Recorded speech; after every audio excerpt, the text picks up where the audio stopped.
And in this video, you can see how he is seen abusing the woman. And this is a verbal altercation that has gone viral. We also have Sanjay Nirupam, who is joining us on the phone line. Sanjay Nirupam, a very good afternoon to you, sir. How do you look at this video, sir, of an MNS leader's son? You know, MNS, which often claims that it is protecting Marathi pride, now shaming it. The video is out. Your response, sir? बेहद objectionable video है और जिस तरीके से उस video में दिखाया जाता है कि मनसे के कोई तो एक उपाध्यक्ष हैं, उनका बेटा दारू पी के नशे में धुत अधनंगा पड़ा हुआ है और वो एक मराठी लड़की की गाड़ी से पहले टक्कर मारता है और उसके बाद उसको गालियां देता है और बाद में अपने बाप के नाम को फ्लॉन्ट करता है।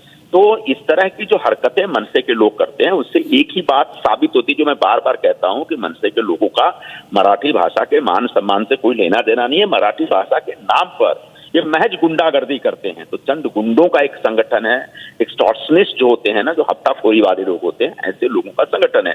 उस महिला ने उस वीडियो में ये भी बताया है कि उसने थोड़े कुछ नॉन महाराष्ट्रियन लोगों को सपोर्ट कर दिया था, इसकी वजह से मनसे के लोग 200 लोग उसके ऑफिस को लेकर घेर गए थे और उसके ऑफिस पे आ गए थे। तो उसने उस मराठी लड़की ने बहुत अच्छे ढंग से समझाया कि तुम जबरदस्ती लोगों को जो मराठी भाषा सिखलाने के लिए गुंडागर्दी कर रहे हो उसको बंद करो, ये नहीं चलेगा। और उसके बाद सच्चाई ये निकल के आती है कि ये ऐसी दारू पी के आवारागर्दी करते चलते हैं और मराठी महिलाओं को भी नहीं छोड़ते हैं। तो ये जब मराठी महिलाओं को नहीं छोड़ते हैं तो अब इनसे क्या उम्मीद की जा सकती है? कौन से ये नॉन महाराष्ट्र लोगों को क्या सिखलाने जा रहे हैं? कौन से मराठी सिखलाने की जिद कर रहे हैं? तो ऐसे लोगों को नहीं बख्शा जाएगा। मुंबई और महाराष्ट्र की सड़कों पे जो गुंडागर्दी चल रही है, इस गुंडागर्दी को बर्दाश्त नहीं किया जा सकता। मुख्यमंत्री जी ने साफ साफ घोषणा कर दी है और एक संदेश है पुलिस वालों के लिए कि भाषा के नाम पर गुंडागर्दी कतई बर्दाश्त नहीं होगी और ये गुंडागर्दी जो करेगा उसके खिलाफ कानूनन सख्त कार्रवाई की जाएगी और की जा रही है। मेरा रोड में भी उनके खिलाफ कार्रवाई की गई और इनके ये जो सज्जन है इनके खिलाफ भी बहुत बढ़िया से कार्रवाई होगी अभी। Well, Mr. Nirupam, your party's alliance is in power in Maharashtra. Any action is being initiated against this VVIP brat?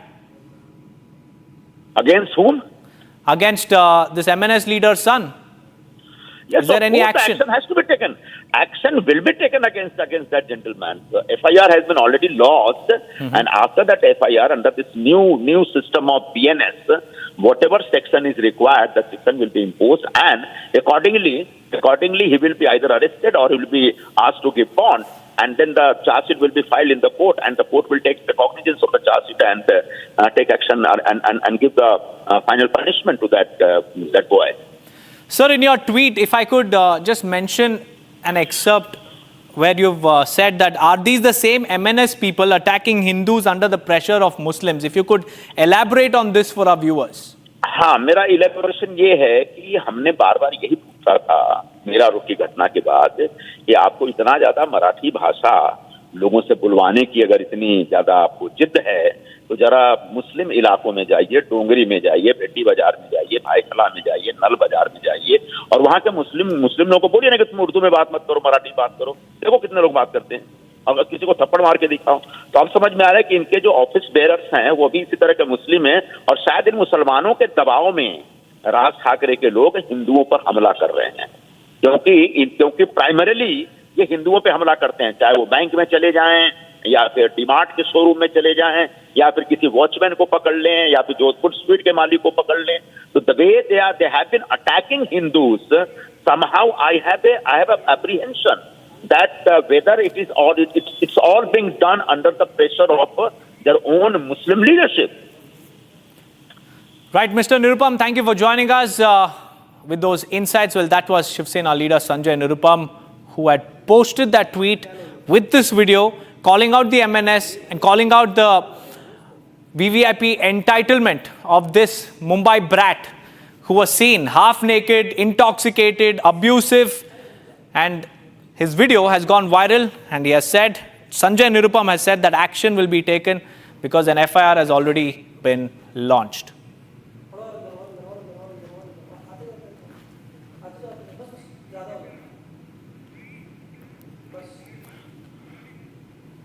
Moving on, viewers, the hidden hands have been exposed. The terror link is now out. Tahawud Rana has made some sensational revelations before the Mumbai police's crime branch, and in during the interrogation, Tahavur Rana has said that he was indeed in Mumbai when the attacks took place. He was also trained by LET, and he is also a very, very crucial asset of the Pakistan ISI, and this has been revealed by him in his own statement.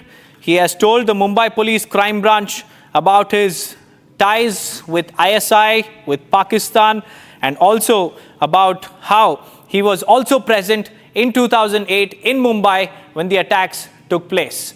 We have Major Samarpal Tur also joining us live. A very good afternoon to you, Major. How do you look at Tahavur Rana's sensational admissions? He has finally admitted, and he has also exposed Pakistan's hidden hands, which had been time and again claiming publicly that it has nothing to do with Tahavur Rana or the 26/11 attacks. Now the cat is out. Niranjan, firstly, let me make it very clear to the audience that he is Captain Tahavur Rana from the Pakistan Army. He was deployed in Siachen, where he faced some severe health issues, and then he was later shifted to Islamabad, where he learned that his future is very grim in the Pakistan Army because of his medical condition, and he deserted the Pakistan Army and shifted to Canada. He was born in 1961, and the common factor between Tahavur Rana and David Coleman Headley is that they both belong to Hassan Abdul Cadet School. And this was a school which started in 1952 in Pakistan. And so both are the alumni of this common institution. Now, this institution is mainly monitored by Lashkar-e-Taiba and the ISI to sift through all the probable candidates to be agents for ISI. And so you see, over the years, the investigation teams have also questioned Rahul Bhatt. He is the son of the famous director Mahesh Bhatt, and Mr. Vilas, who is also a gym trainer, which basically the gym was owned by Mahesh Bhatt's son, Rahul Bhatt, and David Coleman Headley used to go to this gym, and simultaneously he was coordinating with Tahavur Rana regarding the different locations, which also included the Bhabha Atomic Center, and few scientists in South India. So you see the vulnerability of these places and how they were recceed by Tahavur Rana himself, and later on by David Coleman Headley, who is also known as Dawood Salim Gilani. So you see, these people have a very shady past.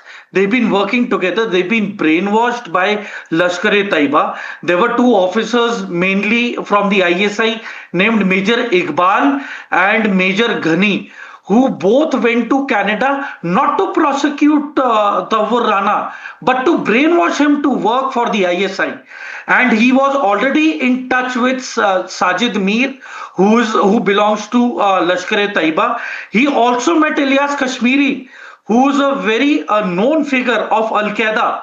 So you see, they had deep roots, and they were working for the deep state with the ISI, Lashkar-e-Taiba, and to some extent for the FBI and CIA at one point of time. And the red flag was when David Coleman Headley and Tahavur Rana, basically Tahavur Rana was caught doing a recce of a newspaper called Jylland Posten in Denmark to carry out an attack onto the establishment.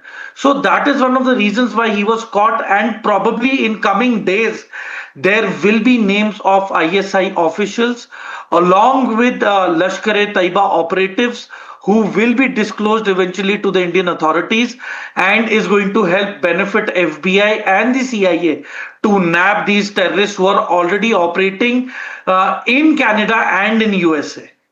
That's right, Major, and this is a transnational syndicate from US, Pakistan, Dubai, and also how Tahavur Rana was operating in Mumbai when the attacks took place.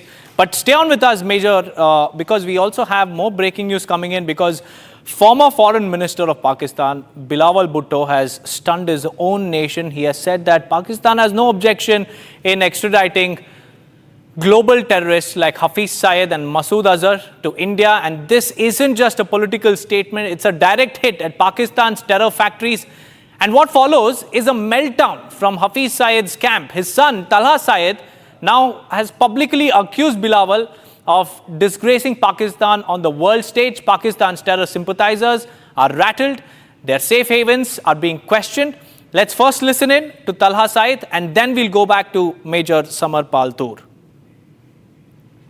International news channel को interview देते हुए बिलावल ने जो बातें की, भारतीय सहाफ़ी के सवालात के जो जवाबात दिए, हकीकत में वो जवाब बनते नहीं थे, जिससे हम सब की पूरी पाकिस्तानी कौम की दिल आज़ारी हुई है। इस पर हम उसके इस बयानात की भरपूर मजम्मत करते हैं। मेरे वालिद मोहतरम हाफिज़ मोहम्मद सईद हफिज़हुल्लाह का किरदार पाकिस्तान की खिदमत, हिफाजत और दिफा के हवाले से हमेशा रहा है। Well, coming back to Major Samar Paltur, how do you look at Bilawal Bhutto's statement? He's the former foreign minister, but he is openly saying that, Pakistan is ready to extradite global terrorists like Hafiz Syed and Masood Azhar. And we have an immediate reaction also coming in from Talha Syed. You see, Niranjan, basically the world is called off Pakistan's bluff that it had been ranting over the years that it is fighting against terrorism. It is totally the opposite. They've been helping the terrorists. They've been providing them safe havens.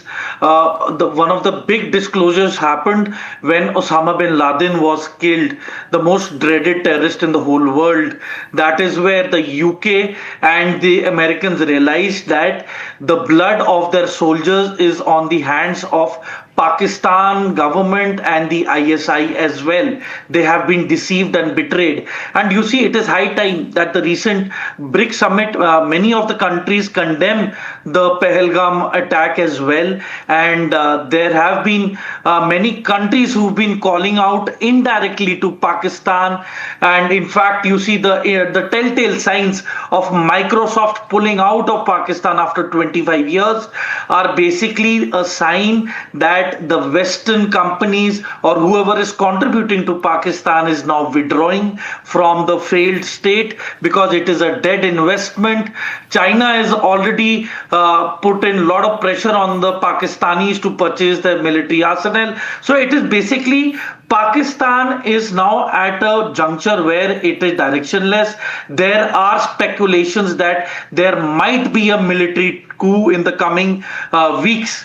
So a lot of things are brewing in Pakistan, and at an international stage, they are not being looked up upon. They've been looked down, and I think it is because of this pressure that Bilawal Bhutto has ultimately succumbed to the pressure and has given this statement. And this is only going to get a lot of internal chaos on the boil, and there is going to be a lot of trouble and security issues for Bilawal Bhutto himself after he's given this statement.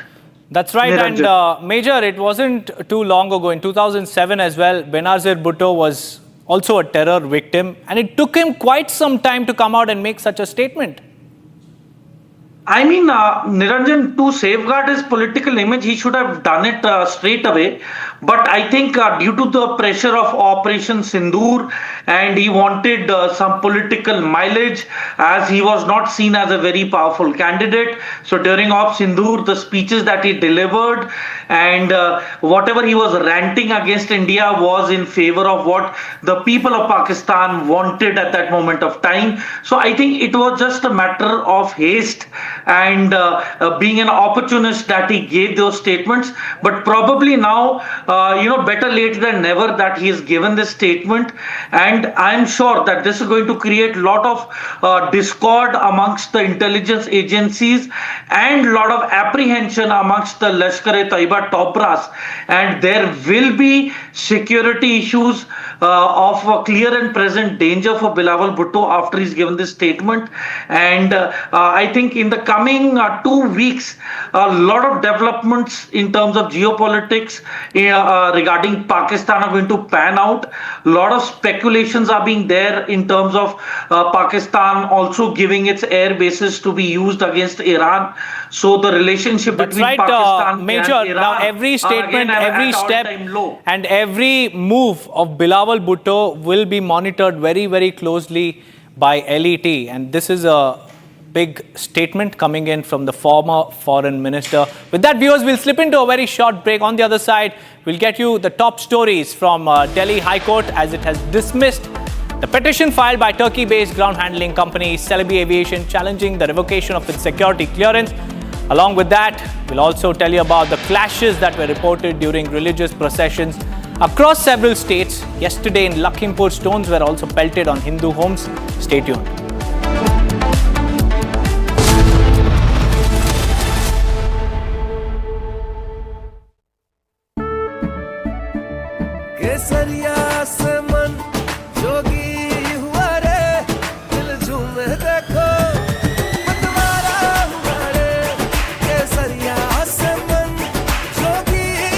हर पल मनाओ केसरी त्योहार। विमल, बोलो जुबान Kesari. MDH की देगी मीरज, देगी मिर्च का तड़का, अंग अंग फड़का। MDH की देगी Miraj.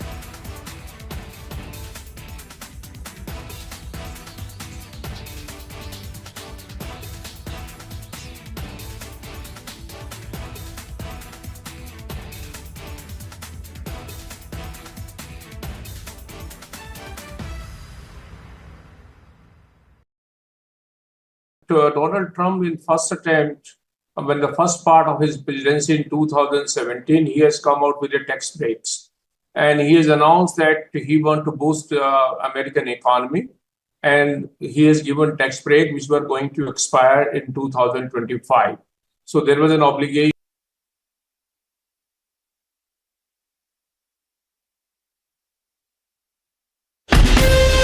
From Asia's largest news headquarters, setting the agenda for Bharat.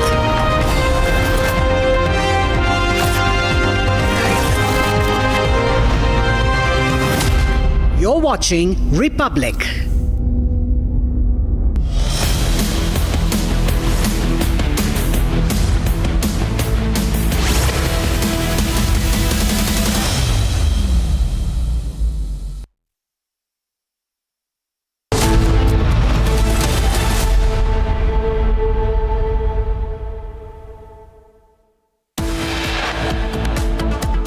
Big revelations by Tahavvur Rana. Sources say he admits that he was a trusted agent of Pakistan Army.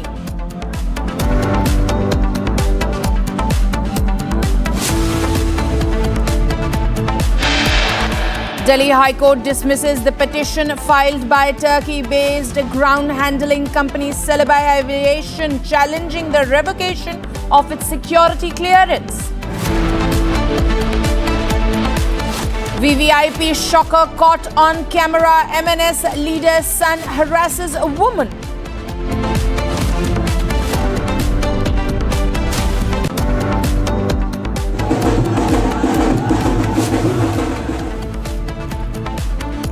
Clashes were reported during a religious procession in several states yesterday in Lakhimpur. Stones allegedly pelted on Hindu houses. China issues a message for India, says a reincarnation of Dalai Lama inherently an internal affair. Youth brutally assaulted in Bengaluru over relationship dispute. Actor Darshan case referenced. Mahesh Babu gets legal notices for endorsing alleged real estate scam worth rupees 34 lakh and misleading buyers.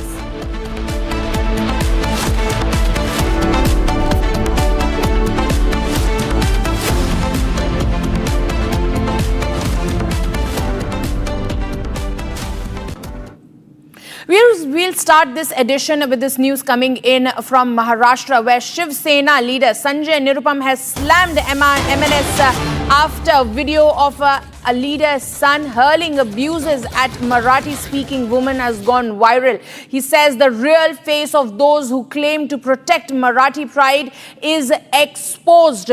As you can see on this video on your screens, viewers, Sanjay Nirupam had shared this video on his X profile, where he has made this comment that those who call themselves protector of the Marathi pride stands exposed, as this is a son of an MNS leader, and his vulgarity has been exposed by Sanjay Nirupam, who tweeted this particular post on his X handle.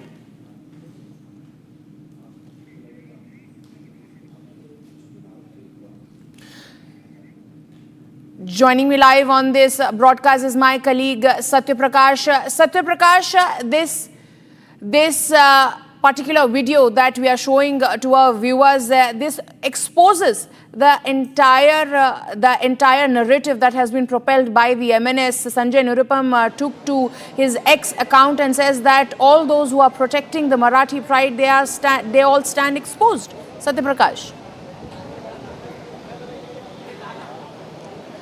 देखिए मधुरमा, जिस तरह से video सामने आया है, राजश्री मोरे खुद video भी tweet किया है और सोशल मीडिया पर डाला है। उन्होंने कहा कि जिस तरह से मराठी भाषा के नाम से थोपने की कोशिश किया जा रहा है और जिस तरह से हिंदी भाषाई लोगों को मारा जा रहा है, कहीं कहीं उसको विवाद काफ़ी दिन पहले हुआ था, तो इसको कहीं कहीं उन्होंने ट्वीट भी किया था। इसके बाद कहीं मन से और राजश्री में विवाद बढ़ता गया और कल रात को राजश्री मोरे जा रही थी अंधेरी में, उसी समय जो मनसे के नेता जावेद शेख के बेटा राहिल शेख जा रहे थे और कार से टक्कर मार देते हैं, जिसके बाद दोनों के बीच में काफी देर बहस होती है। और वीडियो में साफ तौर से दिखाई दे रहा है किस तरह से राहिल शेख, जो कि मनसे नेता जावेद शेख का बेटा है, और धौंस जमाते हुए कह रहे हैं कि जाओ पुलिस स्टेशन में जाओ, गालियां दे रहे हैं, लगातार कहीं कहीं बदतमीजी से बात कर रहे हैं, जो कि राजश्री एक खुद मराठी है और उन्होंने वही सवाल खड़ा किया है कि जो मनसे के नेता जो मराठी की बात करते हैं और एक मराठी लड़की के साथ इस तरह बदतमीजी कर रहे हैं, कहीं कहीं पावर का धौंस दिखा रहे हैं और बार बार कह रहे हैं पुलिस स्टेशन में जाओ, पुलिस स्टेशन में कंप्लेन कर दो, जो होगा देखा जाएगा। इन सारी चीज़ों को बातें जो है राजश्री खुद रिकॉर्ड किया है वीडियो, और राजश्री ने FIR दर्ज कराया है। फिलहाल पुलिस का कहना है कि इस मामले की जांच किया जा रहा है, जो वीडियो आया उसको देखा जा रहा है और पूरा विवाद को मुंबई पुलिस जांच कर रही है। मधुरिमा। So, Satya Prakash, if we speak about the incident that has happened, has the MNS issued any statement in this regard? Have they come forward and given any clarification? देखिए मधुरमा, अभी तक मनसे की तरफ से, राज ठाकरे की पार्टी की तरफ से कोई भी स्टेटमेंट नहीं आया। लगातार जो है जावेद, जो कि मनसे के नेता हैं, उनसे लगातार हम संपर्क करने की कोशिश कर रहे हैं, बात करने की कोशिश कर रहे हैं, लेकिन फिलहाल वो अभी बात नहीं कर रहे हैं। मनसे की तरफ से कोई स्टेटमेंट नहीं आया, लेकिन कहीं न कहीं सवाल जरूर खड़ा होता है जिस तरह से महाराष्ट्र में हिंदी बनाम मराठी भाषा का विवाद बढ़ता जा रहा है और इसी बीच में जिस तरह से मनसे के नेता जावेद शेख का बेटा राहिल शेख एक मराठी लड़की के साथ इस तरह से बदतमीजी कर रहा है। Satya Prakash, just stay with us. We also have Shaina NC joining us live on this broadcast. She's on the phone line. Shaina, you've seen this video that has been tweeted by Sanjay Nirupam, and he goes on and says that those who call themselves protectors of the Marathi pride are exposed. And in this video, you can also see this MNS leader's son. He is half naked. He's not wearing a shirt or anything. He's hurling abuses. What do you really make of it? Firstly, I don't think this is only about a Rajshri More or any social media influencer. This is about the reality that you have a spoiled brat called Rahil Javed Sheikh, who claims to be the son of Javed Sheikh and who is half naked and drunk totally on the streets of Mumbai. I'm glad that our Mumbai police is extremely proactive, as is our government. Our Home Minister, who is our Chief Minister, Devendra Fadnavis, has ensured that this FIR is registered at Amboli Police Station, and the incidents that involve not just misbehavior but also a car collision is all evident on video. So if the Rahil Javed Sheikhs and their varieties think they can continue to be half naked and drunk and that the police will not act, they're wrong. This is the state of Maharashtra, and we pride ourselves as Mumbaikars for standing up for our asmita, which has always been that of Sanskriti and Sabhyata. Absolutely. I would also like to ask you as to, I would say that irony has run its course. MNS, who's very vocal, every leader is eager to speak, everybody is tight-lipped now. Yeah, but this is not just about, this particular case. Anybody who takes law into their hands, and in this case, it's a case of drunken driving. It's a case of, ramming into somebody else's car, hurling abuses. This is not what Mumbai will ever accept. And we have pride that our Mumbai police take, register complaints with the correct sections at the earliest. And look at the audacity of this man to shout away and say that my father is the leader, Javed Sheikh of MNS. I mean, is that your aggression and abusive language? Is that what your party and you are taught? I think this needs to be dealt with severely, and that's what will happen. And in the days to come, whether it's a Rajshri More or a common citizen running through a bus or a train and is hurled at like this, the police and the law will take its course. Absolutely. One last question to you, that the video is on screen and you have elaborated it very amicably as to how he's hurling abuses. There is a case of drunken driving. This is not the Marathi pride that MNS is really propelling. Shouldn't they come forward and take responsibility for it? I'm sure they will at their prerogative if they choose to or not. But Mumbai is watching, Maharashtra is watching. And whether it's misbehavior or drunken driving or being half naked in public space and abusing, women in public life or public space for that matter, these are all serious charges. And if they believe this is Marathi Asmita and Marathi pride, then I think it's a very sad situation, because we have pride in our Mumbai police and in our Chief Minister, who is only going to take the corrective measures to ensure perpetrators of crime are booked. Absolutely. Thank you so much, Naina NC, for joining us live.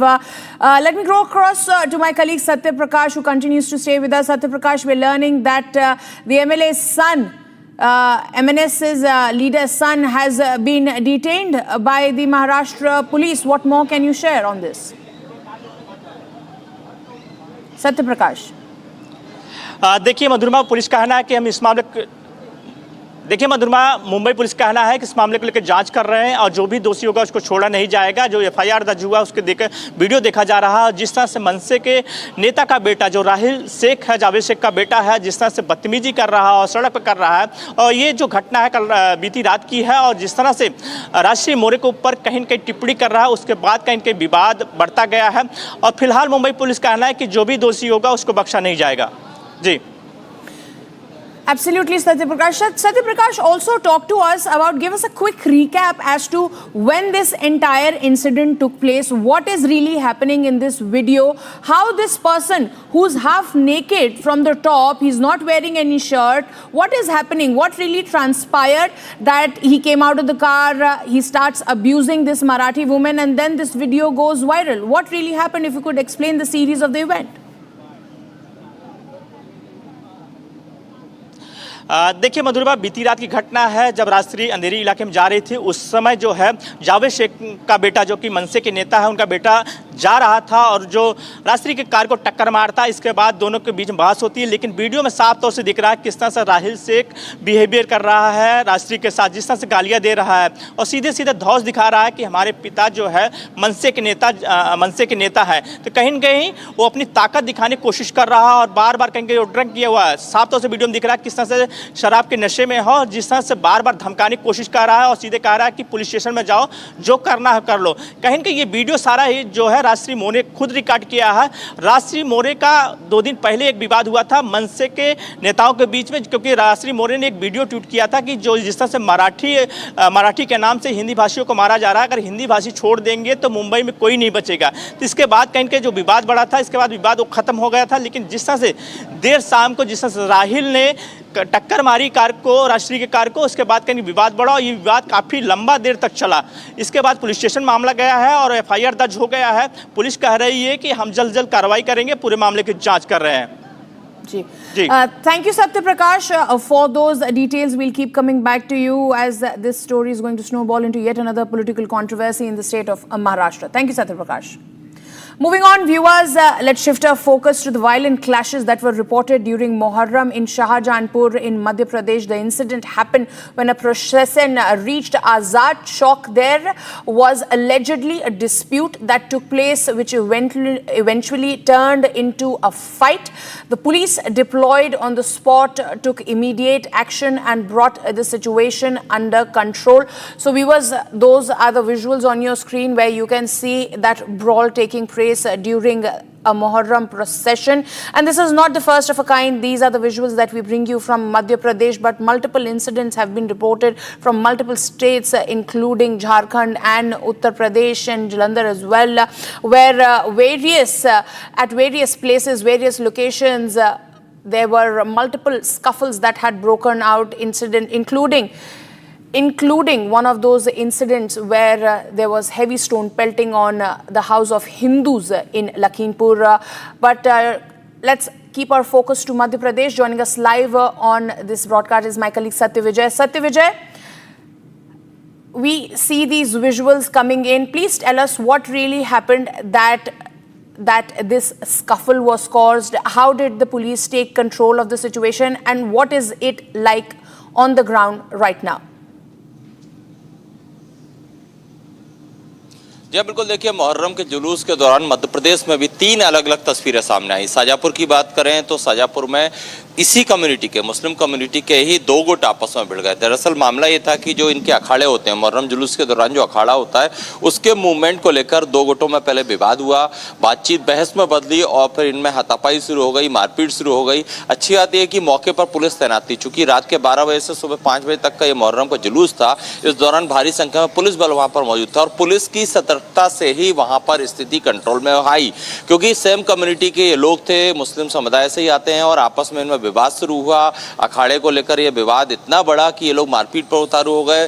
कहने को मुहर्रम का ये जुलूस होता है, मातमी जुलूस होता है, लेकिन यहाँ मातम की जगह पर यहाँ पर विवाद, तमाशा, मारपीट, हंगामा देखने को मिला। और इसी तरह की कुछ तस्वीरें मध्य प्रदेश के उज्जैन से और रतलाम से भी सामने आई है, जहाँ पर भी कह सकते हैं मुहर्रम के जुलूस के दौरान हंगामा हुआ, बवाल हुआ, पुलिस को बल प्रयोग करना पड़ा। तो सबसे कहना चाहिए कि वेरियस पूरे देश भर में तो मुहर्रम जुलूस के दौरान तस्वीरें सामने आ रही हैं विवाद की, लेकिन मध्य प्रदेश में 3 जिले हैं।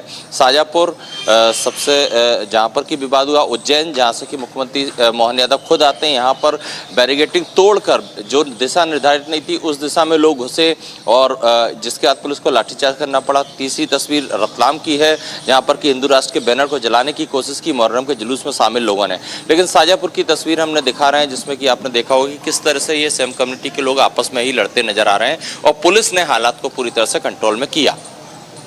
Thank you, Satya Prakash, for those details. Viewers, let's shift our focus to the state of Uttar Pradesh, where stone pelting was reported during Muharram in Uttar Pradesh. Lakhimpur locals allege that a group specifically targeted some of the houses and started hurling stones. Here's a report.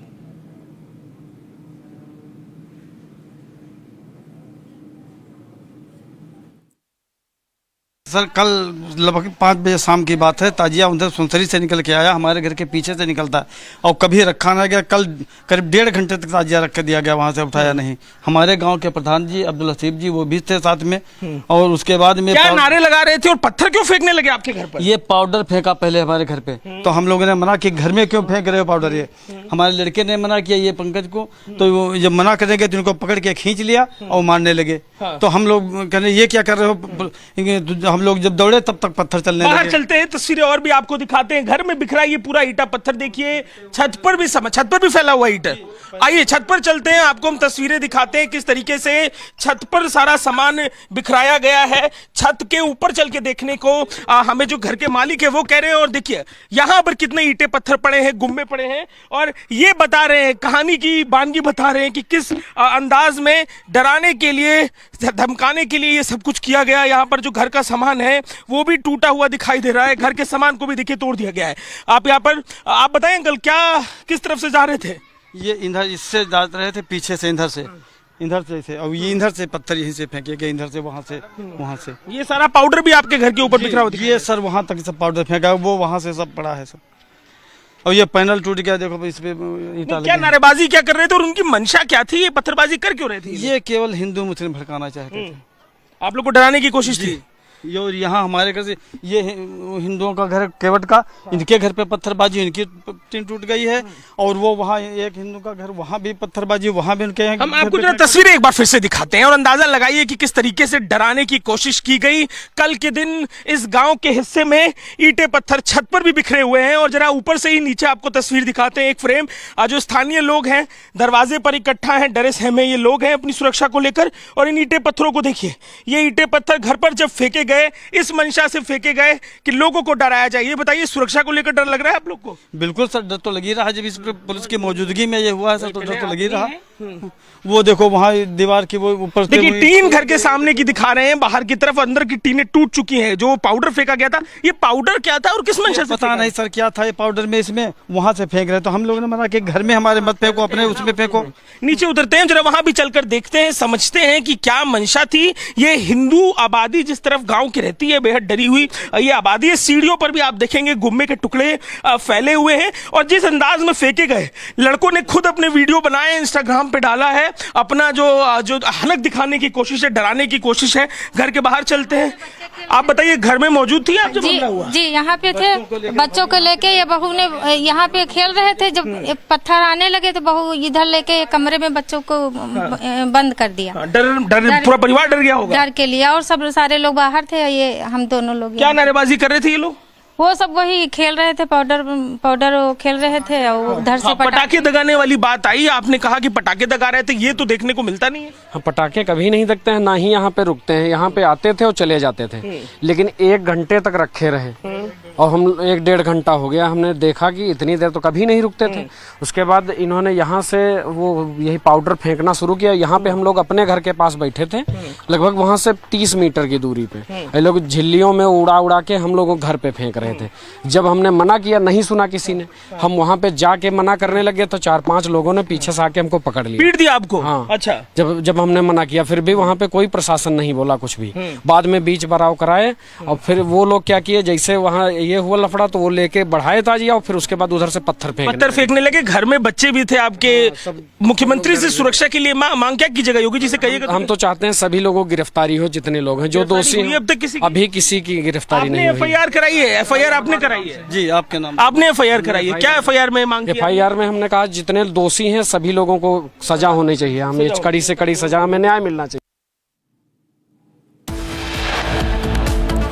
Big revelation by Tahavur Rana. Sources say he admits that he was a trusted agent of Pakistan Army. Delhi High Court dismisses the petition filed by Turkey-based ground handling company Celebi Aviation challenging the revocation of its security clearance. We'll bring you more on that right after a very short break.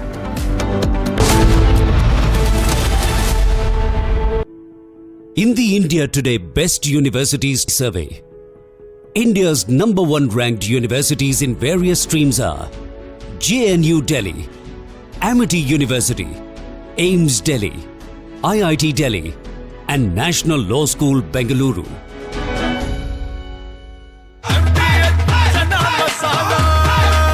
अब छोलिया हो या लोबिया, सफेद चने या काले चने, सब कुछ मजेदार बने।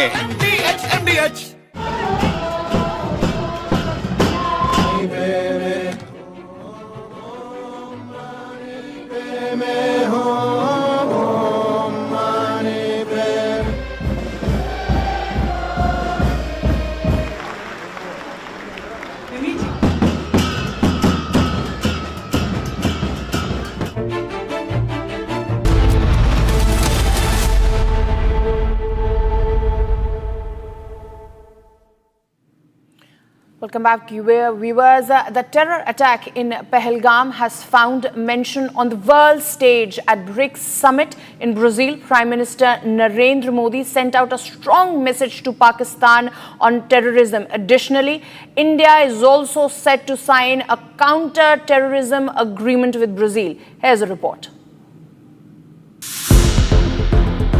Kashmir's agony found a global platform at the BRICS summit in Brazil. The deadly terror attack in Pahalgam, which took several lives, was condemned by the BRICS nations. Prime Minister Modi delivered a pointed message to Pakistan that support to terror outfits won't be tolerated. Look at the para, it's 34, it's very clear. One is, there is unanimous condemnation of all the leaders. I think you need to know that. And it also says that condemnation in all its manifestations, and including those who abet, who finance, and either openly, covertly, or overtly, in both ways, it has been condemned. There is also reference to the cross-border movement of terrorists. It's also coming out very clearly, and the listing of terrorist groups. Then there is also a strong support for comprehensive convention on against international terrorism, which was India's formulation, India's initiative in the UN for a long time, as you know that. So the message is very clear for anyone who understands the dangers of terrorism and how it can be, how it needs to be condemned, tackled not by just us. You know, there is a solidarity. There is a universal condemnation, which means all the countries are against it in any form. So that message is very clear to our neighbors. And it didn't just end there. India's foreign policy stance was spelled out loud and clear. Prime Minister Modi is all set to sign a memorandum of understanding with Brazil on counter-terrorism cooperation. After the talks, we are hoping to sign 4 agreements or /MOUs between the two countries, namely on renewable energy, counter-terrorism, agricultural research cooperation between ICAR, which is Indian Council for Agricultural Research, and Embrapa of Brazil, and also exchange and mutual protection of confidential information. These agreements have been finalized. As global leaders huddled to discuss future roadmaps, India chose to talk tough on terror and made sure that the world listened.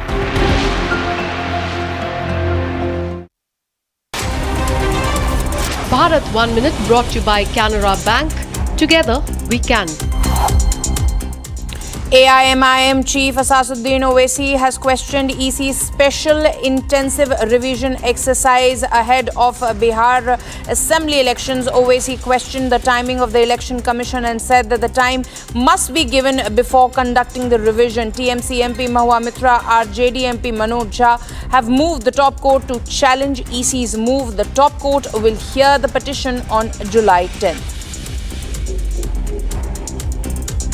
आप इतने कम time में exercise कैसे कर पाएंगे? बहुत time कम है।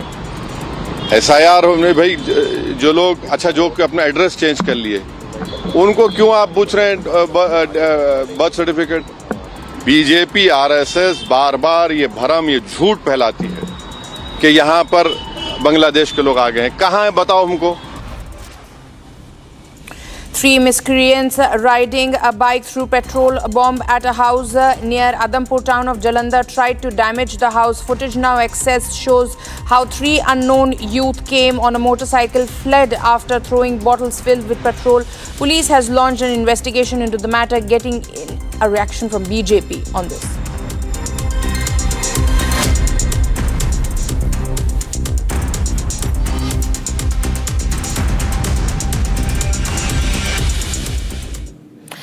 Viewers, Donald Trump is firing back at Elon Musk's surprise new political move, the launch of America Party. Trump calls it ridiculous and warns it could fracture the Republican Party. Here's a report.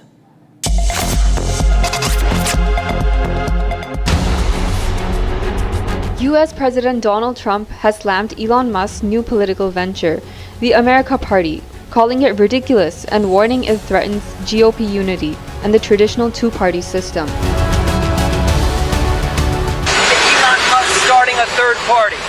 I think it's ridiculous to start a third party. We have a tremendous success with the Republican Party. The Democrats have lost their way, but it's always been a two-party system. And I think starting a third party just adds to confusion. It really seems to have been developed for two parties. Third parties have never worked. So he can have fun with it, but I think it's ridiculous.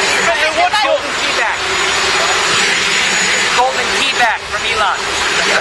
Go ahead. What's your Just days ago, Elon Musk announced the launch of the American Party, aimed at breaking what he calls a one-party system, dominated by Democrats and Republicans. Musk plans to focus on flipping a small number of key congressional seats to influence legislation and shake up Washington's gridlock. Once allies, Musk and Trump have grown apart. Musk served briefly in Trump's administration, but left after opposing a major tax and spend bill. Their split has sparked public clashes, with Trump warning that a third party risks splitting conservative votes and weakening the GOP.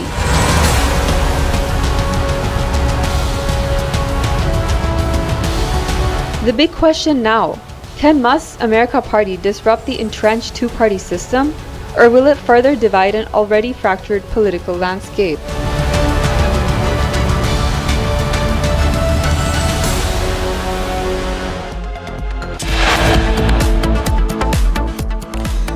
China issues a message for India, says reincarnation of Dalai Lama inherently an internal affair. Mahesh Babu gets legal notices for endorsing alleged real estate scam worth 34 lakh and misleading buyers. We'll get you more on that, but right after a very short break.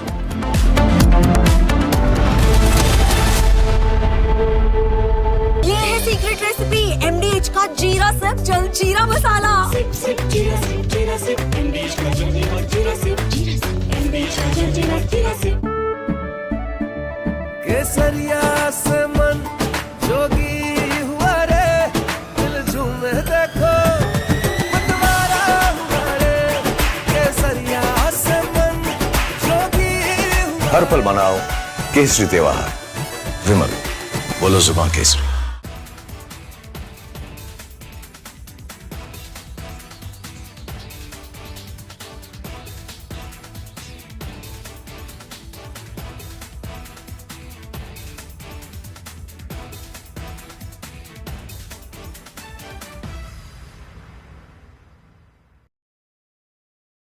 Donald Trump, in first attempt, when the first part of his presidency in 2017, he has come out with the tax breaks, and he has announced.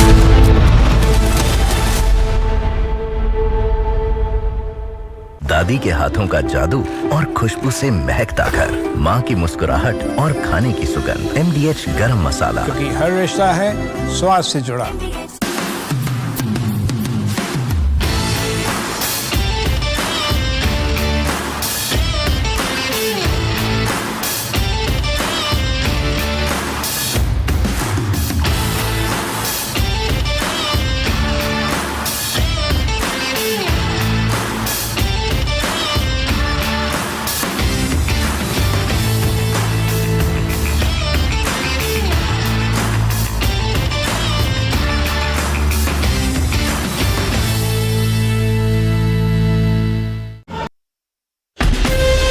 From Asia's largest news headquarters, setting the agenda for Bharat.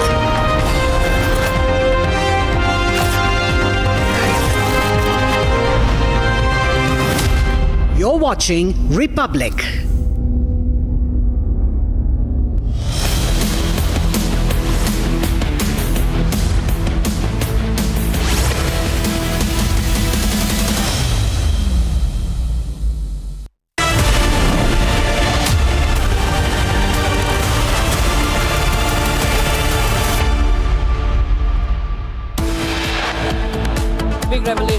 Thakur Rana, sources say he admits that he was a trusted agent of the Pakistani army.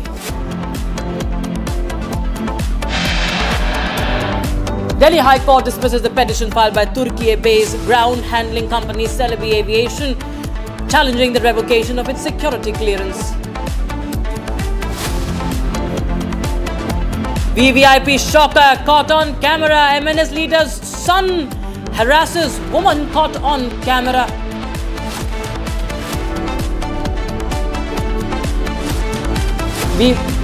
Clashes reported during religious procession in several states yesterday. In Lakhimpur Kheri, stones allegedly pelted on Hindu houses. China issues message for India, says reincarnation of the Dalai Lama inherently an internal affair.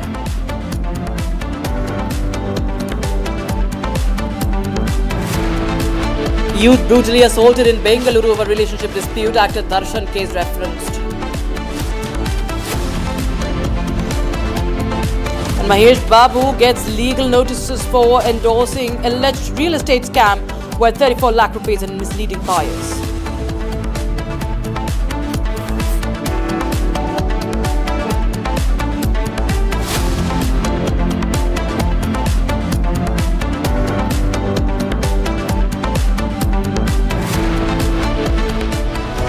Ladies and viewers, you're watching live and breaking, and I'm Rakshita Mishra with you. We start with breaking news coming in. This is trouble coming in for the Tollywood actor Mahesh Babu, where his name has now come up in a scam. Well, this is regarding an endorsement of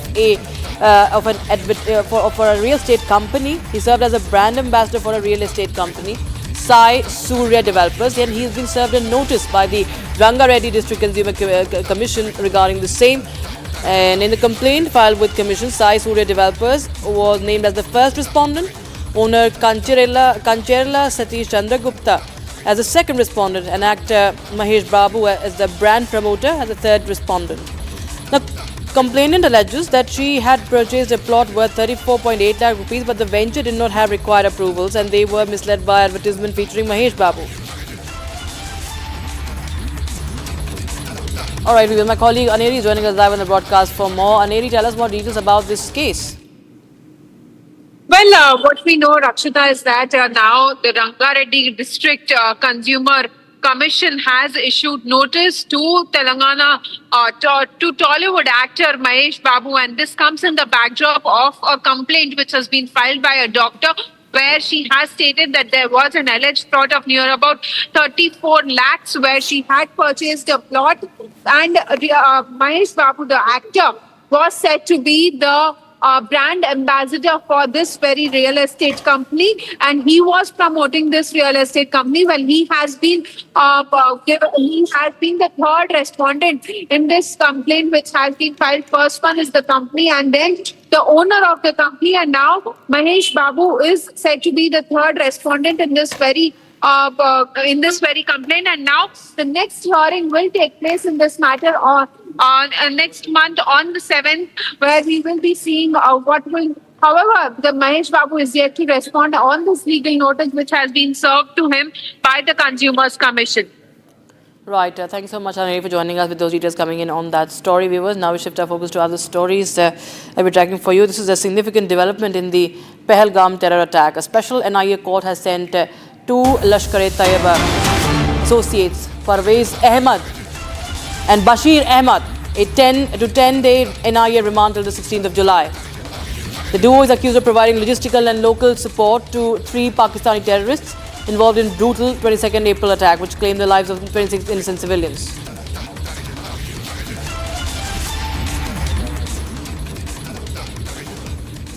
So, a significant development in the Pahalgam terror attack, viewers. NIA has sent these terror aides. They have taken them into custody. Parvez Ahmed, Bashir Ahmed, Gursimran Singh joins us live on the broadcast. For more, Gursimran, we've seen this crackdown on the entire network of the OGWs, but Parvez Ahmed and Bashir Ahmed have been important terror associates for the Lashkar-e-Taiba. Gursimran, tell us more about their role and the latest from the investigation. Rakshita, today the NIA presented both these accused Parvez and Bashir Ahmed before the special NIA court in Jammu, wherein they have now been sent to the 10-day remand of the National Investigation Agency. This is for the third time post their arrest that was made by the agency on 22nd of June that they have been sent to the NIA custody. NIA in the court told that NIA has received some of the key clues and evidences regarding this case from them because they were the ones who harbored these terrorists in the Dhok that was very close to the site of incident in the Pahalgam where the terrorists carried out attack. They even have identified the Pakistani terrorists and have said that all three terrorists were from Lashkar-e-Toiba. All three were Pakistani who carried out this attack. They have got some money from the terrorists as well. That is what has emerged during the investigation by the National Investigation Agency. And based on the investigation that has been carried out so far by the agency put out the facts before the NIA court in Jammu, after which they have been sent to the 10 days remand of the NIA till 16th of July. Now on 16th of July they will be presented again before the NIA court in Jammu, but we are being told that in a couple of days time they will be flown to the Kashmir Valley because NIA wants to have multiple scene recreations at the site of incident so that they can actually get an idea that what were the flow of the events that followed that very day when the terrorists carried out the brutal killing of 26 civilians including 25 travelers who have come from different parts of the country to Kashmir Valley. Right, Simran Singh, thank you so much for joining us with those details coming in on that story. We shift our focus to some more breaking news coming in now. Of course, the crackdown against those Pakistani spies is also picking up. And now, the latest, it's revealed that Jyoti Malhotra, the travel blogger from Haryana Sirsa, arrested on espionage charges, was the Kerala government's guest in a campaign to promote tourism in Kerala. She visited this southern state during its influence outreach initiative. Now, according to a report, a query under the right to information has revealed that the Kerala government funded the trip of 41 influencers chosen to promote this southern state as a global tourist destination. And now the BJP has hit back at the Kerala government on this. Listen in.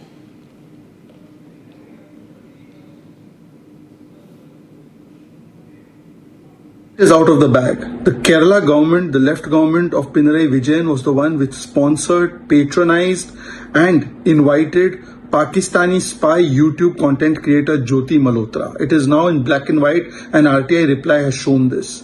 This means that the Kerala government was busy inviting such anti-India elements, paying for them at the cost of taxpayer money, and this is a department, a ministry headed by no less than the son-in-law of the Chief Minister of Kerala. That means the son-in-law of Chief Minister of Kerala does not mind platforming, giving accommodation, giving state guest relations and state guest services to Pakistani spies. But they have a problem with Bharat Mata. They don't mind eulogizing Hamas. They don't mind crying for Naxals. They don't mind giving namaz-e-janaza to terrorists. And they don't mind rolling out a red carpet for Pakistani spies, but they have problem with Bharat Mata. This shows the priorities of the Kerala government. They are hand in glove with elements that are anti-India. They go and bat for PFI, they go and bat for elements that are anti-India, and they roll out a red carpet for the likes of Jyoti Malhotra, a Pakistani spy. The son-in-law of the Chief Minister is directly responsible for this. It shows that there is some kind of nexus or forces that promote, patronize and support such anti-India elements. Should the Kerala government, Mr. Chief Minister, not sack the minister, the tourism minister, or will he just protect him because he's the son-in-law of the Chief Minister? Viewers, we are now cutting across to visuals coming in from Nairobi where people have taken to the streets to protest against police brutality. These protests are only now picking up steam. Anger has reignited over the long-standing issue over the death of blogger Albert Ojwang in police custody and the close-range shooting by police of vendor Boniface Kariuki during protests for Ojwang mid-June. Human rights groups have a long call for action over illegal arrests, detentions and torture of government critics in Kenya. And President William Ruto has vowed to end police brutality, saying no enforced disappearance would happen during his administration. But Ruto's interior minister told police to shoot on sight, anyone who approaches the police stations during protests. After 5 police stations were torched. So as you can see that Nairobi remains tense, and these are the latest visuals from Nairobi, Kenya, marking the democracy uprising, and the Kenyans frustrated over economic stagnation, corruption, and acts of police brutality. And Kurtat joins us live on the broadcast. For more, Kurtat, we've seen that there has been looting, there has been widespread violence in Kenya, flashpoint being in Nairobi against police brutality. What more details are you picking up? Indeed, and Rakshita, this is a very important day, July 7th, which is often marked and mired by a lot of violence and rallies in support of pro-democracy protest anniversaries. And today in particular, we have seen massive police blocking on the main roads in the capital city of Nairobi, as the visuals on the screen, anticipating these protests, which indeed turned out to be violent. People each year rally on July 7th since 1990 to mark the Kenyans' demand of the return of multi-party democracy after the years of rule of the autocratic rule of then President Daniel Moi. And after this now, there has been another round of protests that have taken place today, in which we have seen that the police has come down very heavily after the blocking of the roads was done on the main road. So this was an anticipation. This is the 35th anniversary, in fact, of those pro-democracy protests. And this year's main theme of the protests and the main cause of the protesters has been various incidents that have led up to this overboil, including the death of bloggers in police custody, including police brutality. That has become a central issue. President Ruto, however, as you rightly mentioned, has been assuring the people to be away from violence. We have seen the visuals in which police have also used tear gas and water cannon on Monday to disperse the crowds along a key artery in Nairobi as hundreds of demonstrators advanced, some even blowing whistles while they were marching. So those are some visuals of the clashes that we are reporting live from Nairobi as shots come in as we speak. These are visuals in Nairobi, the capital city of Kenya, where the protests on the 30th anniversary of the pro-democracy protests, when the multi-party system of democracy was abolished in Kenya, is being marked again, once again, unfortunately, with a lot of violence in the capital city. Back to the studio. Absolutely. The streets of Nairobi we see are tense once again, and we have, you can see that boundary wall with hundreds of youngsters in Nairobi. There you have live visuals coming in from Nairobi of Kenya, and the youngsters frustrated by the economic policies, by what has been happening in police custodies. We see that these youngsters have taken to the streets 24/7. We see what has been happening, the vandalism. Roads have been blocked. And this is the Kenyan capital, Nairobi, viewers, as the protesters take to the streets. Tear gas, you can see the smoke. You can see that tear gas by being used by the administration to disperse the protesters. And police, of course, also now finding it a bit difficult to handle because there are so many of the protesters who have now gathered. And this is, of course, also against what Kenyan Human Rights Commission says is against the enforced disappearances and extrajudicial killings. And many of these, there were many of the police stations, remember, that were torched by these by the protesters. And the rising economic expectations and the police brutality have created anger in Kenya, and we've seen how the response has been, it's going violent in Kenya, and there are many people. In fact, this is happening since 2024. Krutarth, you know, this is happening since 2024, a year ago, and several people also died. And what happened? And many of them were detained illegally. And now we see that these protests are now being reignited, despite we see assurances from the president. There's nothing changed, it seems. Kurtarth.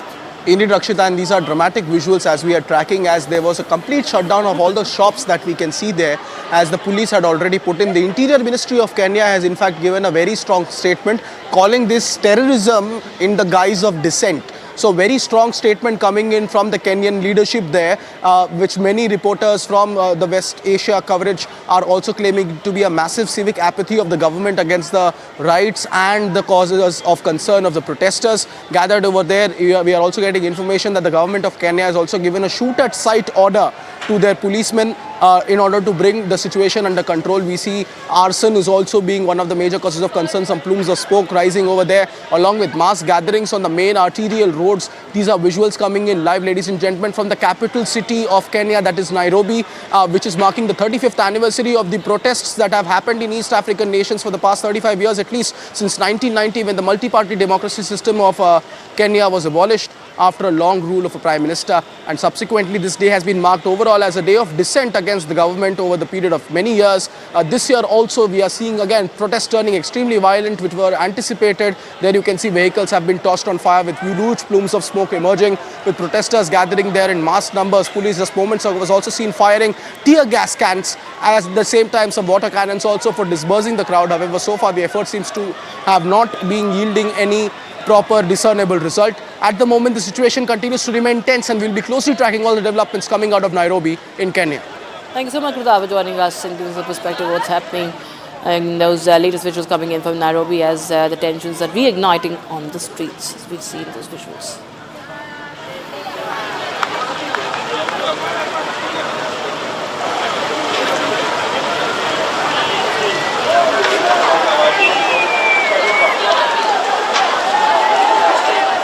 Focus now. We move on to other story that we're tracking from back home in India. Now, Shiv Sena leader Sanjay Nirupam has slammed the MNS after a video of a MNS leader's son hurling abuses at a Marathi woman has gone viral. He says the real face of those who claim to protect Marathi pride has been exposed. This is a visual, viewers, that has been going viral. This MNS leader's son, who is half naked and has been hurling abuses at this woman, was seen harassing her, and it has been all caught on camera. And he boasts about his father being the vice president of the state unit, and MNS leader Sanjay Nirupam, the Shiv Sena leader, has slammed MNS leader.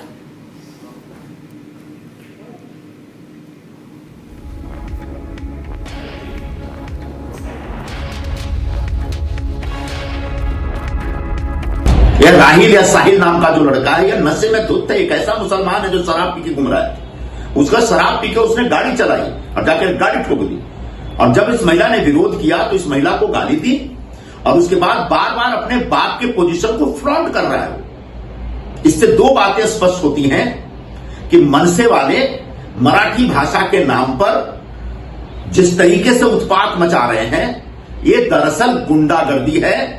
इनको न तो मराठी भाषा से कोई लेना देना, न मराठी समाज के मान सम्मान से लेना देना। अगर मराठी भाषकों के मान सम्मान से लेना देना होता तो राजश्री मोरे को कोई गाली नहीं देता, कोई मनसे वाला मनसे का कह करके उसको गाली नहीं देता। दूसरी बात, ये जो मनसे के उपाध्यक्ष जावेद शेख के बेटे कह रहे हैं, उनको देख करके हमें समझ में आ रहा है कि बार बार मनसे वाले हिंदुओं पर ही हमले करते हैं। और हमने बार बार सवाल उठाया कि अगर इतनी ताकत है, इतना गट्स है, इतना जोश है तुम में, इतना करेज है या साहस है, तो जरा भिंडी बाजार में जाके किसी मुसलमान को थप्पड़ मार के दिखाओ, उसको बोलो कि तुम उर्दू में बात मत करो, मराठी में बात करो। अब समझ में आ रहा है कि मनसे के जो मुस्लिम नेता हैं, उनके दबाव में आकर के राज ठाकरे के गुंडे हिंदुओं के ऊपर सरेआम हमले कर रहे हैं। मैं सरकार से यह डिमांड करूंगा, मांग करूंगा कि ऐसे गुंडों के खिलाफ सख्त से सख्त कार्रवाई होनी चाहिए। माननीय मुख्यमंत्री जी ने घोषणा की है कि भाषा के नाम पे गुंडागर्दी कतई बर्दाश्त नहीं की जाएगी, लेकिन जिस तरीके से मुंबई की सड़कों पे, महाराष्ट्र की सड़कों पे मनसे की तरफ से मराठी भाषा के नाम पे गुंडागर्दी शुरू हुई है, इस गुंडागर्दी को तत्काल खत्म करना पड़ेगा, रोकना पड़ेगा, और इसके लिए पुलिस को हाथ में डंडा लेकर के इन तमाम गुंडों के खिलाफ सख्त कार्रवाई करनी पड़ेगी। तब कहीं जाके हर वर्ग के लोगों में एक सुरक्षा का भाव पैदा हो पाएगा। In fact, viewers, Republic TV has gotten more exclusive responses, reactions from the MNS on the MNS Neta's harassment that has been caught on camera. Let's take a listen into what Ramdas Athavale and Deepak Kesarkar have to say. देखिए, इस पे राजनीति नहीं होनी चाहिए, ऐसे मुझे लगता है। किसी को पीटना ये महाराष्ट्र की संस्कृति कभी भी नहीं थी। तो मुझे ऐसे लगता है कि जो भी आपको कहना है आप बोल सकते हैं, आपके विचार बोल सकते हैं, और फिर इकट्ठा रहना ये महाराष्ट्र की संस्कृति रह चुकी है, और महाराष्ट्र हमेशा प्रोग्रेसिव रह चुका है। तो हमने बहुत सारी चीज़ें मराठी के लिए की है, तो मराठी भाषा आगे जा रही है, उसको क्लासिकल लैंग्वेज का स्टेटस मिल गया है, और मराठी भाषा धोरण भी तय हुआ है। तो बहुत सारी चीज़ें हैं जो मराठी भाषा धोरण में है, तो उसके लिए ज़बरदस्ती करने की ज़रूरी नहीं है, उसके बारे में तो तय हो गया है। तो आप किसी भी चीज़ को अच्छी तरह से किसी को बोलेंगे तो वो लोग फॉलो करते हैं। एक तरीका होता है, उस तरीके से अगर बोला जाए तो समाज में शांति भी रहती है और सब लोग इकट्ठा भी रहते हैं। मंत्री जो आशीष शेलार का कहना है कि जिस तरह से पहलगाम में आतंकियों ने धर्म पूछ के मारा, उसी तरह से महाराष्ट्र में भाषा के नाम से मारा जा रहा। देखिए, मारना ये अच्छी चीज़ बिल्कुल नहीं है, हम उससे एग्री नहीं होते, क्योंकि ये चीज़ें तो बाला साहब के ज़माने में इस तरह से नहीं होती थी।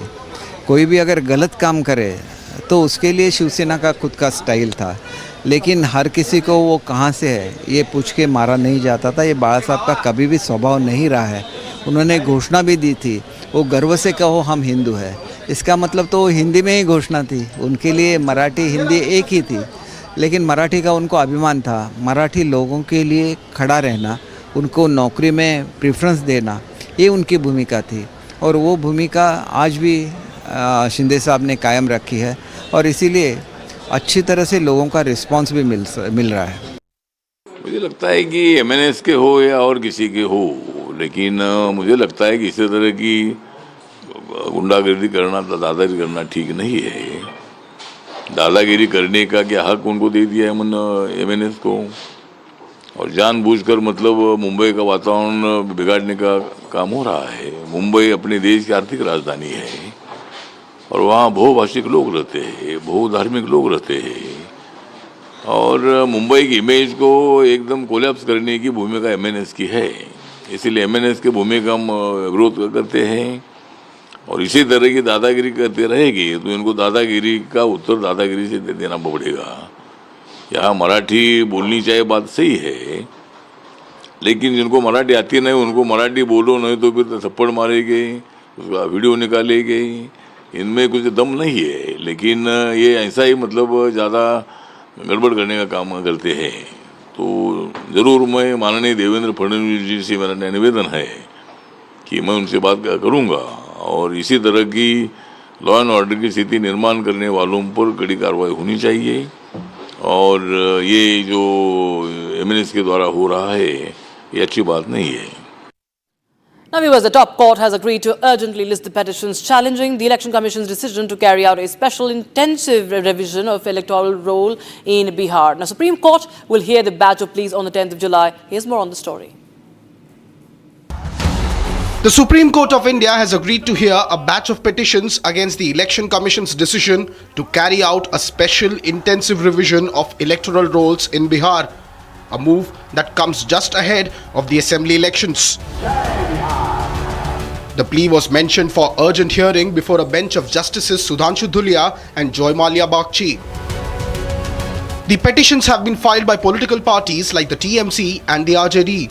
Both of these parties have raised concerns over the Election Commission's June order, requiring all voters not listed in the 2003 rolls to submit fresh documentation proving their eligibility, marking the beginning of a likely nationwide exercise. Opposition is claiming that the move violates key constitutional rights, including the right to equality, freedom of expression, and the right to vote, as well as election laws like Representation of People's Act. The petitioners fear that the revision drive could arbitrarily remove lakhs of legitimate voters from the rolls without proper notices or process, threatening the fairness of the upcoming election cycle.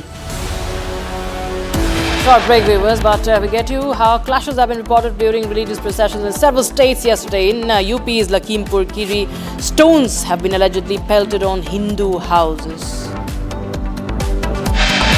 And a big revelation made by Tahavur Rana. Sources say he admits that he was a trusted agent of the Pakistani army.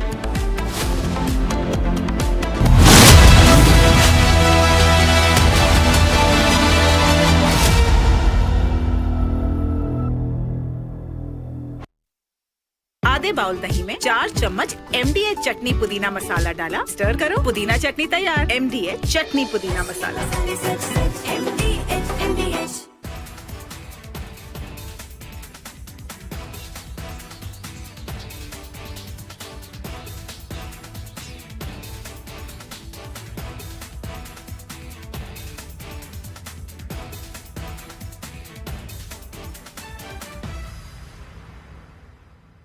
MDH की हल्दी मिर्ची धनिया करे कमाल, ये रंग दे, ये खुशबू दे, ये तीखा, ये कम पड़े, क्या निराला MDH masala. Donald Trump, in first attempt, when the first part of his presidency in 2017, he has come out with the tax breaks, and he has announced that he wants to boost American economy, and he has given tax break which were going to expire in 2025. So there was an obligation when the second term that he will extend the tax break which he has promised in 2017 to continue permanently, and that's the big beautiful bill is a drastic reduction in the tax liability of the US taxpayers. So that's why it's a big bill, a big beautiful bill. And at the same time, it marks a lot of expenditure for defense, etc. So that's why Mr. Donald Trump is saying it's a big, it's a beautiful, and it's a bill so that all America will become great again.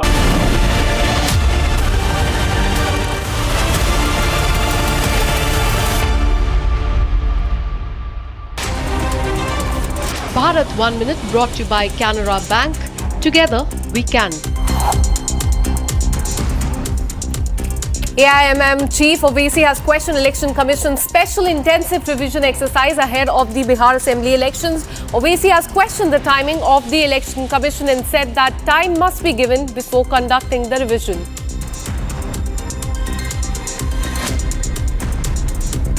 आप इतने कम time में exercise कैसे कर पाएंगे? बहुत time कम है। SIR में भाई जो लोग जो अपना एड्रेस चेंज कर लिए उनको क्यों आप पूछ रहे हैं बर्थ सर्टिफिकेट? बीजेपी RSS बार बार ये भ्रम, ये झूठ फैलाती है कि यहाँ पर बांग्लादेश के लोग आ गए हैं। कहाँ है बताओ हमको।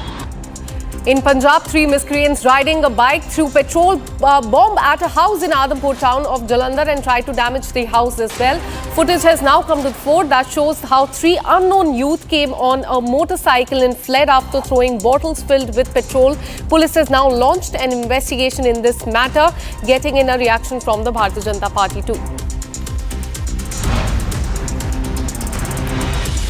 Situation remains tense in Bihar's Katihar district. Miscreants involved in Muharram Tazia procession pelted stones on the local people and also a temple in that locality. The district administration has ordered action against the miscreants who created ruckus in a Nagar Thana area. Former Deputy Chief Minister and MLA has appealed to the people to maintain peace and order. And with this, we're taking a very short break. Coming up on the other side, China has issued a message for India saying that reincarnation of Dalai Lama inherently an internal affair. Youth brutally assaulted in Karnataka over relationship dispute, actor Darshan case reference. This and much more on the other side. Stay with us.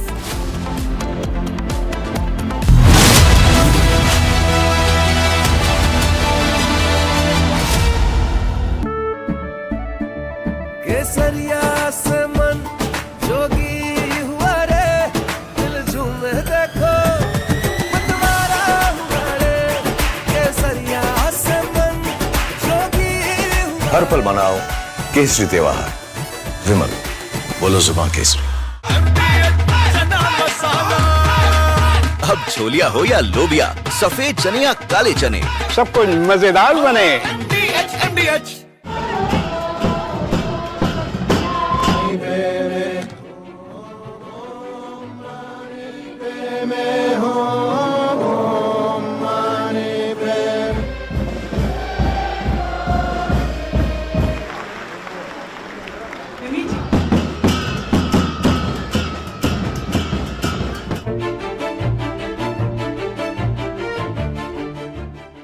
中国政府实行宗教信仰自由政策，颁有宗教事务条例和藏传佛教活佛。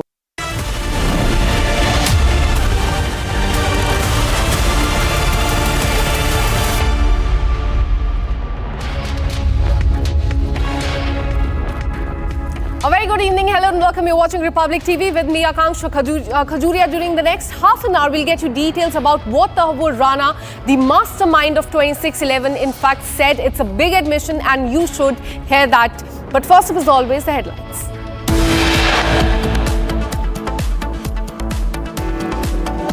Big revelation by Tahvur Rana. Sources say that he has admitted that he was a trusted agent of the Pakistani army. Delhi High Court has dismissed the petition filed by Turkish firm ground handling company Celebi Aviation challenging the revocation of its security clearance.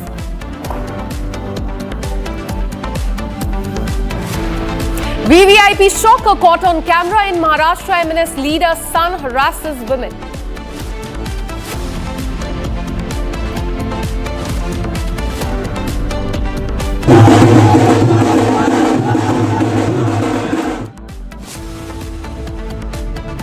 Clashes erupted during religious procession in several states across the country yesterday in Lakhimpur and Bihar, UP, MP and Jharkhand.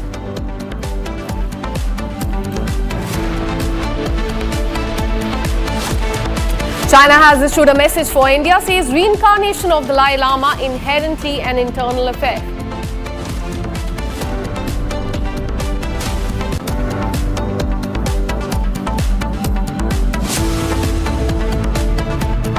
Youth brutally assaulted in Karnataka and Bangalore over relationship dispute.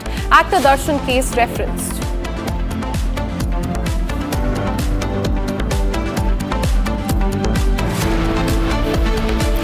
Mahesh Babu gets a legal notice for endorsing a real estate scam worth 34 lakh rupees and misleading the buyers.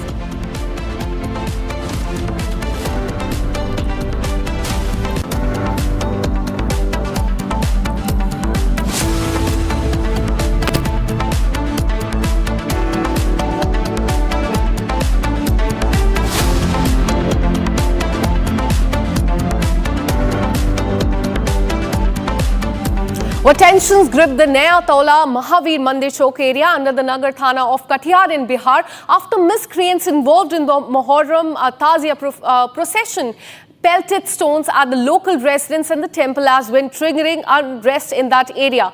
Now, in a response, District Officer Manish Kumar Meena has ordered strict action against those responsible and assured that no one guilty will be spared. Former Deputy Chief Minister and Shahnagar MLA has also appealed to people to maintain peace and order in that area, promising firm action against the miscreants to restore the normalcy in that area. There on the screen, you can see visuals coming in from Bihar and also Jen, because as far as the Muharram procession is concerned, there have been chaos and ruckus not just in one state but in UP, MP, Bihar, Jharkhand. There have been in fact incidents of stone pelting at the houses and at the temples as well. Let me go across to my colleague Prakash, who joins us live on the broadcast with more details. Tell us more about what happened in Katihar, because what we're learning is that stones were pelted there. Give us the ground situation as of now and the action that the police has taken.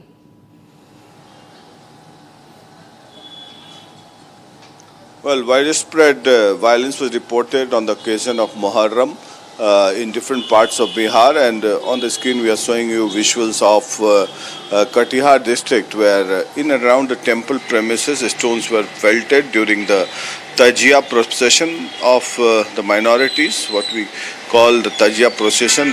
People gather in large numbers with fire in their hands, and as and when they reached the temple premises, there was some scuffle that took place between two communities, and thereafter stones were pelted, and large-scale violence was also reported, but no untoward incident took place in this scuffle, and a large number of police party were deployed, which tried to diffuse the entire tension, and tensions escalated late last night during the Tajia procession of the minorities late last night, and with the help of the police authorities in the district administration, situation was brought to normalcy, and now there is no tension. The situation is very peaceful as of now.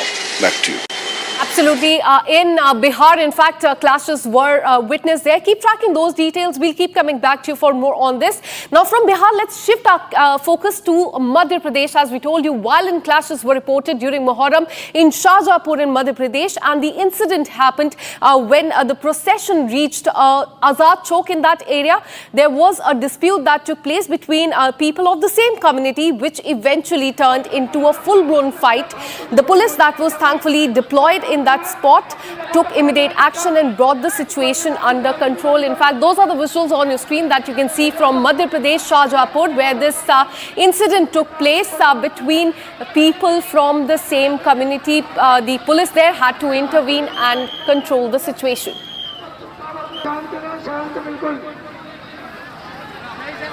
Well, as you can see in the visuals, police there on the ground when this incident took place. What we're learning is that this Muharram procession was passing through Azad Chowk when there was a dispute between the two people from the same community, and that led to a big fight. And there you can see on the screen that was the exact moment when that fight started between the two people of the same community.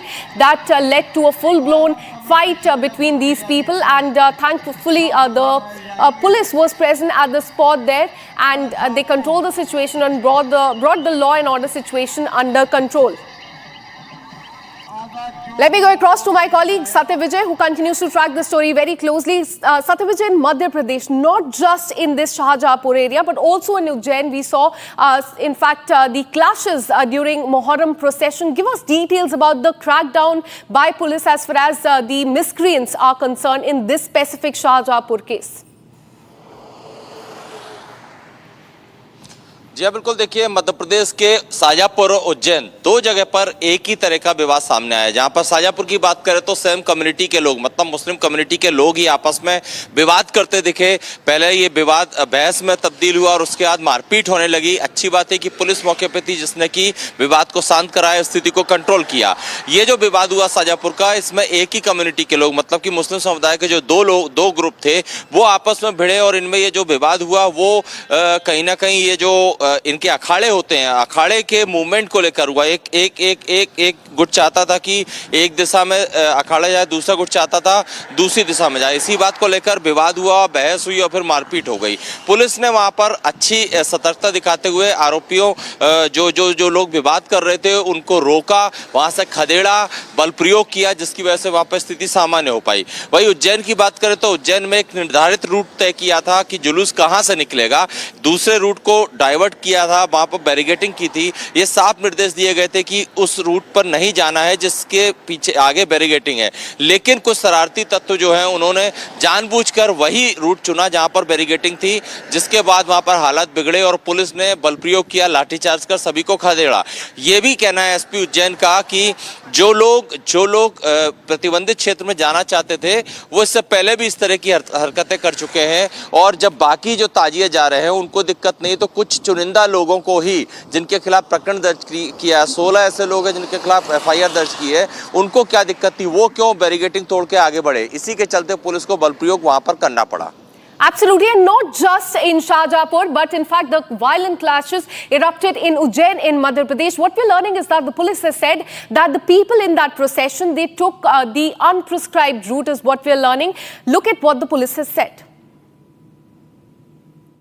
ये जो मुहर्रम का जुलूस होता है पूरा शांतिपूर्वक तरीके से निकला, और इसको लेकर समय समय पर 3 बार बैठक ली गई थी, जिला स्तर पे कंट्रोल रूम में, थाना स्तर पे, मोहल्ला स्तर पे, और सभी आयोजकों को बताया गया था कि निर्धारित रूट से ही जुलूस को निकाला जाए।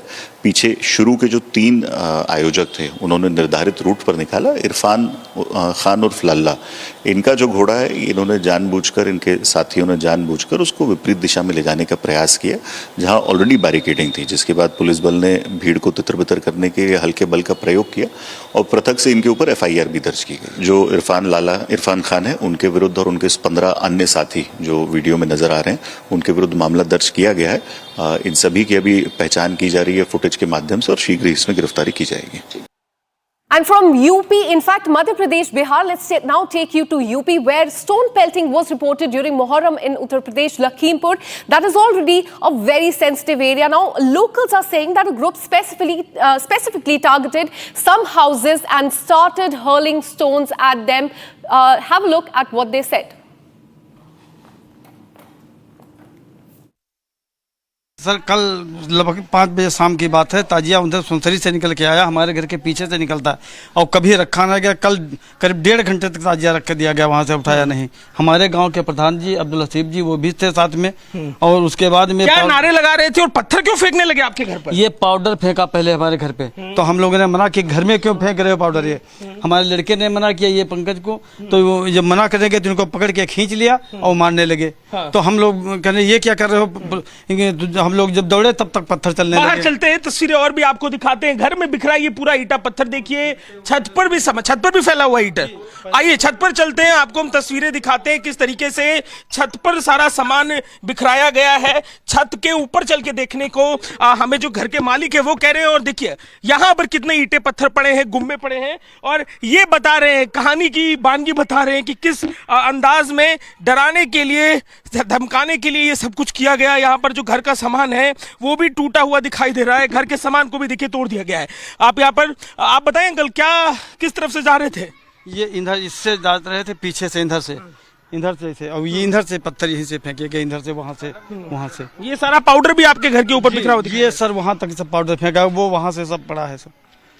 और ये पैनल टूट गया, देखो इस पे ईंटा। क्या नारेबाजी क्या कर रहे थे और उनकी मंशा क्या थी? ये पत्थरबाजी कर क्यों रहे थे? ये केवल हिंदू मुस्लिम भड़काना चाहते थे। आप लोग को डराने की कोशिश थी? और यहाँ हमारे घर से ये हिंदुओं का घर केवट का, इनके घर पे पत्थरबाजी, इनकी टीन टूट गई है। और वो वहाँ एक हिंदू का घर, वहाँ भी पत्थरबाजी, वहाँ भी उनके। हम आपको जरा तस्वीरें एक बार फिर से दिखाते हैं और अंदाजा लगाइए कि किस तरीके से डराने की कोशिश की गई। कल के दिन इस गांव के हिस्से में ईंटे पत्थर छत पर भी बिखरे हुए हैं। और जरा ऊपर से ही नीचे आपको तस्वीर दिखाते हैं, एक फ्रेम। जो स्थानीय लोग हैं दरवाजे पर इकट्ठा हैं, डरे सहमे ये लोग हैं अपनी सुरक्षा को लेकर। और इन ईंटे पत्थरों को देखिए, ये ईंटे पत्थर घर पर जब फेंके गए, इस मंशा से फेंके गए कि लोगों को डराया जाए। ये बताइए, सुरक्षा को लेकर डर लग रहा है आप लोग को? बिल्कुल सर, डर तो लगी रहा। जब इस पुलिस की मौजूदगी में ये हुआ है सर, तो डर तो लगी रहा। वो देखो वहाँ दीवार की वो ऊपर से देखिए टीन घर के सामने की दिखा रहे हैं, बाहर की तरफ अंदर की टीनें टूट चुकी हैं। जो पाउडर फेंका गया था, ये पाउडर क्या था और किस मंशा से? पता नहीं सर क्या था ये पाउडर में, इसमें वहां से फेंक रहे। तो हम लोगों ने मना कि घर में हमारे मत फेंको, अपने उसमें फेंको। नीचे उतरते हैं, जरा वहां भी चलकर देखते हैं, समझते हैं कि क्या मंशा थी। ये हिंदू आबादी जिस तरफ गांव की रहती है, बेहद डरी हुई ये आबादी है। सीढ़ियों पर भी आप देखेंगे गुम्मे के टुकड़े फैले हुए हैं। और जिस अंदाज में फेंके गए, लड़कों ने खुद अपने वीडियो बनाए, इंस्टाग्राम पे डाला है। अपना जो हलक दिखाने की कोशिश है, डराने की कोशिश है। घर के बाहर चलते हैं, आप बताइए घर में मौजूद थी आप जब हमला हुआ? जी यहाँ पे थे, बच्चों को लेके। ये बहू ने यहाँ पे खेल रहे थे, जब पत्थर आने लगे तो बहू इधर लेके कमरे में बच्चों को बंद कर दिया। डर पूरा परिवार डर गया होगा? डर के लिए। और सब सारे लोग बाहर थे, ये हम दोनों लोग। क्या नारेबाजी कर रहे थे ये लोग? वो सब वही खेल रहे थे, पाउडर खेल रहे थे। और उधर से पटाखे दगाने वाली बात आई। आपने कहा कि पटाखे दगा रहे थे, ये तो देखने को मिलता नहीं है। हाँ, पटाखे कभी नहीं दगते हैं, ना ही यहाँ पे रुकते हैं। यहाँ पे आते थे और चले जाते थे, लेकिन 1 घंटे तक रखे रहे। और हम 1-1.5 घंटा हो गया, हमने देखा कि इतनी देर तो कभी नहीं रुकते थे। उसके बाद इन्होंने यहाँ से वो यही पाउडर फेंकना शुरू किया। यहाँ पे हम लोग अपने घर के पास बैठे थे, लगभग वहाँ से 30 मीटर की दूरी पे। ये लोग झिल्लियों में उड़ा के हम लोगों घर पे फेंक रहे थे। जब हमने मना किया, नहीं सुना किसी ने। हम वहाँ पे जाके मना करने लगे तो 4-5 लोगों ने पीछे से आके हमको पकड़ लिया, पीट दिया आपको? हाँ। अच्छा। जब हमने मना किया, फिर भी वहाँ पे कोई प्रशासन नहीं बोला कुछ भी। बाद में बीच बराव कराए और फिर वो लोग क्या किए, जैसे वहाँ ये हुआ लफड़ा तो वो लेके बढ़ाए ताजिया और फिर उसके बाद उधर से पत्थर फेंकने लगे। घर में बच्चे भी थे आपके।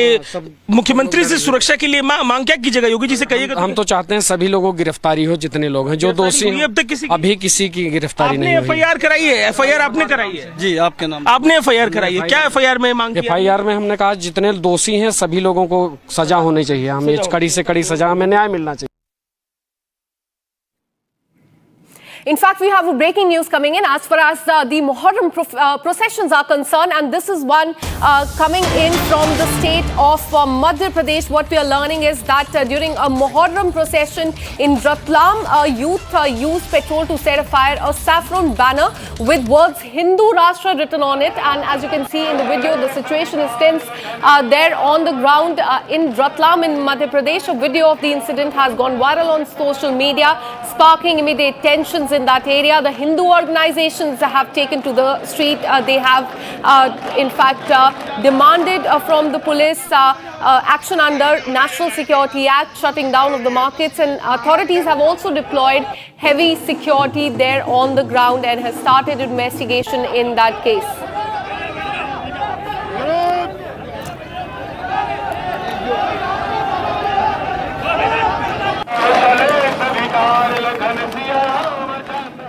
And now let's get you the top national stories of the day in under 1 minute.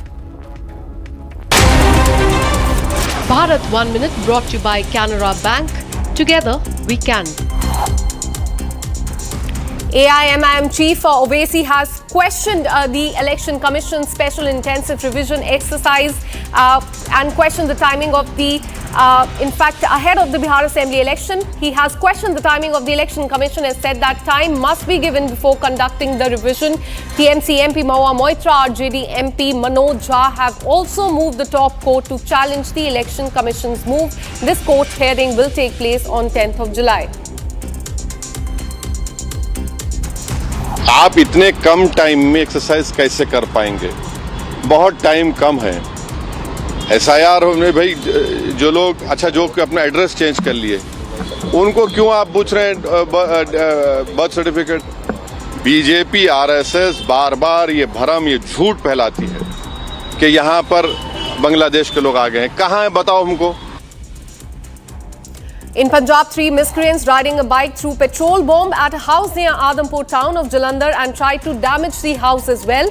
Footage that you can see on the screen shows how 3 unknown youth came on a motorcycle and fled after throwing bottles filled with petrol. Police has now launched an investigation in this matter, and in fact, BJP has also reacted very sharply to this incident. Situation remains tense in Bihar's Katihar district. Miscreants involved in the Muharram Tazia procession pelted stones on the local people and also a temple in that area. The district administration has ordered strict action against the miscreants who created ruckus in Nagar Thana area. Former Deputy Chief Minister has appealed to people to maintain law and order and peace in that area, assuring that strict action will be taken against the miscreants of this incident.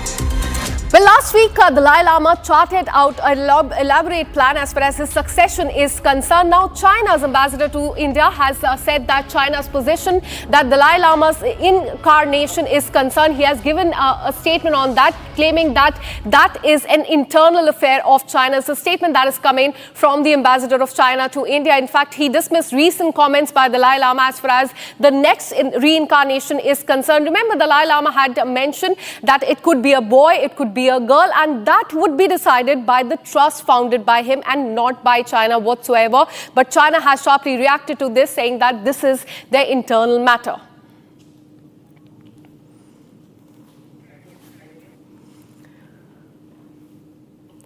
In fact, that is a statement that has come in from China, that this remains their internal matter, and there should be no interference as far as selecting the next Dalai Lama is concerned.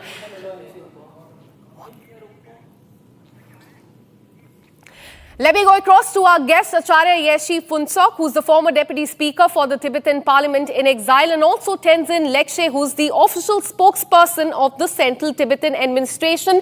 Thank you so much, gentlemen, for speaking to Republic TV. I want to come across to, Mr. Acharya, first to you. How do you look at the statement that is coming from China, that this is their internal matter and the next incarnation will be decided by China? Your first reaction to that?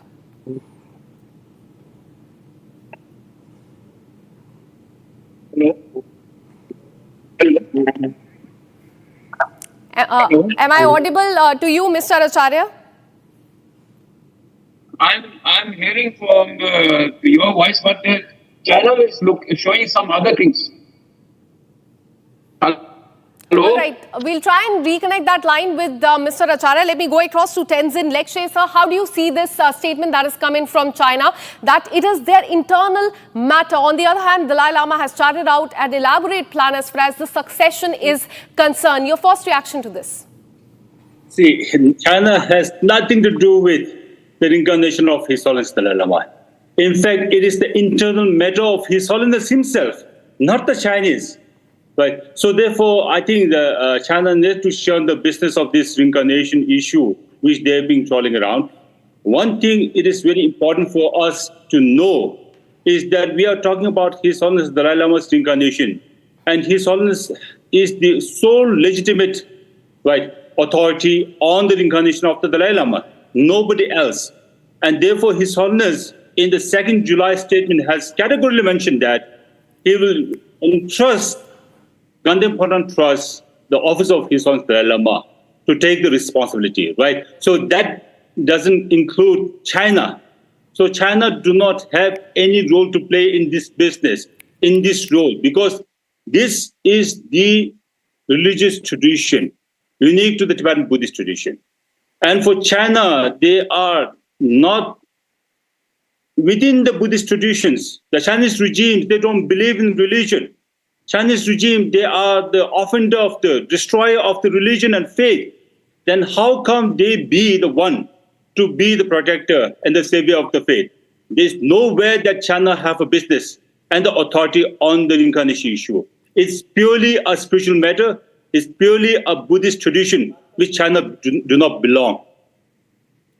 Absolutely. And after this announcement was made, in fact, there was a celebration by the Tibetan leaders and those activists and people there in Dharamshala as well. We saw celebrations yesterday on the 90th birthday of Dalai Lama as well. Let me now go across to Acharya Yeshi Phuntsok, who's been the former Deputy Speaker for the Tibetan Parliament in exile. Thank you so much for speaking to Republic TV. Your first reaction to the statement that is coming from China, that this is their internal matter. India should not intervene as far as the next incarnation is concerned. How would you react to this?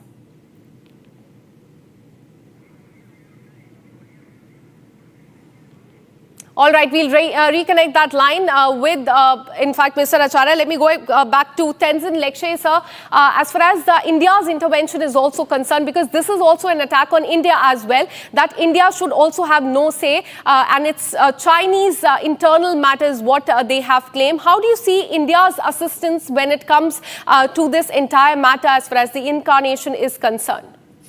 See, India has made a very clear position by saying that this is the religious tradition, right, as per the religious tradition, because it is the matter of His Holiness. So I think India has made the right decision by saying that it is up to His Holiness that His Holiness can decide upon where he should be, right? So therefore, I think China over the last so many years, they've been saying that this Buddhist tradition is the Chinese characteristics. They said that this Buddhist tradition of this reincarnation should be from their side, should be controlled by them. It is nowhere in the history that China has a control. China has an authority on the reincarnation. But so therefore, let me reiterate again, China has no business and no authority on the reincarnation of His Holiness Dalai Lama. But they can bark all the time, but this is not the thing that China should interfere. It's not right traditionally. Historically, also, they don't have any record where they can say that they have the legitimate authority on the reincarnation of His Holiness the Dalai Lama. Nowhere they don't have the authority, right?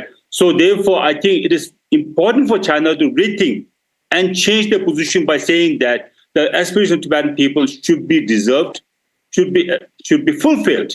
That's what I think His Holiness has said many times. Quite clear when Dalai Lama charted out the succession plan. He had categorically mentioned that it is, in fact, the decision by the trust that he had founded in 2015, and China will have no say whatsoever. But in the last 3 or 4 days, we've been seeing back-to-back statement that has been coming from China as far as the succession plan is concerned. But as far as, in fact, how would you see, because since the last 3 days, these reactions have been coming in from China. It appears that China is very desperate when it comes to reincarnation and its selection. Mr. Tenzin. See, China always acts out of desperations. Whenever it comes to the matter of Tibetan people and His Holiness, right, they were always wrong. They were always wrong. Right? They claimed that Tibet was part of China since time immemorial. They were wrong. They claimed that Tibetan Buddhists of Chinese characteristics. They were wrong. They claimed that His Holiness reincarnation should be born in Tibet, should be used through the golden urns, should be legitimized and authorized by the Chinese government. Nowhere, right? His Holiness will be born in Tibet. As His Holiness said many times, that if the Tibetan situation remains unchanged, he'll be born in a free world. Many times. Then right now at this present juncture, Tibet is more than ever critical. So how can His Holiness be born in Tibet? But second thing, absolutely. Was this is what China. Dalai Lama had also stated. So stay on with us. In fact, we are joined by Acharya Yeshi Phuntsok, who's been the former Deputy Speaker for the Tibetan Parliament in exile. So thank you so much for speaking to Republic TV. I wanted to ask you your first reaction to the statements, back-to-back statements that are coming in from China as far as the reincarnation is concerned. They're saying it's their internal matter. China have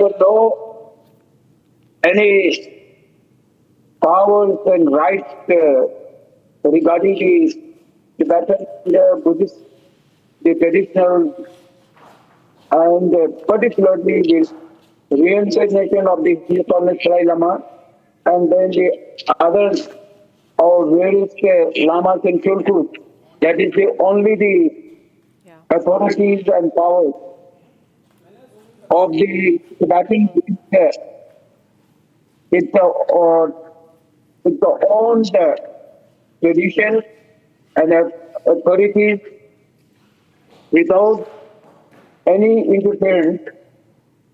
China has no right, no power. So therefore, they always comes their reaction, but we never met any enforcement of the Chinese government. Authoritarians, the unknown about any Buddhist single word about the Buddhism, what they can to do something about the reincarnations of the His Holiness Dalai Lama and the other Tibetan traditions and culture. That is I have mentioned several times in this various platforms. Absolutely. China can say all it wants that it's their internal matter, but the fact remains that it will be chosen by the trust that has been founded by the Dalai Lama. Thank you so much, gentlemen, for speaking to Republic TV. And with this, we're taking a very short break. Coming up on the other side, China has issued a message to India, as we told you, saying that reincarnation of the Dalai Lama is inherently their internal matter. And concerning news coming in from Karnataka, a youth brutally assaulted in Bangalore over relationship dispute. Actor Darshan case referenced in this case as well. This and much more on the other side. Stay with us.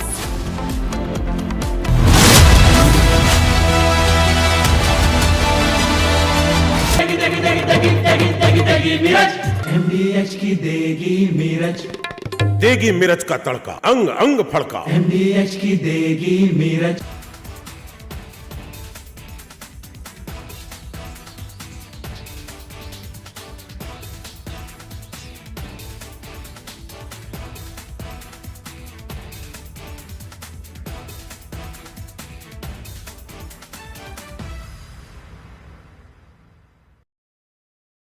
Donald Trump, in first attempt, when the first part of his presidency in 2017, he has come out with the tax breaks.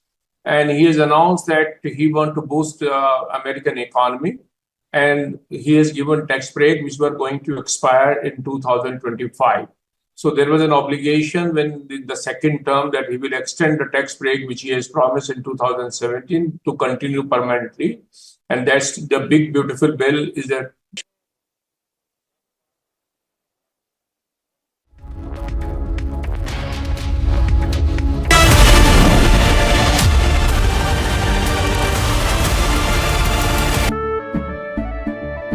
केसरिया से मन जोगी हुआ रे दिल झूमे देखो मतवारा हुआ रे केसरिया से मन जोगी हुआ हर पल मनाओ केसरी त्योहार विमल बोलो जुबान केसरी ये है सीक्रेट रेसिपी MDH का जीरा सिर्फ जल जीरा मसाला जीरा सिर्फ MDH का जल जीरा सिर्फ MDH का जल जीरा सिर्फ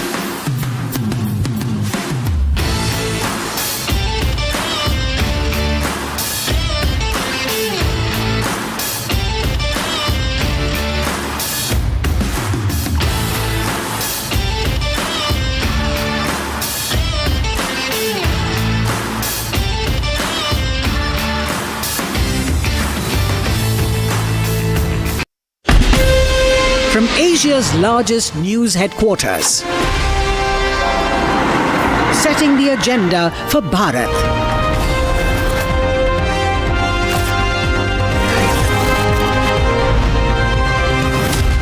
You're watching Republic.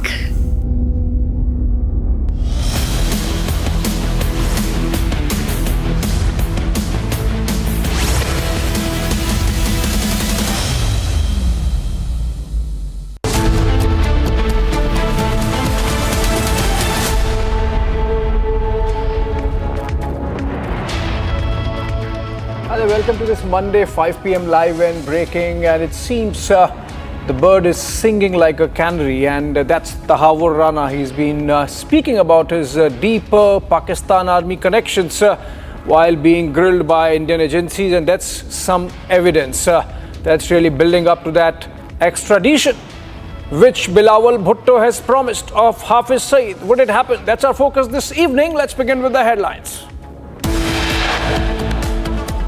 VVIP shocker caught on camera. MNS leader's son harasses woman.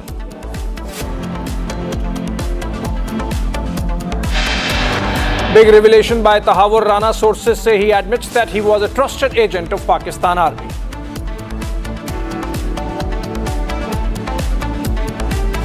Clashes reported during religious procession in several states yesterday. In Lakhimpur, stones allegedly pelted on Hindu houses. Delhi High Court dismisses the petition filed by Turkey-based ground handling company Celebi Aviation challenging the revocation of its security clearance. France calls out Chinese disinformation campaign against Rafale. French intelligence claims China trying to foil global sale of Rafale jets.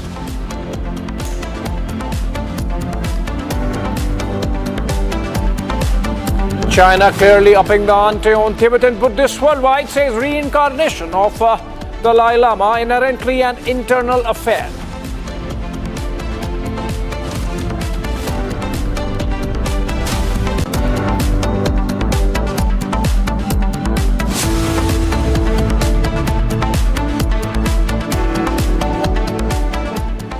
All right, important development there. Former Foreign Minister of Pakistan, Bilawal Bhutto Zardari, has stunned his own country and perhaps even more Lashkar-e-Taiba by openly saying that Pakistan has no objection to extraditing global terrorists like Hafiz Saeed and Masood Azhar to India. This isn't just a political statement, it's a direct hit at Pakistan's terror factories. And what follows? He was speaking to Al Jazeera, where he has made this statement. There is already a meltdown from Hafiz Saeed's camp. His son Tala Saeed, for example, has now publicly accused Bilawal of disgracing Pakistan on the world stage. Pakistan's terror sympathizers are rattled. Their safe havens are being questioned. And it seems Bilawal is going to face some heat. Let's listen to what Tala Sahid has said in hitting back to Bilawal Bhutto Zardari, and then we come back. International news channel को interview देते हुए बिलावल ने जो बातें की, भारतीय सहाफ़ी के सवालात के जो जवाबात दिए, हकीकत में वो जवाब बनते नहीं थे, जिससे हम सब की पूरी पाकिस्तानी कौम की दिल आज़ारी हुई है। इस पर हम उसके इस बयानात की भरपूर मजम्मत करते हैं। मेरे वालिद मोहतरम हाफिज़ मोहम्मद सईद हफिज़हुल्लाह का किरदार पाकिस्तान की खिदमत, हिफाजत और दिफा के हवाले से हमेशा रहा है। इंटरनेशनल न्यूज़ चैनल को इंटरव्यू देते हुए बिलावल ने जो बातें की, भारतीय सहाफ़ी के सवालात के जो जवाबात दिए, हकीकत में वो जवाब बनते नहीं थे, जिससे हम सब की पूरी पाकिस्तानी कौम की दिल आज़ारी हुई है। इस पर हम उसके इस बयानात की भरपूर मजम्मत करते हैं। मेरे वालिद मोहतरम हाफिज़ मोहम्मद सईद हफिज़हुल्लाह का किरदार पाकिस्तान की खिदमत, हिफाजत और दिफा के हवाले से हमेशा रहा है।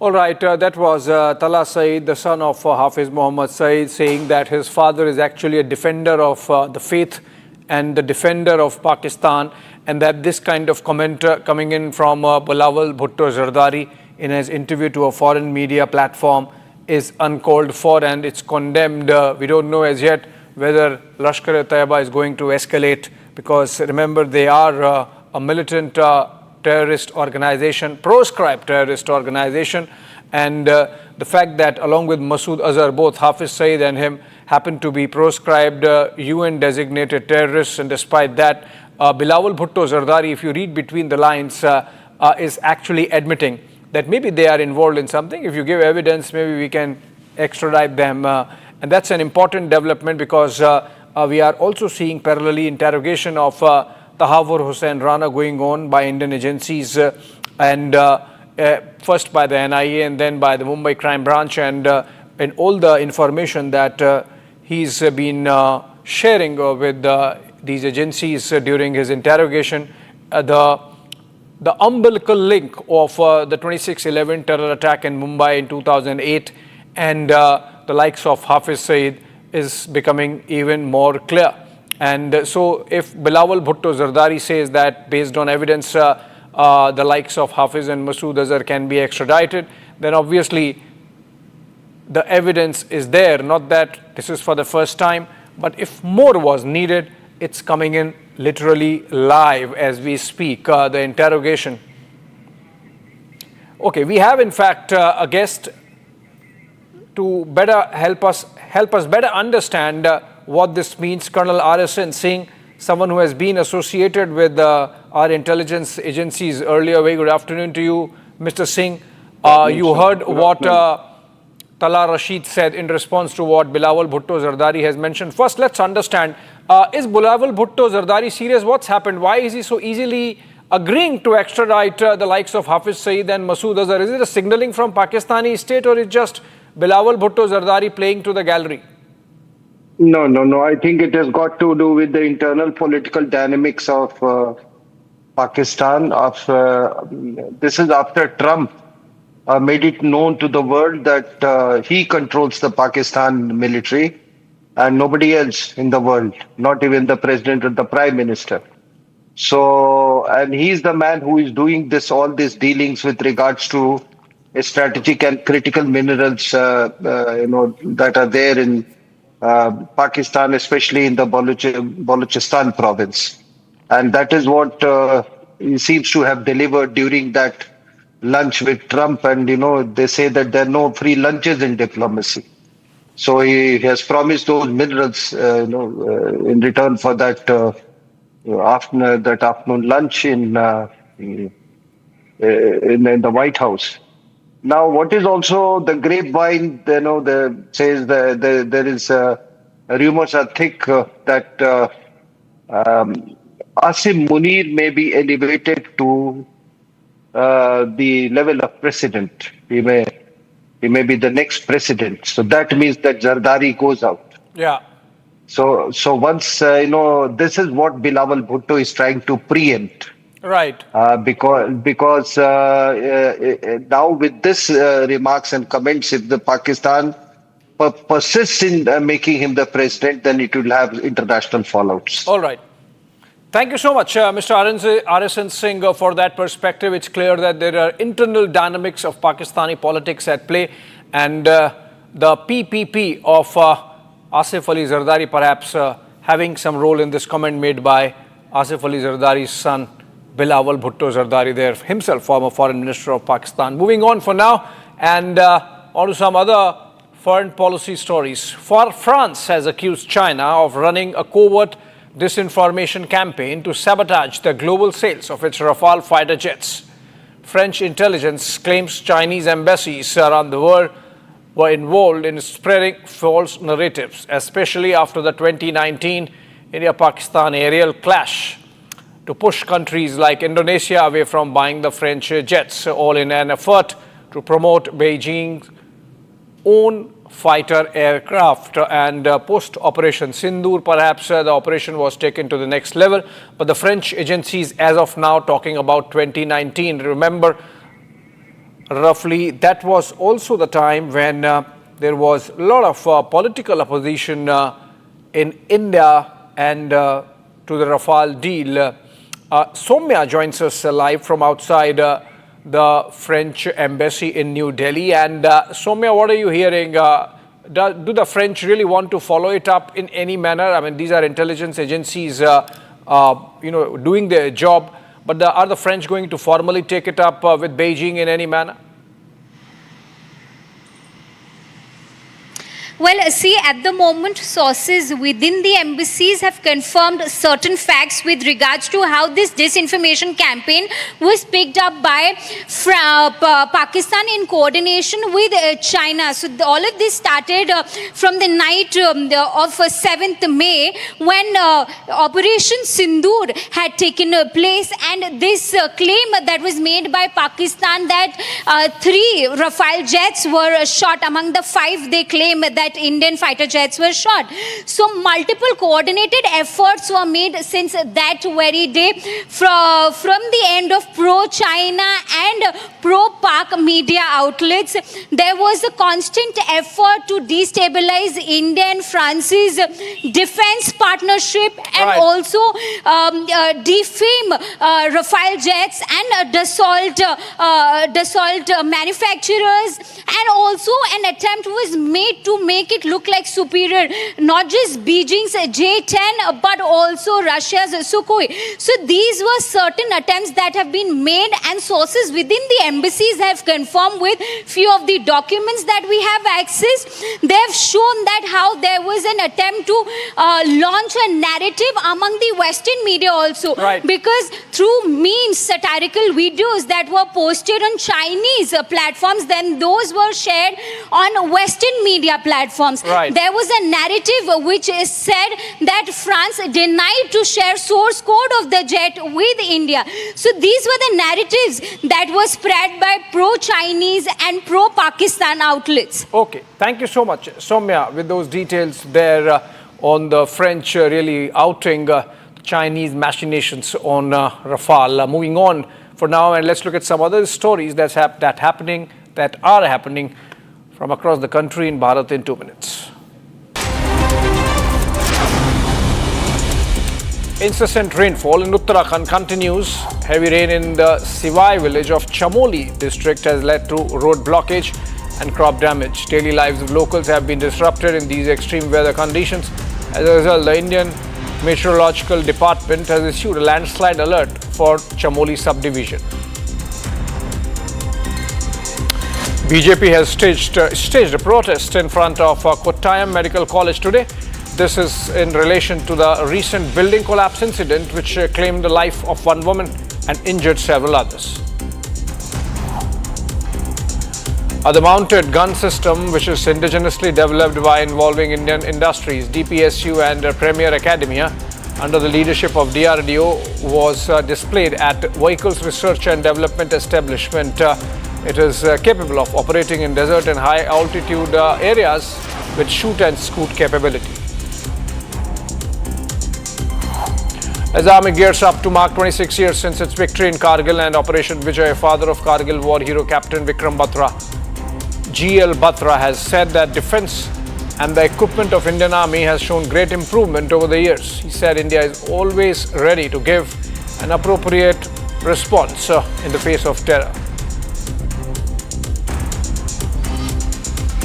Delhi Public Works Department Minister Parvesh Sahib Singh Verma visited the construction site of Tunnel 5 ITPO today.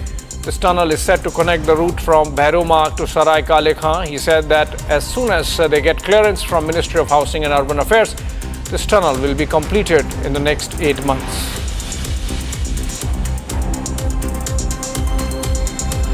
Japan Coast Guard ship Itsukushima has arrived at Chennai port as part of its global ocean voyage training. This visit underscores the deep and enduring bond between Indian Coast Guard and the Japan counterpart, further strengthening the strategic partnership in the vital Indo-Pacific region and enhancing interoperability between the two renowned maritime forces.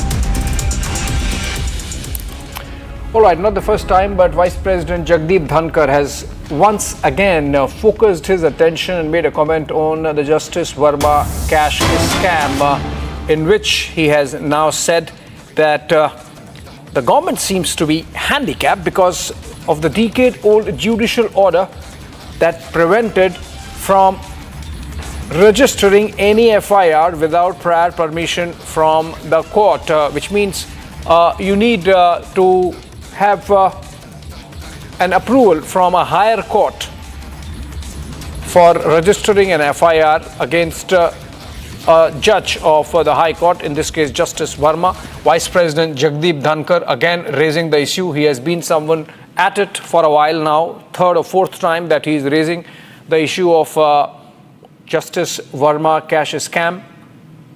These are pictures from earlier of when the burnt cash remains were found from his outhouse. Justice Verma since transferred, and inquiry report finding him culpable, but of course he has dissented. He has rejected those findings and calls them not following principles of natural justice. Okay, we have in fact the soundbite of Vice President. Let's listen to him. Incident took place, boys and girls, on night intervening 14th and 15th March. We did not come to know about it. It was only on 21st March this year, after about 7 days, we came to know about this ghastly crime. Now question arises, did anyone know about it earlier? Yes, it was a fire incident. The firefighting mechanism was there. Those involved with the system knew about it. Why it was not shared? I am a concerned man. Whether this is an incident in isolation or there are other similar incidents, that is something which we have to deal with. I therefore strongly feel, and I have said it on multiple occasions, proceeding with the constitutional mechanism of dealing with the judge in terms of constitutional provision is one way out. But that is not a solution, because we claim to be a democracy, which we are. The world looks at us as a mature democracy where there has to be rule of law, equality before law, which means every crime must be investigated. If the money is so huge in volume, we have to find out, is it tainted money? What is the source of this money? How was it stacked in the official residence of a judge? It belonged to whom? Several penal provisions are violated in the process. I do hope an FIR will be registered. We must go to the root of the matter, because for the democracy it matters that our judiciary, in whom the faith is unshakable, its very foundations have been shaken. The citadel is tottering because of this incident. Some fundamental questions raised there by Vice President Jagdeep Dhankar. Hopefully, the investigations would move in that direction. Moving on to another story for now. Shiv Sena leader Sanjay Nirupam has slammed MNS after a video of a MNS leader's son hurling abuses at a Marathi-speaking woman has gone viral. This is from Mumbai, and Nirupam says the real face of those who claim to protect Marathi pride is exposed. This video has been posted by Sanjay Nirupam, and this altercation between the son of MNS leader identified as Javed Sheikh and Raksha More, if I get the name correct, of this woman who's having an altercation, and this MNS leader's son misbehaving and with a lot of indecency there, as can be seen in the pictures. We have Sanjay Nirupam comment on this. Let's listen to him. ये राहिल या साहिल नाम का जो लड़का है, ये नशे में धुत है। एक ऐसा मुसलमान है जो शराब पी के घूम रहा है। उसका शराब पी के उसने गाड़ी चलाई और जाकर गाड़ी ठोक दी, और जब इस महिला ने विरोध किया तो इस महिला को गाली दी, और उसके बाद बार बार अपने बाप के पोजीशन को फ्रंट कर रहा है। इससे दो बातें स्पष्ट होती हैं कि मनसे वाले मराठी भाषा के नाम पर जिस तरीके से उत्पात मचा रहे हैं, ये दरअसल गुंडागर्दी है। इनको न तो मराठी भाषा से कोई लेना देना, न मराठी समाज के मान सम्मान से लेना देना। अगर मराठी भाषकों के मान सम्मान से लेना देना होता तो राजश्री मोरे को कोई गाली नहीं देता, कोई मनसे वाला मनसे का कह करके उसको गाली नहीं देता। दूसरी बात, ये जो मनसे के उपाध्यक्ष जावेद शेख के बेटे कह रहे हैं, उनको देख करके हमें समझ में आ रहा है कि बार बार मनसे वाले हिंदुओं पर ही हमले करते हैं। और हमने बार बार सवाल उठाया कि अगर इतनी ताकत है, इतना गट्स है, इतना जोश है तुम में, इतना करेज है या साहस है, तो जरा भिंडी बाजार में जाके किसी मुसलमान को थप्पड़ मार के दिखाओ, उसको बोलो कि तुम उर्दू में बात मत करो, मराठी में बात करो। अब समझ में आ रहा है कि मनसे के जो मुस्लिम नेता हैं, उनके दबाव में आकर के राज ठाकरे के गुंडे हिंदुओं के ऊपर सरेआम हमले कर रहे हैं। मैं सरकार से यह डिमांड करूंगा, मांग करूंगा कि ऐसे गुंडों के खिलाफ सख्त से सख्त कार्रवाई होनी चाहिए। माननीय मुख्यमंत्री जी ने घोषणा की है कि भाषा के नाम पे गुंडागर्दी कतई बर्दाश्त नहीं की जाएगी, लेकिन जिस तरीके से मुंबई की सड़कों पे, महाराष्ट्र की सड़कों पे मनसे की तरफ से मराठी भाषा के नाम पे गुंडागर्दी शुरू हुई है, इस गुंडागर्दी को तत्काल खत्म करना पड़ेगा, रोकना पड़ेगा, और इसके लिए पुलिस को हाथ में डंडा लेकर के इन तमाम गुंडों के खिलाफ सख्त कार्रवाई करनी पड़ेगी। तब कहीं जाके हर वर्ग के लोगों में एक सुरक्षा का भाव पैदा हो पाएगा। All right, this seems to be snowballing. In fact, Republic spoke to Deepak Kesarkar on this story from Shiv Sena. Let's listen to him. देखिए, इस पे राजनीति नहीं होनी चाहिए, ऐसे मुझे लगता है। किसी को पीटना ये महाराष्ट्र की संस्कृति कभी भी नहीं थी। तो मुझे ऐसे लगता है कि जो भी आपको कहना है आप बोल सकते हैं, आपके विचार बोल सकते हैं, और फिर इकट्ठा रहना ये महाराष्ट्र की संस्कृति रह चुकी है, और महाराष्ट्र हमेशा प्रोग्रेसिव रह चुका है। तो हमने बहुत सारी चीज़ें मराठी के लिए की है, तो मराठी भाषा आगे जा रही है, उसको क्लासिकल लैंग्वेज का स्टेटस मिल गया है, और मराठी भाषा धोरण भी तय हुआ है। तो बहुत सारी चीज़ें हैं जो मराठी भाषा धोरण में है, तो उसके लिए ज़बरदस्ती करने की ज़रूरी नहीं है, उसके बारे में तो तय हो गया है। तो आप किसी भी चीज़ को अच्छी तरह से किसी को बोलेंगे तो वो लोग फॉलो करते हैं। एक तरीका होता है, उस तरीके से अगर बोला जाए तो समाज में शांति भी रहती है और सब लोग इकट्ठा भी रहते हैं। मंत्री जो आशीष शेलार का कहना है कि जिस तरह से पहलगाम में आतंकियों ने धर्म पूछ के मारा, उसी तरह से महाराष्ट्र में भाषा के नाम से मारा जा रहा। देखिए, मारना ये अच्छी चीज़ बिल्कुल नहीं है, हम उससे एग्री नहीं होते, क्योंकि ये चीज़ें तो बाला साहब के ज़माने में इस तरह से नहीं होती थी। कोई भी अगर गलत काम करे तो उसके लिए शिवसेना का खुद का स्टाइल था, लेकिन हर किसी को वो कहाँ से है ये पूछ के मारा नहीं जाता था। ये बाला साहब का कभी भी स्वभाव नहीं रहा है। उन्होंने घोषणा भी दी थी वो गर्व से कहो हम हिंदू है, इसका मतलब तो हिंदी में ही घोषणा थी। उनके लिए मराठी हिंदी एक ही थी, लेकिन मराठी का उनको अभिमान था। मराठी लोगों के लिए खड़ा रहना, उनको नौकरी में प्रेफरेंस देना, ये उनकी भूमिका थी और वो भूमिका आज भी शिंदे साहब ने कायम रखी है और इसीलिए अच्छी तरह से लोगों का रिस्पांस भी मिल रहा है। All right, as Pakistan continues its strikes in tribal areas in North Waziristan, people have really come out and started protesting against the Pakistani state. These are pictures coming in from Waziristan, in fact, more precisely, the Shiva area of North Waziristan, where these voices have come out against Pakistan military operations in the area. Slogans being raised and rejecting the operation. Let's listen to some of the net sounds there.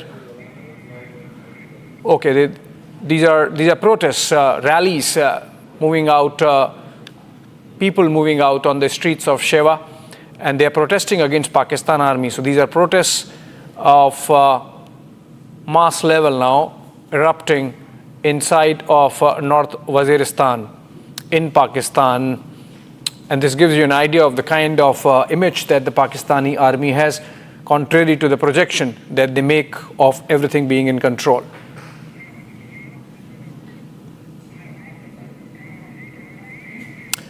All right, moving on to some more international news. People in Nairobi take to the streets to protest against police brutality this time, as anger has reignited over the long-standing issue by the death of blogger Albert Ojwang in police custody that happened some time ago, and the close-range shooting by police of vendor Boniface Karaoke during protests for Ojwang mid-June. Human rights groups have long called for action over illegal arrests, detentions and torture of government critics in Kenya.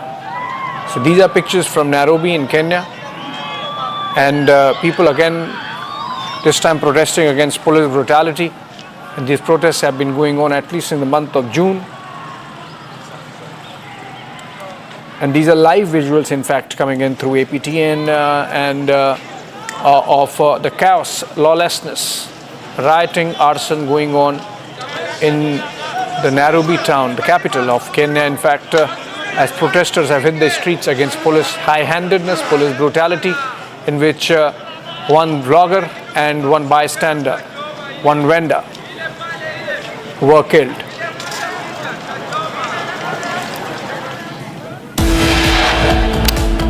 All right, with that, we slip into a short break. On the other side, clashes reported during religious procession in several states yesterday. In Lakhimpur, stones allegedly pelted on Hindu homes. Also, Delhi High Court dismisses the petition filed by Turkey-based ground handling company Celebi Aviation, challenging the revocation of its security clearance.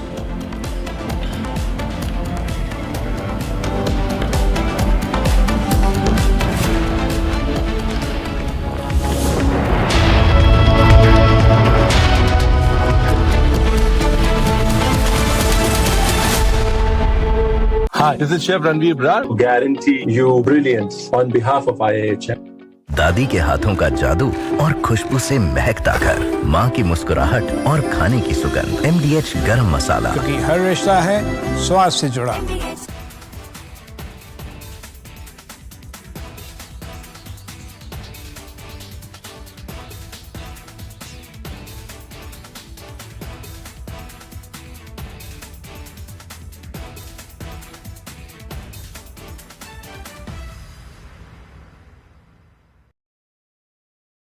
Donald Trump, in first attempt, when the first part of his presidency in 2017, he has come out with the tax breaks, and he has announced that he wants to boost the American economy, and he has given tax break which were going to expire in 2025. So there was an obligation when the second term that he will extend the tax break which he has promised in 2017 to continue permanently, and that's the big beautiful bill is a drastic reduction in the tax liability of the US taxpayers. So that's why it's a big bill, a big beautiful bill. And at the same time, it marks a lot of expenditure for defense, etc. So that's why Mr. Donald Trump is saying it's a big It's beautiful and it's a bill so that all America will become great again. So that's the idea and that's the objective. So reduction in taxes is a welcome measure, which all by and large everyone taxpayer loves, and that's why people are.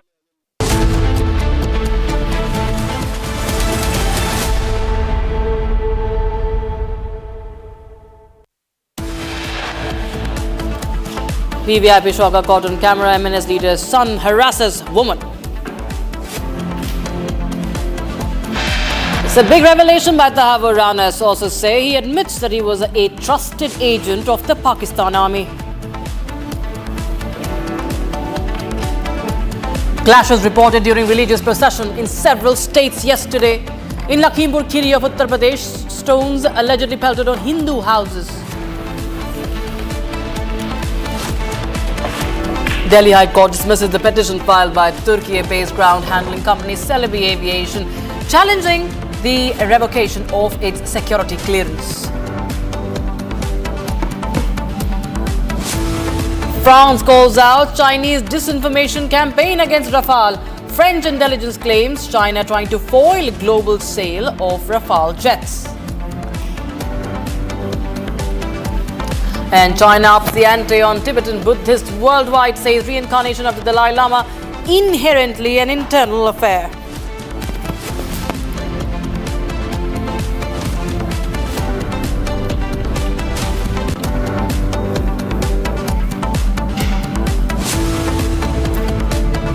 Very warm welcome, viewers. You're watching live and breaking. I'm Dr. Tamisha with you. Start with the big development in the Pahalgam terror case. Now, in a significant development, a special NIA court has sent two Lashkar-e-Taiba associates, Parvez Ahmed and Bashir Ahmed, to 10-day NIA remand till the 16th of July.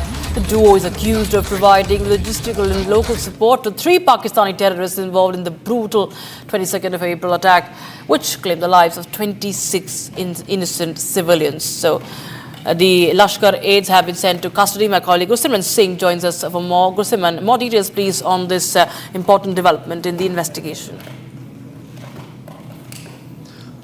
See, Rakshita, the arrest that was made by the National Investigation Agency of Parvez Ahmed and Bashir Ahmed from Pahalgam, that was made on 22nd of June. Since then, we have seen that the NIA was pushing for their custody. First, it was 5 days, then it was a week-long custody, and now 10 days custody has been granted to the National Investigation Agency by the Special NIA Court in Jammu. The NIA has put before court that they have found some concrete evidences that will be helpful in days to come in the overall investigation of the case. The NIA has told court that these two accused have kept the terrorists, 3 Pakistani terrorists, which they have identified are from Lashkar-e-Taiba and Pakistani national. They have kept them at a Dhok, which is a temporary shelter very close to the place of incident in the Baisaran Ghati, Baisaran Valley, where this brutal terror attack took place, in which 25 non-locals who have come to Jammu and Kashmir to enjoy to make some memories, to enjoy their time, they were killed, and 1 local was killed by the Pakistani terrorist. They were well known to the entire conspiracy that was hatched by the Lashkar-e-Taiba, and that is what the NIA has told court, that now they have to be taken to the site of the incident for the scene recreation and also the multiple evidences that the NIA is looking for in this entire case, so as to look at what were the incidents that unfolded during this Baisaran Valley terror attack in Pahalgam on 22nd of April. Apart from this, NIA has also informed court that they have received some of the financial assistance or financial aid from these terrorists in exchange of the help that they have given to the terrorist, and it was all deliberate. It was not that under some fear they have done it, but it was all deliberate that they have done, and based on that, the NIA court has agreed for a 10 days remand that has been given to these accused by the Special NIA court in Jammu till 16th, and now on 17th of July they will be presented before court again. Right. Goswami Singh, thank you so much for joining us with those details coming in on the Pahalgam terror attack story. We will shift our focus to other stories. Violent clashes have been reported during Muharram in Shahjahanpur of Madhya Pradesh. Incident happened when a procession reached the Azad Chowk. There was allegedly a dispute that took place, which eventually turned into a fight. Police deployed on the spot took immediate action and brought the situation under control. So, multiple states have reported violence on the occasion of when Muharram has been marked. And there were tense verbal spat erupting in Shahjahanpur, case of stone pelting also in Uttar Pradesh's Lakim Kheri. These are visuals from Madhya Pradesh's Shahjahanpur. The groups clashing during the procession. As you can see on your screens, heavy deployment of security forces. Satya Vijay joins us live on the broadcast. Satya Vijay, हमें बताएं कि क्या कुछ हुआ है इस case में, क्या किसी को हिरासत में भी लिया गया है? देखिए, शाहजहाँपुर में जो घटनाक्रम हुआ है वो मुहर्रम के जुलूस के दौरान हुआ है। सैम कम्युनिटी के जो लोग थे उन्होंने अखाड़े के मूवमेंट को लेकर विवाद हुआ। एक पक्ष चाहता था अखाड़ा एक दिशा में जाए, दूसरा पक्ष किसी और दिशा में चाहता था। इस बात को लेकर पहले गालियां दी गई एक दूसरे को, उसके बाद हाथापाई और मारपीट की नौबत आई। अच्छी बात यह कि वहाँ पर मौके पर पुलिस मौजूद थी और पुलिस ने सतर्कता दिखाते हुए तुरंत वहाँ पर बल प्रयोग किया, लाठीचार्ज किया, जिसके बाद हालात कंट्रोल में हो पाए। चूंकि ये विवाद सैम कम्युनिटी में था, मुहर्रम के दौरान जो लोग आपस में वहाँ पर जुलूस निकाल रहे थे एक ही कम्युनिटी के थे, इसीलिए दोनों पक्षों ने अभी तक जो हमारे पास इनपुट है उसके मुताबिक पुलिस में कंप्लेंट नहीं की थी, इसीलिए पुलिस ने प्रकरण दर्ज नहीं किया। लेकिन पुलिस ने ये कहा है कि चूंकि शांति भंग करने का मामला बन सकता है और अगर इस तरह की जो वीडियो फुटेज हैं उसके आधार पर आरोपियों को सर्च भी किया जा सकता है। लेकिन चूंकि कोई पक्ष थाने नहीं पहुंचा है इसलिए प्रकरण दर्ज नहीं किया है। लेकिन ये पहली घटना नहीं है। उज्जैन हो, रतलाम हो और शाहजहाँपुर हो, मध्य प्रदेश के 3 जिलों में एक साथ एक ही तरह की घटना हुई है। मुहर्रम के जुलूस के दौरान विवाद हुआ है और शाहजहाँपुर में तो एक ही कम्युनिटी के लोग आपस में लड़े हैं। जो लोग लड़े हैं वो आप उसी जुलूस में शामिल थे। बताया जा रहा है कि पहले मंच पर से गालियां दी गई, उसके बाद दूसरा पक्ष भड़का और भड़कने के बाद इनमें मारपीट होने लगी। चूंकि 12 बजे से सुबह 5 बजे तक ये जुलूस निकलना था, इस दौरान वहाँ पर पुलिस की भारी तादाद थी, भारी संख्या में पुलिस वहाँ मौजूद थी। पुलिस ने स्थिति को सही समय पे भापा और वहाँ पर स्थिति को कंट्रोल में किया। थोड़ा बल प्रयोग पुलिस को करना पड़ा, लेकिन स्थिति वहाँ पर पूरी तरह से पुलिस ने सामान्य कर दी है। जी, सत्य विजय, बहुत धन्यवाद हमारे साथ जुड़ने के लिए viewers. In fact we also spoke exclusively to the SP of Ujjain who detailed what exactly happened during the procession.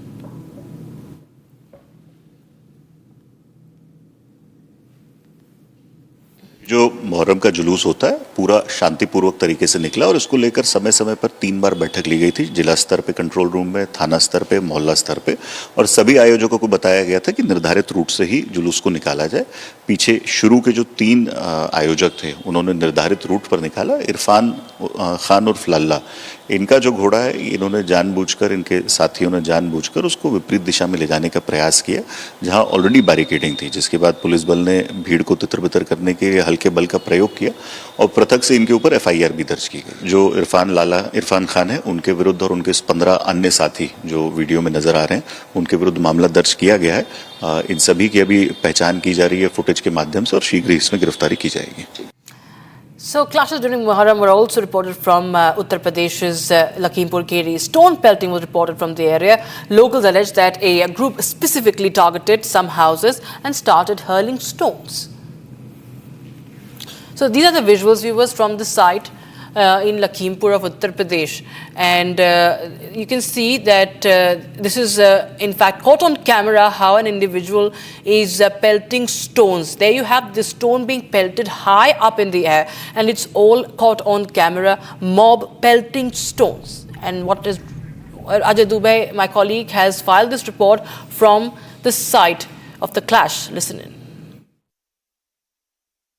Sir, कल लगभग 5 बजे शाम की बात है। ताजिया उधर सुनसरी से निकल के आया, हमारे घर के पीछे से निकलता है और कभी रखा ना गया। कल करीब 1.5 घंटे तक ताजिया रख के दिया गया, वहां से उठाया नहीं। हमारे गांव के प्रधान जी अब्दुल हसीब जी वो भी थे साथ में, और उसके बाद में क्या नारे लगा रहे थे और पत्थर क्यों फेंकने लगे आपके घर पर? ये पाउडर फेंका पहले हमारे घर पे, तो हम लोगों ने मना कि घर में क्यों फेंक रहे हो पाउडर। ये हमारे लड़के ने मना किया, ये पंकज को, तो जब मना करेंगे तो इनको पकड़ के खींच लिया और मारने लगे। तो हम लोग कहने ये क्या कर रहे हो, हम लोग जब दौड़े तब तक पत्थर चलने लगे। बाहर चलते हैं, तस्वीरें और भी आपको दिखाते हैं। घर में बिखरा ये पूरा ईटा पत्थर देखिए, छत पर भी फैला हुआ ईटा। आइए छत पर चलते हैं, आपको हम तस्वीरें दिखाते हैं किस तरीके से छत पर सारा सामान बिखराया गया है। छत के ऊपर चल के देखने को हमें जो घर के मालिक है वो कह रहे हैं, और देखिए यहाँ पर कितने ईंटे पत्थर पड़े हैं, गुम्मे पड़े हैं, और ये बता रहे हैं, कहानी की बानगी बता रहे हैं कि किस अंदाज में डराने के लिए, धमकाने के लिए ये सब कुछ किया गया। यहाँ पर जो घर का सामान है वो भी टूटा हुआ दिखाई दे रहा है, घर के सामान को भी देखिए तोड़ दिया गया है। आप यहाँ पर आप बताएं अंकल, क्या किस तरफ से जा रहे थे? ये इधर इससे जा रहे थे, पीछे से इधर से इधर से थे और ये इधर से पत्थर यहीं से फेंके गए, इधर से वहाँ से वहाँ से। ये सारा पाउडर भी आपके घर के ऊपर बिखरा हुआ? ये सर वहाँ तक सब पाउडर फेंका, वो वहाँ से सब पड़ा है सब। और ये पैनल टूट गया, देखो इस पे ईंटा। क्या नारेबाजी क्या कर रहे थे और उनकी मंशा क्या थी? ये पत्थरबाजी कर क्यों रहे थे? ये केवल हिंदू मुस्लिम भड़काना चाहते थे। आप लोग को डराने की कोशिश थी? ये यहाँ हमारे घर से ये हिंदुओं का घर केवट का, इनके घर पे पत्थरबाजी, इनकी टीन टूट गई है। और वो वहाँ एक हिंदू का घर, वहाँ भी पत्थरबाजी, वहाँ भी उनके। हम आपको जरा तस्वीरें एक बार फिर से दिखाते हैं और अंदाजा लगाइए कि किस तरीके से डराने की कोशिश की गई। कल के दिन इस गांव के हिस्से में ईंटें पत्थर छत पर भी बिखरे हुए हैं। और जरा ऊपर से ही नीचे आपको तस्वीर दिखाते हैं, एक फ्रेम। जो स्थानीय लोग हैं दरवाजे पर इकट्ठा हैं, डरे सहमे ये लोग हैं अपनी सुरक्षा को लेकर। और इन ईंटें पत्थरों को देखिए, ये ईंटें पत्थर घर पर जब फेंके गए, इस मंशा से फेंके गए कि लोगों को डराया जाए। ये बताइए, सुरक्षा को लेकर डर लग रहा है आप लोग को? बिल्कुल सर, डर तो लगी रहा है। जब इस पुलिस की मौजूदगी में ये हुआ है सर, तो डर तो लगी रहा। वो देखो वहाँ दीवार की वो ऊपर देखिए, टीन घर के सामने की दिखा रहे हैं, बाहर की तरफ अंदर की टीनें टूट चुकी हैं। जो पाउडर फेंका गया था, ये पाउडर क्या था और किस मंशा से? पता नहीं सर क्या था ये पाउडर में, इसमें वहाँ से फेंक रहे। तो हम लोगों ने मना कि घर में हमारे मत फेंको, अपने उसमें फेंको।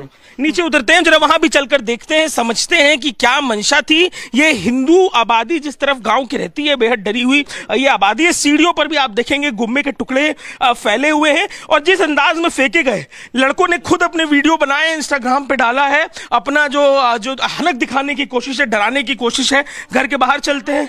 आप बताइए, घर में मौजूद थी आप जब हमला हुआ? जी, यहाँ पे थे, बच्चों को लेके। ये बहू ने यहाँ पे खेल रहे थे, जब पत्थर आने लगे तो बहू इधर लेके कमरे में बच्चों को बंद कर दिया। डर पूरा परिवार डर गया होगा डर के लिए। और सब सारे लोग बाहर थे, ये हम दोनों लोग। क्या नारेबाजी कर रहे थे ये लोग?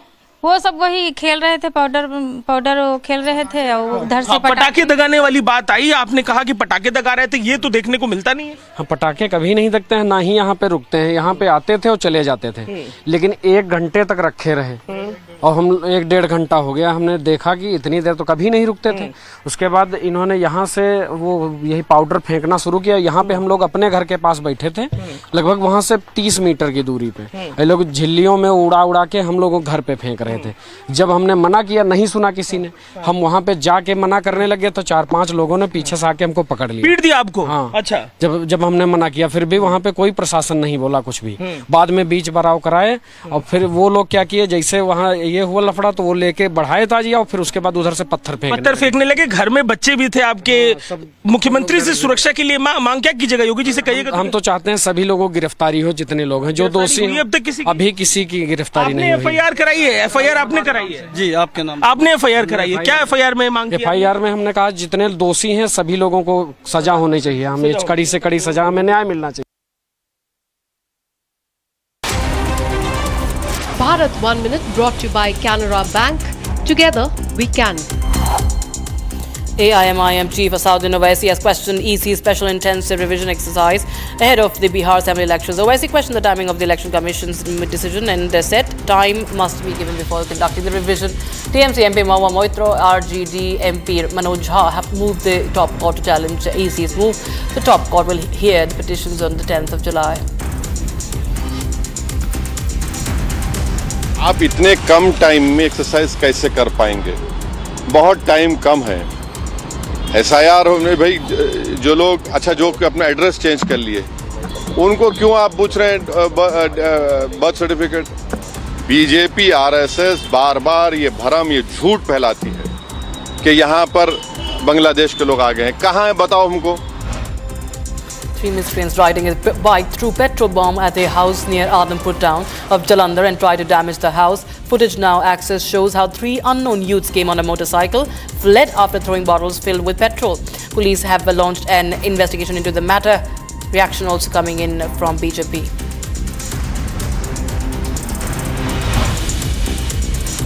Situation remains tense in Bihar's Katihar district. Miscreants involved in the Muharram Taziyah procession pelted stones on local people in temple. The district administration has ordered action against miscreants who created a ruckus. Former Deputy Chief Minister and MLA Tarkeshwar Prasad appeals to people to maintain law and order.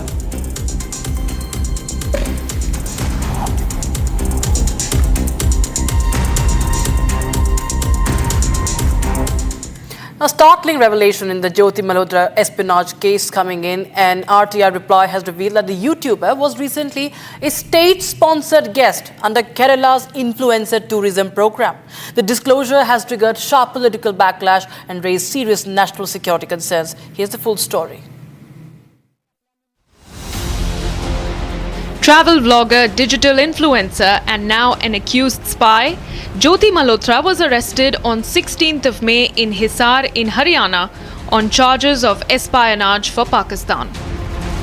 But before her arrest, she was enjoying Kerala's hospitality as a state-sponsored guest. An RTI reply has revealed that Malhotra's entire trip to Kerala, from luxury stays to curated cultural experiences, was funded by the state government under its digital influencer program. She visited top destinations, promoting them online, and even showcased Kerala's iconic Theyyam performances. And now, with her alleged links to Pakistani intelligence under investigation, political tempers are flaring. Both the BJP and Congress are slamming the Kerala government for failing to vet someone who is now facing serious espionage charges. The cat is out of the bag. The Kerala government, the left government of Pinarayi Vijayan, was the one which sponsored, patronized and invited Pakistani spy YouTube content creator Jyoti Malhotra. It is now in black and white, and RTI reply has shown this.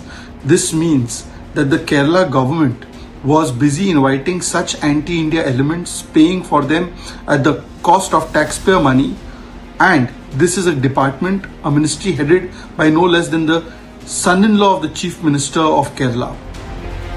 The 33-year-old vlogger had visited Kerala before the allegations of spying surfaced. She was arrested in May 2025 in the aftermath of the Pahalgam terror attack and Operation Sindoor. Haryana police has said that Pakistani intelligence agencies were grooming her as an asset. Her arrest is part of a broader national crackdown on a suspected cross-border spy ring, with at least 12 others detained across Punjab, Haryana and Uttar Pradesh. The network allegedly used social media and influencer clout as cover for espionage. Now the RTI response is not just causing the Kerala government to face heat, but overall triggered an alarm over national security vulnerabilities, particularly in how individuals are vetted for government-sponsored campaigns. As investigations continue, the fallout from Jyoti Malhotra's case is far from over. Japan Coast Guard ship Itsu Kushima arrived at the Chennai port on Sunday as part of its global ocean voyage training program, further cementing maritime cooperation between India and Japan in the Indo-Pacific region. The vessel, commanded by Captain Naoki Mizoguchi, was greeted with a ceremonial welcome that included traditional garlanding of officers, spirited cheers from NCC cadets, and a performance by a decorated ceremonial band. All right, time for a short break, viewers. We will get you more details on the VVIP shocking abuse caught on camera. MNS Neta's son harasses a woman. Big revelation by Tahavur Rana. Sources say he admits that he was a trusted agent of the Pakistan army.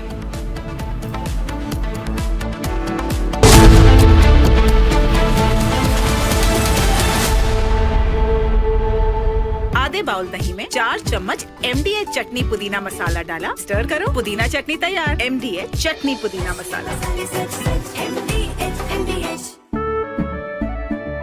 केसरिया से मन जोगी हुआ रे, दिल झूमे देखो मतवारा हुआ रे, केसरिया से मन जोगी हुआ। हर पल मनाओ केसरी त्योहार। विमल, बोलो जुबान Kesari.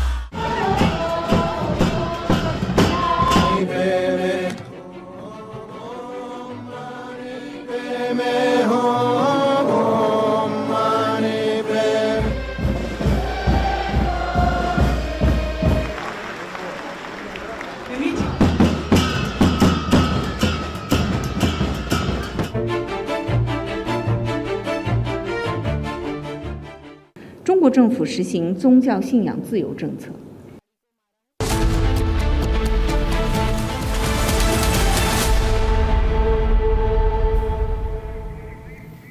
Welcome back, viewers. The British F-35B fighter jet has been stranded in India since the mid of June. Now, the jet has arrived as part of India and the UK's joint naval exercise in the Arabian Sea. Fifth generation jet reportedly experienced a technical fault, could not take off from India, now stuck for the longest time at the Thiruvananthapuram International Airport. Now it's all set to be dismantled, sent to the UK via a C-17 cargo aircraft. Team of UK engineers have arrived in India to commence repairs on the UK F-35B aircraft. Repairs are underway on the aircraft, which has now been moved to the maintenance hangar. It's sleek, it's stealthy, but it's stuck since 14th of June. A Royal Navy F-35B Lightning II, among the world's most advanced fighter jets, has remained grounded at Thiruvananthapuram International Airport in Kerala. Now, it made an unexpected landing during a joint exercise with the Indian Navy, and weeks later, it still hasn't flown out. Initially, the explanation seemed quite simple: fuel shortage. But that essentially didn't sit well with aviation experts. A fifth-generation fighter jet running out of gas just 100 nautical miles from its carrier? Not likely, many said. This wasn't just any jet. The F-35B is built for short takeoffs and vertical landings, a core feature designed for carriers. But the fact that it needed a full runway raised eyebrows. The likely culprit? A hydraulic failure. That's what we were told. Some reports suggest a malfunction in the jet's vertical lift fan system, which would force the pilot to perform a conventional landing. Normally, this would be perhaps fixable on the site. Drain the hydraulic system, flush it, refill, test and take off. But that didn't happen. Instead, engineers flew in from the United Kingdom, spare parts followed, and yet no flight. The final decision: dismantle the jet and ship it back aboard a British C-17 cargo aircraft. Adding to the mystery, no one really knows what this F-35B was doing when it ran into trouble. Was it a routine drill, a stealth capability test over the Arabian Sea, a combat readiness patrol? Official statements reveal nothing. Now, which begs the question, why did the jet take off from the aircraft carrier in the first place?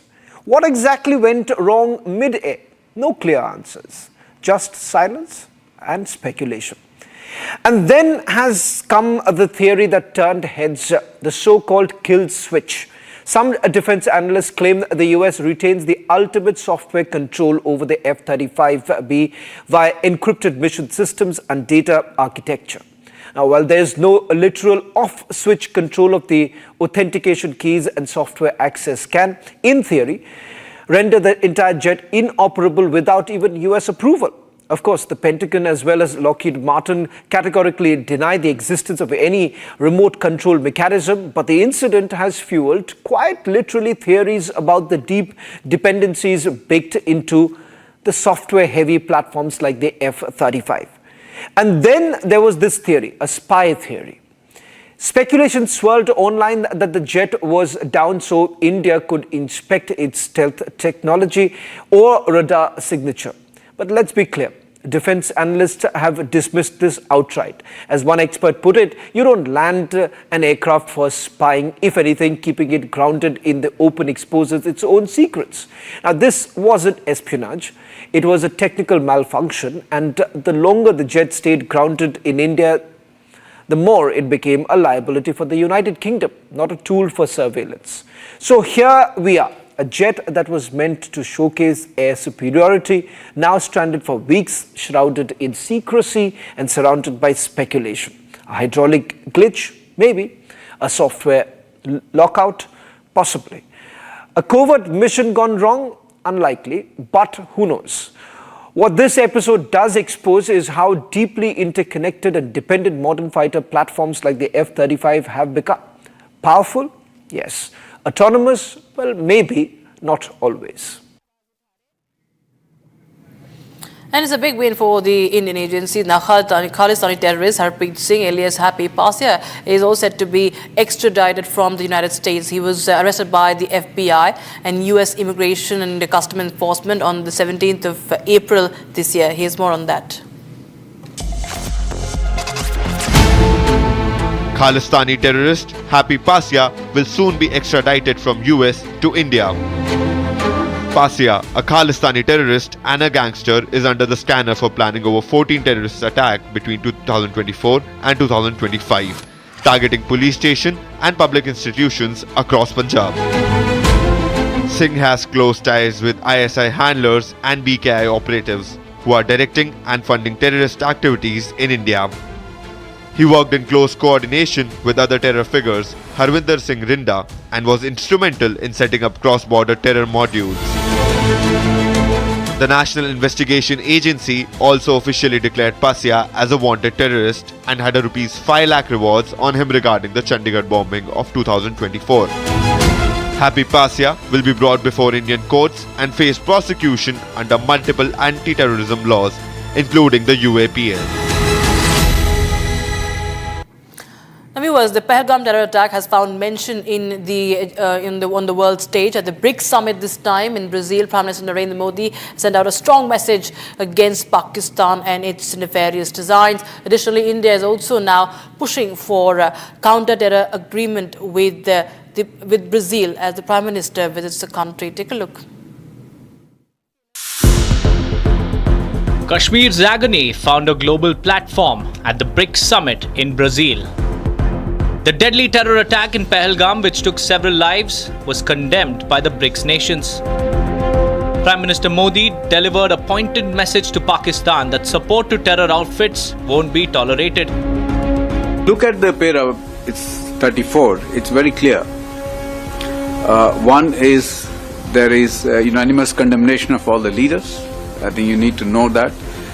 And it also says that condemnation in all its manifestations, and including those who abet, who finance, and either openly, covertly or overtly, in both ways, it has been condemned. There is also reference to the cross-border movement of terrorists. It's also coming out very clearly, and the listing of terrorist groups.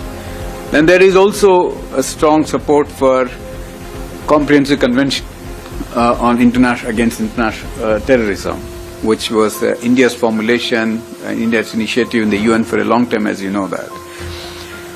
So the message is very clear for anyone who understands the dangers of terrorism and how it can be, how it needs to be condemned, tackled not by just us. You know, there is a solidarity. There is a universal condemnation, which means all the countries are against it in any form. So that message is very clear to our neighbors. And it didn't just end there. India's foreign policy stance was spelled out loud and clear. Prime Minister Modi is all set to sign a memorandum of understanding with Brazil on counter-terrorism cooperation. After the talks, we are hoping to sign 4 agreements or /MOUs between the two countries, namely on renewable energy, counter-terrorism, agricultural research cooperation between ICAR, which is Indian Council for Agricultural Research, and Embrapa of Brazil, and also exchange and mutual protection of confidential information. These agreements have been finalized. As global leaders huddled to discuss future roadmaps, India chose to talk tough on terror and made sure that the world listened.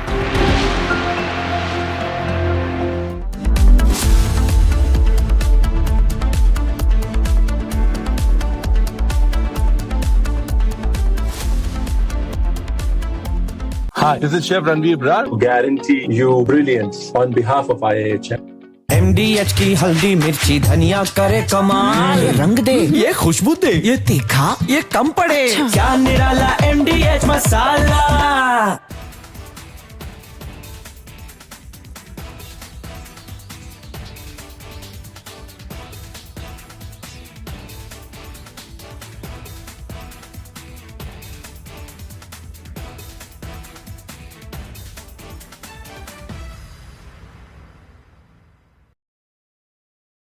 Donald Trump in first attempt, when the first part of his presidency in 2017, he has come out with the tax breaks. And he has announced that he wants to boost the American economy. And he has given tax break, which were going to expire in 2025.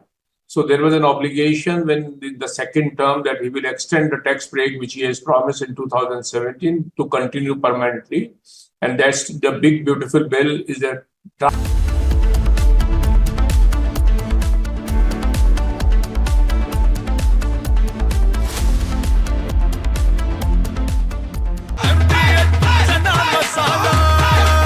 अब छोलिया हो या लोबिया, सफेद चने या काले चने, सब कुछ मजेदार बने। केसरिया से मन जोगी हुआ रे, दिल झूमे देखो मतवारा हुआ रे। केसरिया से मन जोगी हुआ। हर पल मनाओ केसरी त्योहार। विमल, बोलो जुबान Kesari.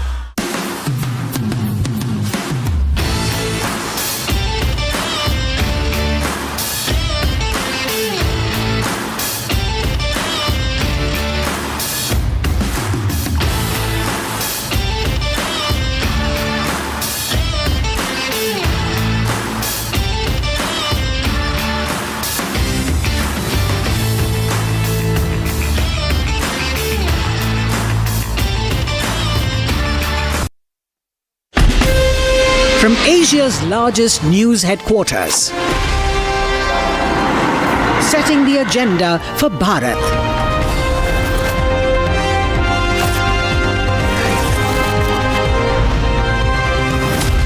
You're watching Republic.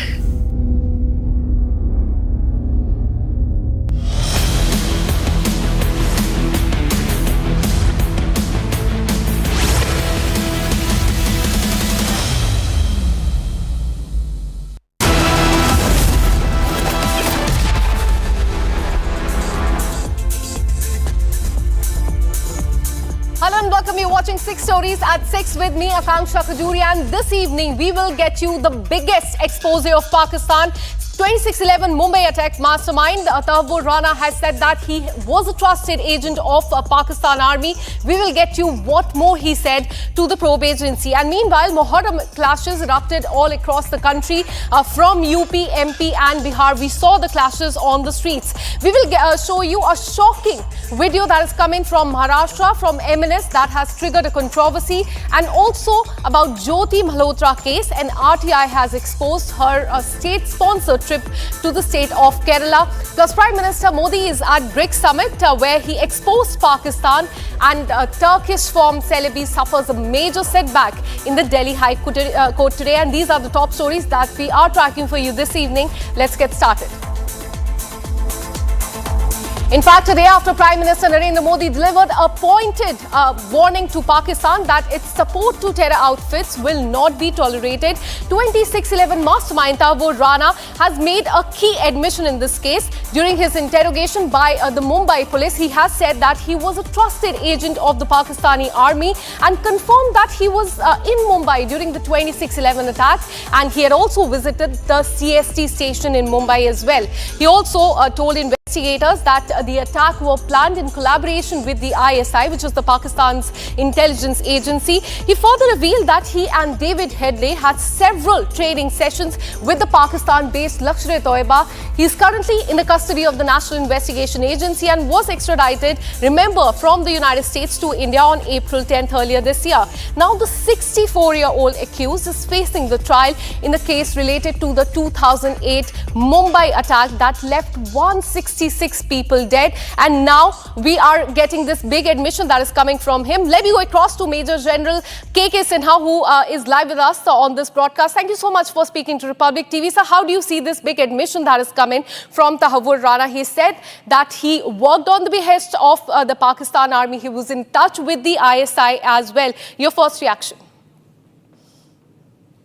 Good evening, Jai Hind, Akanksha.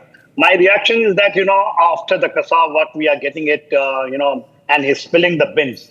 What exactly we knew about it, he's only authenticating it, what exactly we have been saying, for many years after 26/11 and 2008. We all know that he is an army captain who has served in the Pakistan army. He is the friend of, childhood friend of David Colney Hadley. And also, the people do not know, they were the cadets together, along with the present, the field marshal, so-called field marshal in the same military academy. They were together. Even he is the friend of theirs. It is not coming up. He has not revealed it. The point is that, the very important factor which has been brought out, that he has been trained at Markaz-e-Toiba, that is Murudke, which is the center of training for Lashkar-e-Toiba. And he, along with David Headley, and there are other names also which has come up. His linkages with the ISI operative Major Iqbal, is a very, very important factor. Of course, we have brought it out that he was present during the 26/11 in Mumbai itself. He has carried out, and he was an integral part of that broader plan, which in the Pakistan actually designed by the ISI, and these people were operating in Delhi on the behest of that, and it was actually controlled minute to minute by Major Iqbal sitting in Pakistan. He also carried out Shivaji terminus of the railway stations, where also the mayhem has taken place on 26/11/2008. These confessions, which is a part of a bigger plan, we were able to put, and especially after the Operation Sindoor, where we have got the live which happened from Murudke, where when we hit in their funeral prayer, you have seen, how these terrorists were lined up in the front line, and the military, Pakistan military in the second line. That is the evidence. This is not only absolutely a big admission that is coming from the 26/11 mastermind, and this will definitely help in the investigation as well. Thank you so much, KK Sinha, for speaking to Republic TV. Now let me go across to our reporter on ground who's been tracking the details of the investigation. Soumya, I would like to come to you because now Tahir Rana is in the custody of the National Investigation Agency, but he was probed by the Mumbai police. Give us the details about what has come out during his interrogation. Well, yes, Akanksha, sources within the Mumbai Police Crime Branch have confirmed shocking revelations that were made by Tahir Rana during the interrogation that was undertaken by Mumbai Police here. So, right from Tahir Rana confirming that he was present in Mumbai at the time of the attack, to the point that he helped his friend David Coleman Headley, who happens to be the mastermind of the attack, in identifying the major locations, one being Chhatrapati Shivaji terminus. So these are the major revelations that have come out, the major admission of Tahir Rana in this interrogation. With that, Tahir Rana went on to the extent of confirming that 26/11 attacks was in coordination with ISI. So it can be confirmed that it was not a non-state sponsor terror attack. In fact, it had a backing of the Pakistani military, something that the Pakistani military, Pakistani authorities have been denying for years now. It can be confirmed by the statements, by the revelations made that is coming from the mastermind of this big terror attack, Soumya. In fact, this will be helping a lot as far as the investigation is concerned. But this has definitely exposed Pakistan. Thank you so much for the details. We'll keep coming back to you for more on this.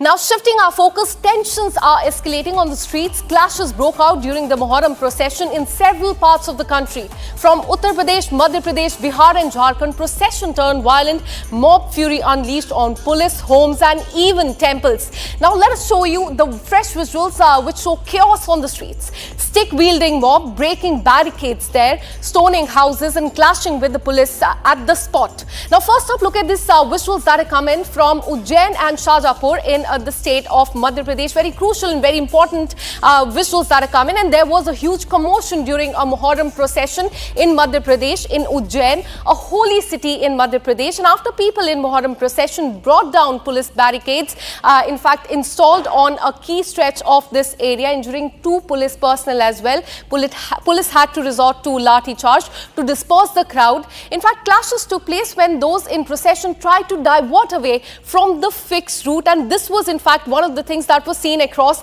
all the processions. Now let's show you the visuals that have come in from Shahjahanpur. Violent clashes were reported during Muharram in that area. The incident happened when a procession reached Azad Chowk. In fact, there you can see in the visual, that is the area. There was a dispute that took place, which eventually turned into a full-blown fight on the streets. The police deployed on the spot, took immediate action and brought the situation under control. These are the two visuals from Madhya Pradesh. Now let's show you the visuals coming in from Bihar. Tensions flared up during the procession in Bihar's Gopalganj and Katihar district, leading to clashes between the groups in two separate incidents. Now these are the visuals that you can see on the screen are from Katihar, from Naya Tola area, in fact, where members of two communities clashed near a temple while the procession was underway. Stone pelting and vandalism of vehicles were also reported there. Now, let's show you visuals coming in from Uttar Pradesh, and this is, in fact, we'll shift to those very important visuals from Lakhimpur. That itself is a very sensitive area in Uttar Pradesh, and clashes were seen there today. In fact, locals said that never before did they ever see something like this unfolding in that district. We have filed a ground report from Lakhimpur. Have a look at that. और इस इलाके में लखीमपुर खीरी में जो नया गांव है वहां जो तस्वीरें आई हैं हैरान करने वाली है। हम तस्वीरें आपको दिखा रहे हैं, जरा ये गुम्मेबाजी देखिए, इन पत्थरों को देखिए। ये पत्थर जब फेंके गए, ये तब फेंके गए जब ताजिया लेकर कुछ लोग गुजर रहे थे गांव के एक हिस्से से, और इस इलाके में जो शांतिप्रिय हिंदू समाज के लोग हैं उनके ऊपर पत्थर फेंके गए। अब पूरे घर में हर तरफ ईंटें, पत्थर, गुम्मे, सब कुछ बिखरा हुआ सा सामान है। जिनका घर है वो हमारे संग मौजूद है। जरा बताइए क्या, कब, कैसे हुआ, कब की बात? ये सर कल लगभग 5 बजे शाम की बात है। ताजिया उधर सुनसरी से निकल के आया, हमारे घर के पीछे से निकलता है और कभी रखा ना गया। कल करीब 1.5 घंटे तक ताजिया रख के दिया गया, वहां से उठाया नहीं। हमारे गांव के प्रधान जी अब्दुल हसीब जी वो भी थे साथ में, और उसके बाद में क्या नारे लगा रहे थे और पत्थर क्यों फेंकने लगे आपके घर पर? ये पाउडर फेंका पहले हमारे घर पे, तो हम लोगों ने मना कि घर में क्यों फेंक रहे हो पाउडर। ये हमारे लड़के ने मना किया, ये पंकज को, तो जब मना करेंगे तो इनको पकड़ के खींच लिया और मारने लगे। तो हम लोग कह रहे ये क्या कर रहे हो, हम लोग जब दौड़े तब तक पत्थर चलने लगे। बाहर चलते हैं, तस्वीरें और भी आपको दिखाते हैं। घर में बिखरा ये पूरा ईटा पत्थर देखिए, छत पर भी फैला हुआ ईटा। आइए छत पर चलते हैं, आपको हम तस्वीरें दिखाते हैं किस तरीके से छत पर सारा सामान बिखराया गया है। छत के ऊपर चल के देखने को हमें जो घर के मालिक है वो कह रहे हैं, और देखिए यहाँ पर कितने ईंटे पत्थर पड़े हैं, गुम्मे पड़े हैं, और ये बता रहे हैं, कहानी की बानगी बता रहे हैं कि किस अंदाज में डराने के लिए, धमकाने के लिए ये सब कुछ किया गया। यहाँ पर जो घर का सामान है वो भी टूटा हुआ दिखाई दे रहा है, घर के सामान को भी देखिए तोड़ दिया गया है। And for more on this, let me go across to my colleague Satya Vijay, who's reporting from Madhya Pradesh. Satya Vijay, Madhya Pradesh में सिर्फ एक नहीं 2 जगह, उज्जैन में और दूसरा एक और जगह पे ये पूरा क्योस हमने देखा है, स्ट्रीट पे जो भी हुआ है। पुलिस का क्या एक्शन रहा है वहां पे मिसक्रिएंट्स पे? जी हाँ, मध्य प्रदेश में 2 नहीं बल्कि 3 जगह, उज्जैन, शाजापुर और रतलाम, 3 जगह मुहर्रम के जुलूस के दौरान विवाद जैसी स्थिति बनी। उज्जैन की बात करें तो वहां पर रूट डाइवर्ट किया गया था। डिसाइड हो गया था जुलूस से पहले कि जिस रूट पर नहीं जाना है वहां बैरिकेटिंग की गई थी। इसके बाद भी लोगों ने बैरिकेड्स तोड़े और उस रूट पर गए, जिसके चलते पुलिस को लाठीचार्ज करना पड़ा। 16 लोगों के खिलाफ FIR दर्ज करनी पड़ी। शाजापुर की बात करें तो शाजापुर में एक ही सेम कम्युनिटी के जो लोग थे, मुस्लिम समुदाय के जो लोग थे, वो आपस में भिड़ गए और इनका विवाद जो है वो गाली गलौज से शुरू हुआ और इसके बाद ये लोग मारपीट पर उतार हो गए। वहां पर पुलिस ने स्थिति को कंट्रोल किया। तीसरी घटना रतलाम की है, जहां पर कि हिंदू राष्ट्र का बैनर था, उसे मुहर्रम के जुलूस के दौरान जलाने की कोशिश की गई। इसका वीडियो वायरल हुआ है। बात करें अगर उज्जैन और शाजापुर की, तो उज्जैन में 16 लोगों पर प्रकरण दर्ज किया है। SP उज्जैन का साफ तौर पर यह कहना है कि कुछ शरारती तत्व थे, क्योंकि कुछ ताजिए और कुछ जो जुलूस के लोग हैं वो पुलिस की बात मानते हुए उस जहां पर बैरिकेडिंग की गई थी उस रूट से ना गुजरते हुए जो रूट पुलिस ने तय किया था उससे गुजरे। लेकिन कुछ ऐसे लोग थे जो बैरिकेड्स तोड़ने पे कहना चाहिए उन्होंने एक शरारतपूर्ण हरकत की, बैरिकेड्स तोड़े, पुलिस की बात नहीं मानी, जबकि जुलूस से पहले ही मीटिंग में सभी समुदाय के लोगों को बुला के तय कर लिया था कि उस रूट पर नहीं जाना है। तो ऐसे लोगों के खिलाफ प्रकरण दर्ज किया है, शांति भंग करने की धाराओं में केस दर्ज किया गया है।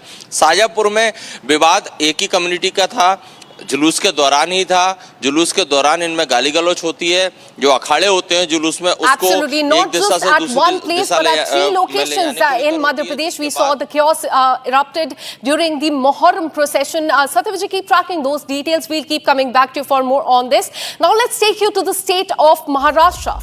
Amid the Hindi language row, MNS or Mumbai Navnirman Sena is facing backlash in Maharashtra over a viral video of MNS leader's son, drunk and half naked, abusing a Marathi speaking women there. The man later identified himself as Rahil Sheikh, son of MNS leader Javed Sheikh. He was also seen flaunting his father's position. Sharing the video, in fact, Shiv Sena leader Sanjay Nirupam called it the real face of those who claim to be the protectors of Marathi culture in Maharashtra. Have a look at this video. माझी गाडी ठोकलीस ना, असा उघडा. तू कुठे चालला होतास? हे मनसे तुम्ही, हे तू कुठला मनसेवाला आहेस? कुठला आहे? शिवसेनावाला आहे? मनसे लोक, तुम्ही लोक मराठी शिकवता ना रे लोकांना? माझा बाप महाराष्ट्र राज्य उपाध्यक्ष आहे. तुझा बाप महाराष्ट्राचा अध्यक्ष आहे? कोण? मनसेवाले? अच्छा. आणि तू दारू पिऊन माझ्या गाडीवर चढणार, गाडी ठोकणार? अच्छा, तू मला शिव्या देतोयस? हा, दे शिव्या दे. गाडीला ठोकलं का? तू माझ्या गाडीला का ठोकलं? माफ. तू आता बोललास माझा बाप कोण आहे मला? अरे मी थोडासा परप्रांती लोकांना साथ दिला तर काल 200 लोक माझ्या अंगावर आले. आज तू माझी गाडी ठोकतोयस, आपल्या बापाची धमकी देतोयस. तुम्हाला माफ करा ना. माफी नकोय. तू दारू पिऊन गाडी का चालवतोय? तू दारू पिऊन गाडी का चालवतोय? दारू पिऊन गाडी का? अरे चल ठीक आहे, तू माझ्या गाडीला ठोकलास, पुढे तुझ्या गाडीच्या खाली येऊन गेलास ना तर म्हणजे आता जा. तू कुठे जाऊ? उद्या ये. एक मिनिट. हा तेवढा कुठला माझ्या ओळखीचा? एक मिनिट. एक काम कर. येडा मला ठोकलाय. बोलतोय माझा बाप कोण आहे? राज ठाकरेच्या घरी जा आणि पैसे घे. माझा बाप आहे. And for more on this, I'm joined by BJP spokesperson Asif Pamla. Thank you so much for speaking to Republic TV. How do you see this particular incident? Because in the last 1 week, we have seen attacks by MNS workers, their leaders, as far as the shopkeepers, the business leaders in Mumbai are concerned. And now an attack on the women, drunken half-naked man, son of MNS leader. They're attacking a woman. Your reaction to that? You see, this is nothing new with the MNS. These are a bunch of goons. They will be dealt with in a similar manner. There have been FIRs filed and slapped on them in the past. And going further, I'm sure with the Honorable Chief Minister Devendra Fadnavis ji is and will definitely deal with them with an iron fist. The problem with these people are they're all a bunch of illiterate drunkards who have no shame and no sense and no responsibility. I am surprised at how this alliance, they have both come on together on a common platform. Whatever little the Shiv Sena, Uddhav Thackeray had in them, which that they could exhibit, that also will be over with aligning with goons like MNS. This is not the way. Maharashtra has been is a state which has accepted all languages. We respect Marathi language. We all speak fluent Marathi. We all Mumbaikars. But that doesn't mean that you enforce languages. And now to they're going to the extent of महिलाओं को छेड़छाड़ करना,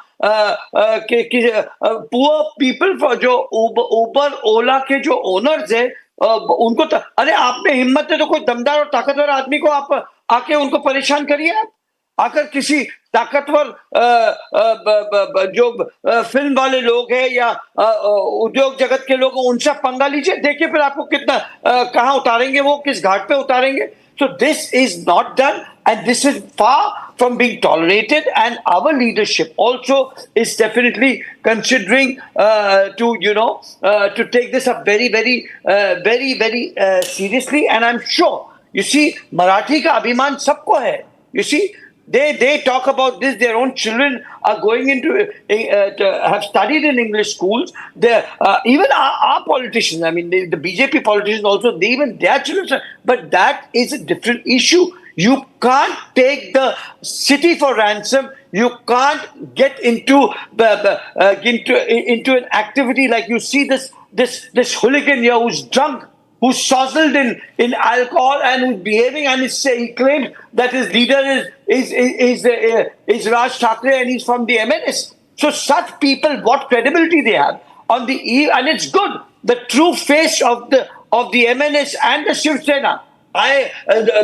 The credibility of the Shiv Sena also. And now अब क्या है, किसियानी बिल्ली खंबा नोचे, अब कुछ बचा ही नहीं इनके पास, ना उनका अस्तित्व बचा है.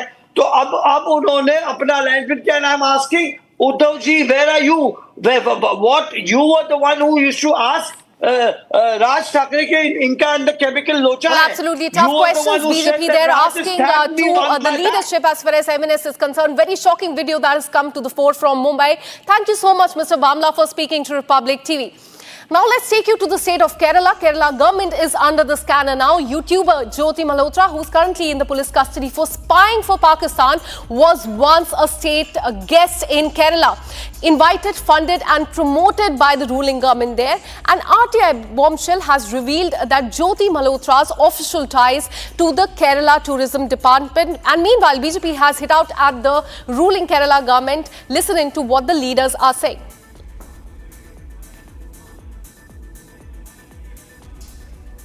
The Kerala government, the left government of Pinarayi Vijayan, was the one which sponsored, patronized and invited Pakistani spy YouTube content creator Jyoti Malhotra. It is now in black and white, and RTI reply has shown this. This means that the Kerala government was busy inviting such anti-India elements, paying for them at the cost of taxpayer money, and this is a department, a ministry headed by no less than the son-in-law of the Chief Minister of Kerala. That means the son-in-law of Chief Minister of Kerala does not mind platforming, giving accommodation, giving state guest relations and state guest services to Pakistani spies. But they have a problem with Bharat Mata. They don't mind eulogizing Hamas. They don't mind crying for Naxals. They don't mind giving namaz-e-janaza to terrorists. And they don't mind rolling out a red carpet for Pakistani spies, but they have problem with Bharat Mata. This shows the priorities of the Kerala government. They are hand in glove with elements that are anti-India.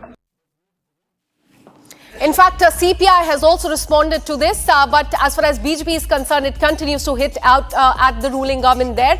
And now shifting our focus to the BRICS summit that is happening, that is currently underway. The terror attack in Pahalgam has found mention on the world stage as well. The BRICS summit in Brazil, Prime Minister Modi sent out a strong message to Pakistan on terrorism. Additionally, India is also all set to sign a counter-terrorism agreement with Brazil. Here's more.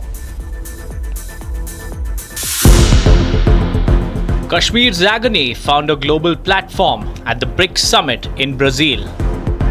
The deadly terror attack in Pahalgam, which took several lives, was condemned by the BRICS nations. Prime Minister Modi delivered a pointed message to Pakistan that support to terror outfits won't be tolerated. Look at the para, it's 34, it's very clear.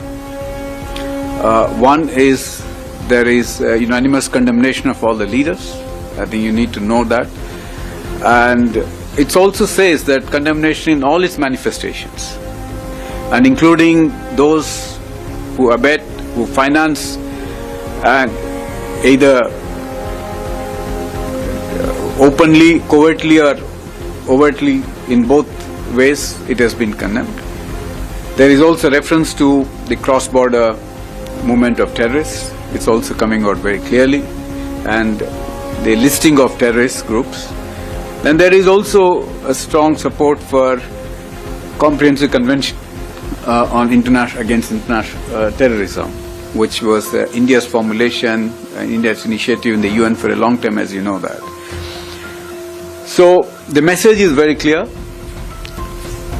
for anyone who understands the dangers of terrorism and how it can be how it needs to be condemned, tackled not by just us. You know, there is a solidarity, there is a universal condemnation, which means all the countries are against it in any form. So that message is very clear to our neighbors. And it didn't just end there. India's foreign policy stance was spelled out loud and clear. Prime Minister Modi is all set to sign a memorandum of understanding with Brazil on counter-terrorism cooperation.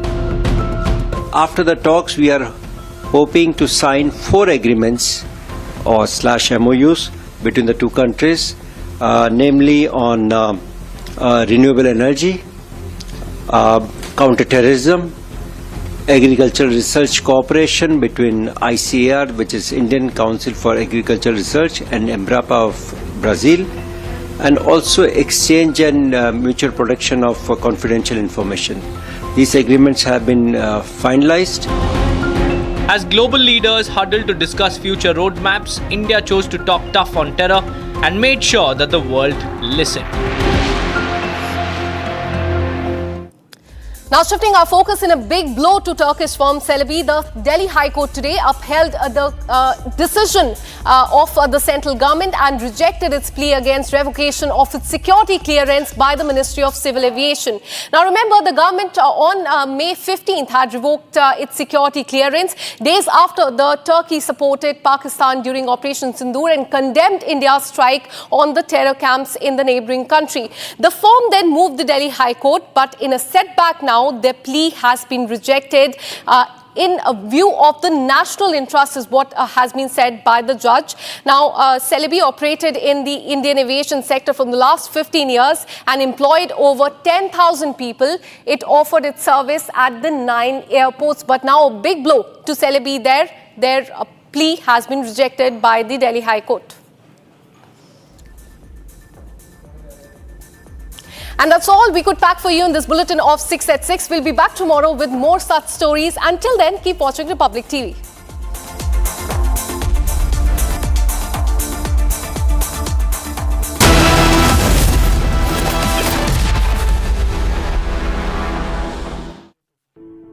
In the India Today Best Universities Survey, India's #1 ranked universities in various streams are JNU Delhi, Amity University, AIMS Delhi, IIT Delhi, and National Law School, Bengaluru.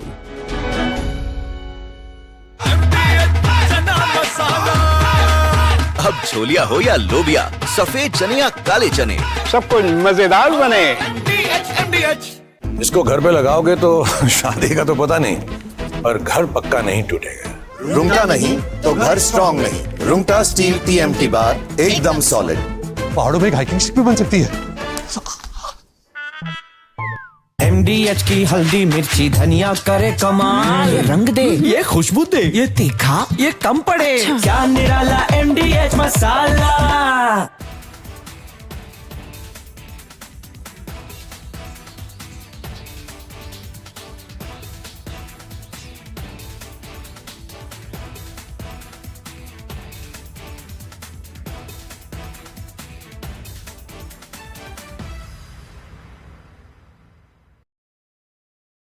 Donald Trump, in first attempt, when the first part of his presidency in 2017, he has come out with the tax breaks. And he has announced that he wants to boost the American economy. And he has given tax break, which were going to expire in 2025. So there was an obligation when the second term that he will extend the tax break, which he has promised in 2017, to continue permanently. And that's the big, beautiful bill, is a drastic reduction in the tax liability of the US taxpayers. So that's why it's a big bill, a big, beautiful bill. And at the same time, it marks a lot of expenditure for defense, etc. So that's why Mr. Donald Trump is saying it's a big, it's a beautiful, and it's a bill so that all America will become great again. So that's the idea and that's the objective. So reduction in taxes is a welcome measure, which all, by and large, everyone taxpayer loves. And that's why people are happy, should be happy, taxpayer in US would be happy. And there is all the more reason because the percentage of the taxpayer in US citizen being very high as compared to any developing nation like India, where the percentage is low as compared to the total population. So obviously people now paying lesser taxes, so they will be happier because there's across the board a tax concession which has been announced in this big bill.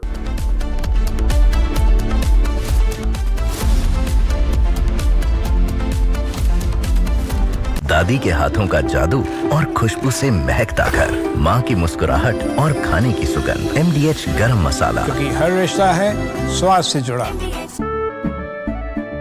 केसरिया से मन जोगी हुआ रे, दिल झूमे देखो मतवारा हुआ रे। केसरिया से मन जोगी हुआ। हर पल मनाओ केसरी त्योहार। विमल, बोलो जुबान केसरी। आधे बाउल दही में 4 चम्मच MDH चटनी पुदीना मसाला डाला, स्टर करो, पुदीना चटनी तैयार। MDH चटनी पुदीना मसाला।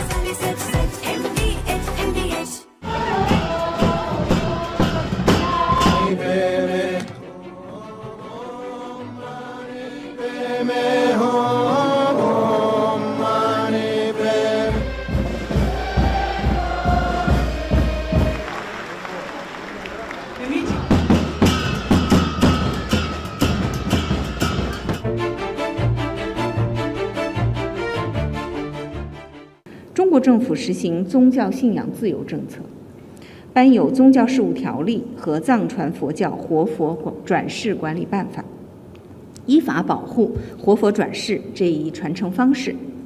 达赖喇嘛的转世必须坚持国内寻访、经凭撤迁、中央政府批准的原则，遵循宗教仪轨和历史定制，按照国家的法律法规办理。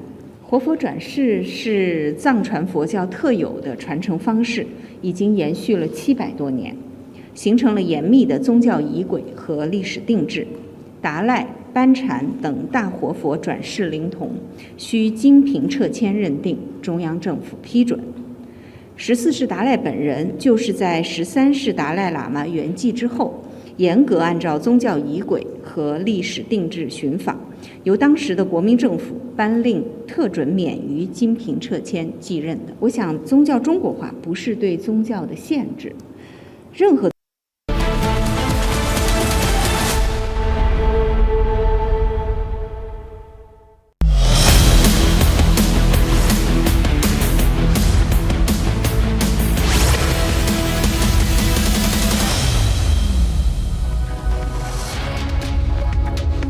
Hi there, welcome back as we build up to that super hot primetime debate on whether Bilawal Bhutto Zardari is playing to the international gallery or is it an indication of what's happening inside Pakistan with a possible coup building up.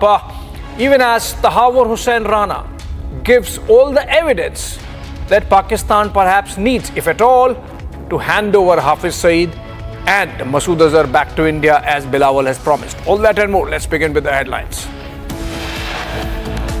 VVIP shocker caught on camera. MNS leader's son harasses woman in Mumbai. Big revelation by Tahawur Rana. Sources say he admits that he was a trusted agent of the Pakistan army. Clashes reported during religious procession in several states yesterday. In Lakhimpur, stones allegedly pelted on Hindu homes.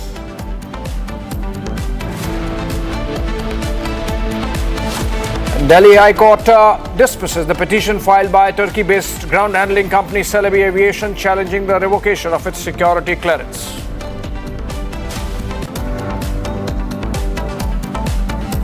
France calls out Chinese disinformation campaign against Rafale. French intelligence claims China trying to foil global sale of Rafale jets.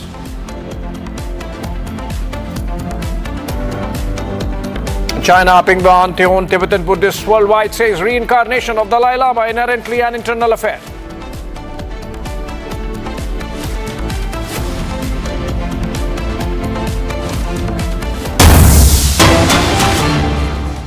All right, let's begin with a breaking news development coming in from Karnataka, where the government of Siddaramaiah seems to be facing a major financial crisis as it owes a staggering 250 crore rupees to transporters involved with the state's crucial Anna Bhagya food distribution scheme. This has led to transporters going out on a strike, and these are pictures, two sides. One is, of course, Siddaramaiah there, and the other of the transporter strike. About 3,000 to 4,000 of these owner-cum-drivers are in a state of financial distress because of the pending dues from the state government amounting to 250 crore rupees. Obviously, the fiscal situation of Karnataka government not good enough for those payments. Now the state's food grain transport has come to a grinding halt, it seems. I'm told Abhishek is joining us live from our Karnataka newsroom for more on this. Abhishek, have you heard anything yet from the government on this? The protesters, the strike that is going on, it surely would have affected food distribution, the public food distribution in the state?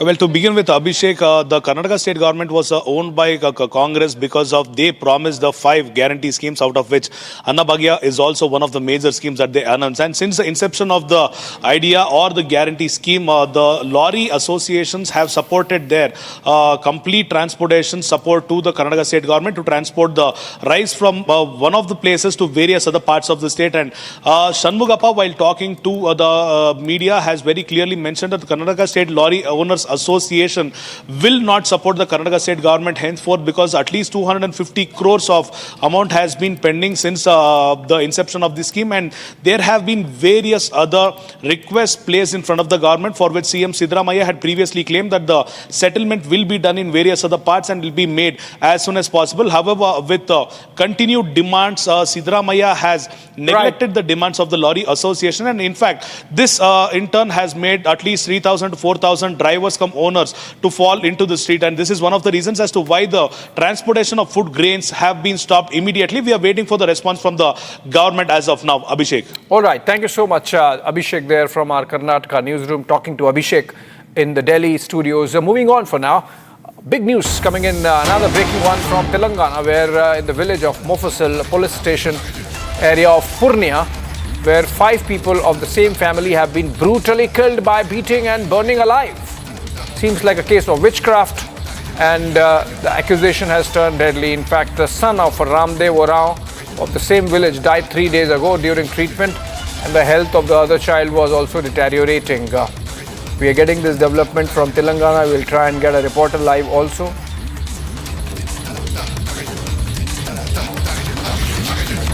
Five of the same family killed on accusations of witchcraft.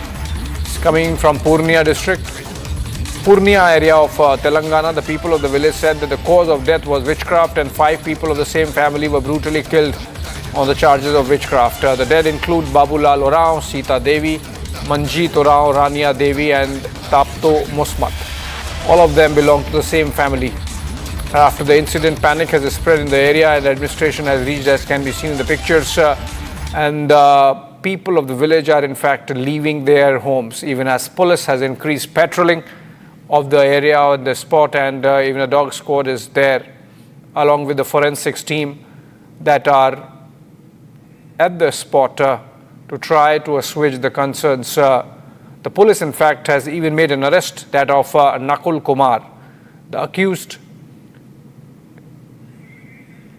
He's accused of instigating to burn alive. This is not Telangana actually, this is Bihar.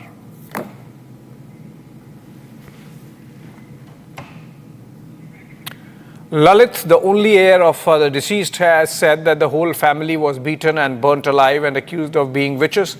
And he also said that somehow he escaped from there, saving his life. Lalit has said that everyone was burnt down and thrown in a water body nearby. We'll try and connect with Prakash Singh. He's going to join us live or over the phone in a bit. But this is information coming in from Tetgama village, not Telangana. It's Tetgama village of Mufassil police station in Purnia district of Bihar. That's where the information is coming from. A family burnt alive on fears of witchcraft or accusations of witchcraft.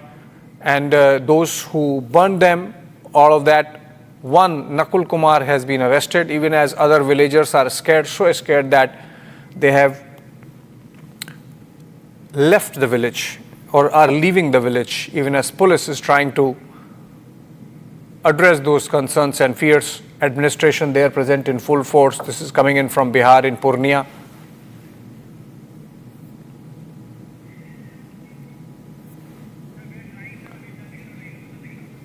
I think we'll get Prakash Singh in a bit. These are pictures coming in from Purnia in Bihar, where in a village called Tet Gama,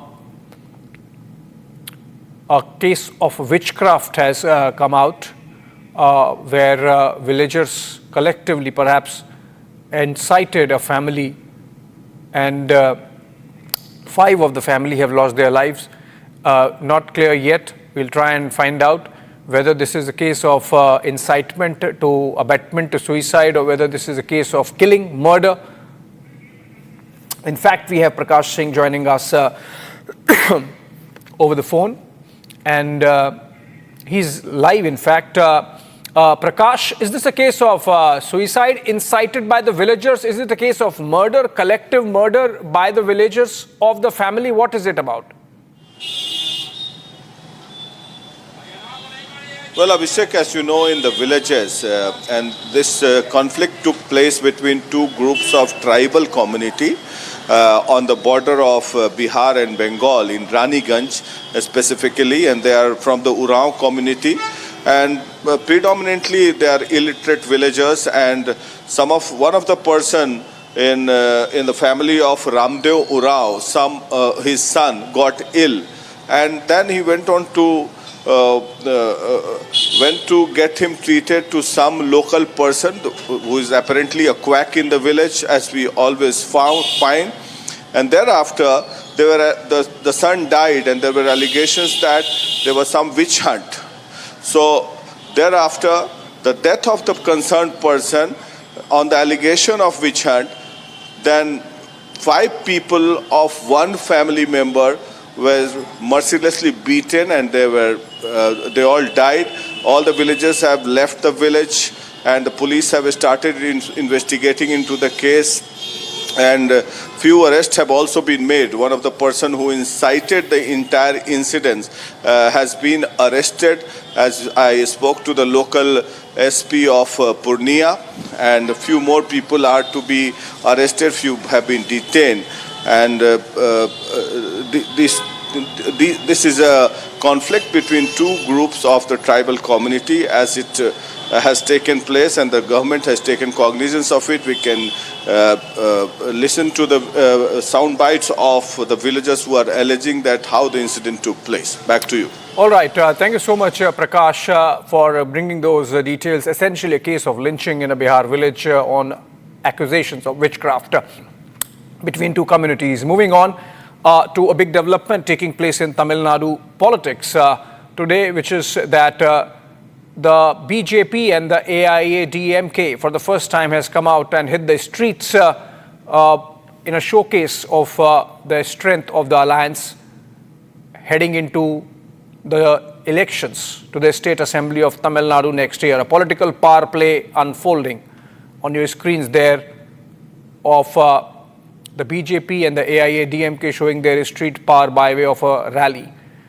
Flags there side by side of the BJP and the AIADMK, the parties that have come together recently. The announcement of the alliance was made by Union Home Minister Amit Shah during a visit to Tamil Nadu.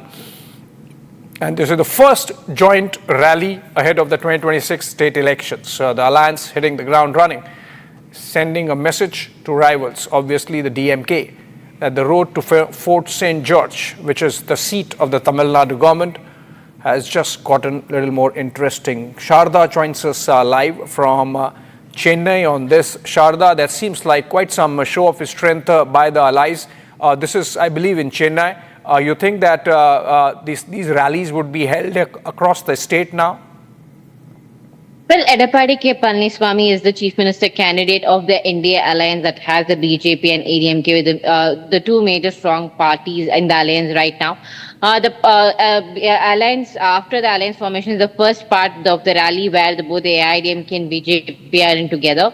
So we can see that the AIDMK with BJP is put on a strong front, and is the first rally took place today in Coimbatore, Mettapalayam district, and over the next 45 days, the India alliance will be going on for their walkable rally throughout this entire state of Tamil Nadu. It is also said that there are 3 top campaigns that the AIDMK will be following, with Edappadi Palaniswamy taking up the notch higher by going road by road, house by house, by competing with the DMK, which also has a door-to-door campaign running around the state at the moment. With just 10 months left for the elections, both AIDMK, DMK, along with the other regional parties, are now forming their coalitions and their alliances, whether if it will be pre-poll or post-poll, the talks are underway. So we can see today as to be the first rally of the AIDMK and BJP, following which we'll have more 45 days Padayatra done by Edappadi K. Palaniswamy to show that the India Alliance and how they are planning to dethrone the DMK government by 2026. All right, the first rally not in Chennai, this is in Coimbatore, the home district of Edappadi Palaniswamy. He's of course the former Chief Minister of Tamil Nadu and the boss of the AIDMK in alliance with the BJP now. Thank you so much, Sharda, for joining us. Moving on to a big breaking that came in on 26/11 investigation and the terror plot.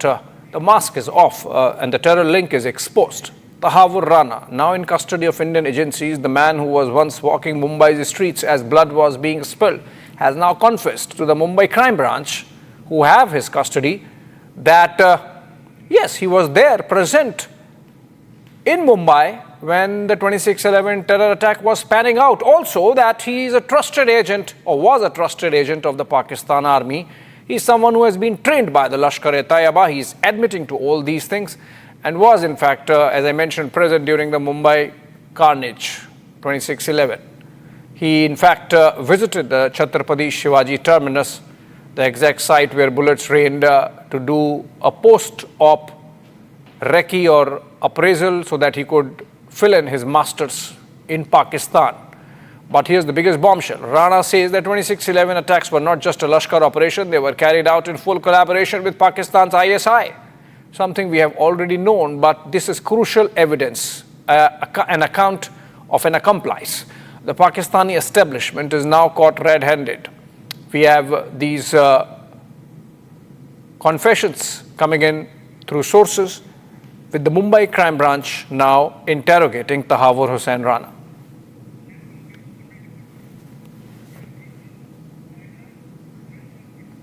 All right, move on for now. Politics is heating up over Election Commission's special intensive revision drive of electoral rolls ahead of the 2025 Bihar Assembly polls that are slated to take place later this year. With leader of opposition Tejasvi Yadav calling EC confused, here are the details. The politics is heating up over Election Commission's special intensive revision of the electoral rolls ahead of the 2025 Bihar Assembly elections. Leader of opposition in the Bihar Assembly and former Deputy CM Tejasvi Yadav raked up the issue and said that the poll commission has issued 3 different directions and called the Election Commission confused. परसों हम लोग जो है 5 जुलाई को election commission गए थे, वहाँ अपनी बात को हम लोगों ने रखा। चिंता इस बात की है कि कोई सवाल का कॉन्क्रीट जो जवाब आना चाहिए, स्पष्टीकरण जो आना चाहिए, क्लैरिटी जो होना चाहिए, वो हम लोगों को अब तक नहीं मिला है। हालांकि आप सब लोग जानते हैं कि पटना का जो इलेक्शन कमीशन है बिहार का, वो निर्णय लेने योग्य नहीं है, उनको अधिकार नहीं है। वो केवल जो है पोस्ट ऑफिस जैसा काम करते हैं। चुनाव आयोग एक दिन में 3 अलग अलग दिशा निर्देश जारी करता है, यानी चुनाव आयोग खुद ही कंफ्यूज है।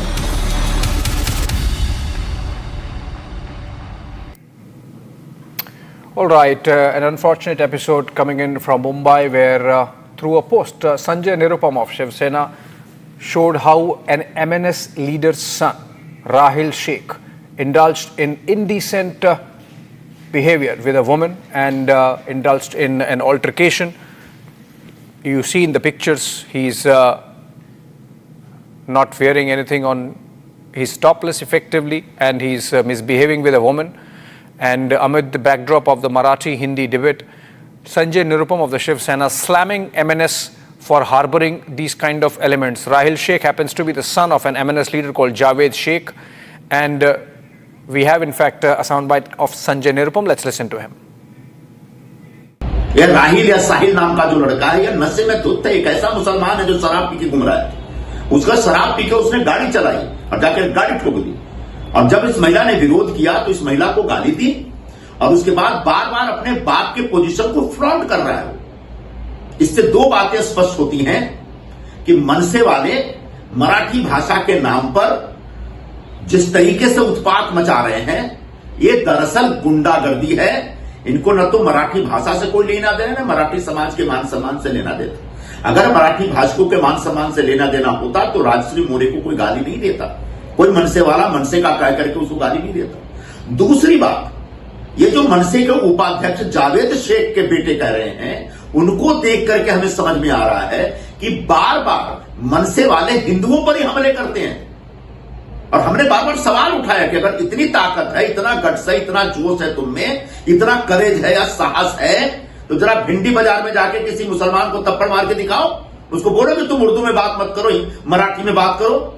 अब समझ में आ रहा है कि मनसे के जो मुस्लिम नेता हैं, उनके दबाव में आकर के राज ठाकरे के गुंडे हिंदुओं के ऊपर सरेआम हमले कर रहे हैं। मैं सरकार से यह डिमांड करूंगा, मांग करूंगा कि ऐसे गुंडों के खिलाफ सख्त से सख्त कार्रवाई होनी चाहिए। माननीय मुख्यमंत्री जी ने घोषणा की है कि भाषा के नाम पे गुंडागर्दी कतई बर्दाश्त नहीं की जाएगी। लेकिन जिस तरीके से मुंबई की सड़कों पे, महाराष्ट्र की सड़कों पे मनसे की तरफ से मराठी भाषा के नाम पे गुंडागर्दी शुरू हुई है, इस गुंडागर्दी को तत्काल खत्म करना पड़ेगा, रोकना पड़ेगा। और इसके लिए पुलिस को हाथ में डंडा लेकर के इन तमाम गुंडों के खिलाफ सख्त कार्रवाई करनी पड़ेगी। तब कहीं जाके हर वर्ग के लोगों में एक सुरक्षा का भाव पैदा हो पाएगा। More political reactions coming on the same story. Influencer Rajshri More heckled and misbehaved by this MNS leader's son. We have Deepak Kesarkar of the Shiv Sena speaking. Listen to him. देखिए, इस पे राजनीति नहीं होनी चाहिए, ऐसे मुझे लगता है। किसी को पीटना ये महाराष्ट्र की संस्कृति कभी भी नहीं थी। तो मुझे ऐसे लगता है कि जो भी आपको कहना है आप बोल सकते हैं, आपके विचार बोल सकते हैं, और फिर इकट्ठा रहना ये महाराष्ट्र की संस्कृति रह चुकी है और महाराष्ट्र हमेशा प्रोग्रेसिव रह चुका है। तो हमने बहुत सारी चीज़ें मराठी के लिए की है, तो मराठी भाषा आगे जा रही है, उसको क्लासिकल लैंग्वेज का स्टेटस मिल गया है और मराठी भाषा धोरण भी तय हुआ है। तो बहुत सारी चीज़ें हैं जो मराठी भाषा धोरण में है, तो उसके लिए ज़बरदस्ती करने की ज़रूरी नहीं है, उसके बारे में तो तय हो गया है। तो आप किसी भी चीज़ को अच्छी तरह से किसी को बोलेंगे तो वो लोग फॉलो करते हैं। एक तरीका होता है, उस तरीके से अगर बोला जाए तो समाज में शांति भी रहती है और सब लोग इकट्ठा भी रहते हैं। मंत्री जो आशीष शेलार का कहना है कि जिस तरह से पहलगाम में आतंकियों ने धर्म पूछ के मारा, उसी तरह से महाराष्ट्र में भाषा के नाम से मारा जा रहा। देखिए, मारना ये अच्छी चीज़ बिल्कुल नहीं है, हम उससे एग्री नहीं होते, क्योंकि ये चीज़ें तो बाला साहब के ज़माने में इस तरह से नहीं होती थी। कोई भी अगर गलत काम करे तो उसके लिए शिवसेना का खुद का स्टाइल था, लेकिन हर किसी को वो कहाँ से है ये पूछ के मारा नहीं जाता था। ये बाला साहब का कभी भी स्वभाव नहीं रहा है। उन्होंने घोषणा भी दी थी, वो गर्व से कहो हम हिंदू हैं, इसका मतलब तो हिंदी में ही घोषणा थी। उनके लिए मराठी हिंदी एक ही थी, लेकिन मराठी का उनको अभिमान था। मराठी लोगों के लिए खड़ा रहना, उनको नौकरी में प्रेफरेंस देना, ये उनकी भूमिका थी और वो भूमिका आज भी शिंदे साहब ने कायम रखी है और इसीलिए अच्छी तरह से लोगों का रिस्पांस भी मिल रहा है। मुझे लगता है कि MNS के हो या और किसी के हो, लेकिन मुझे लगता है कि इसी तरह की गुंडागर्दी करना, दादागिरी करना ठीक नहीं है। दादागिरी करने का क्या हक उनको दे दिया है MNS को, और जानबूझकर मतलब मुंबई का वातावरण बिगाड़ने का काम हो रहा है। मुंबई अपने देश की आर्थिक राजधानी है और वहाँ बहुभाषिक लोग रहते हैं, बहुधार्मिक लोग रहते हैं, और मुंबई की इमेज को एकदम कोलैप्स करने की भूमिका MNS की है। इसीलिए MNS की भूमिका हम विरोध करते हैं। All right, moving on, a British F-35B fighter jet stranded in India since mid of June has some rescue op going on now. The jet had arrived as part of India and the UK's joint naval exercise in the Arabian Sea. The fifth generation fighter plane reportedly experienced a technical fault and could not take off from India. The jet is now stuck at Thiruvananthapuram International Airport. It's said to be dismantled because it cannot be towed away. And then in dismantled state, it would be, of course, taken back to the UK via a C-17 cargo aircraft. Take a look at the details of what's this story or how this story is panning out. It's sleek, it's stealthy, but it's stuck since 14th of June. A Royal Navy F-35B Lightning II, among the world's most advanced fighter jets, has remained grounded at Thiruvananthapuram International Airport in Kerala.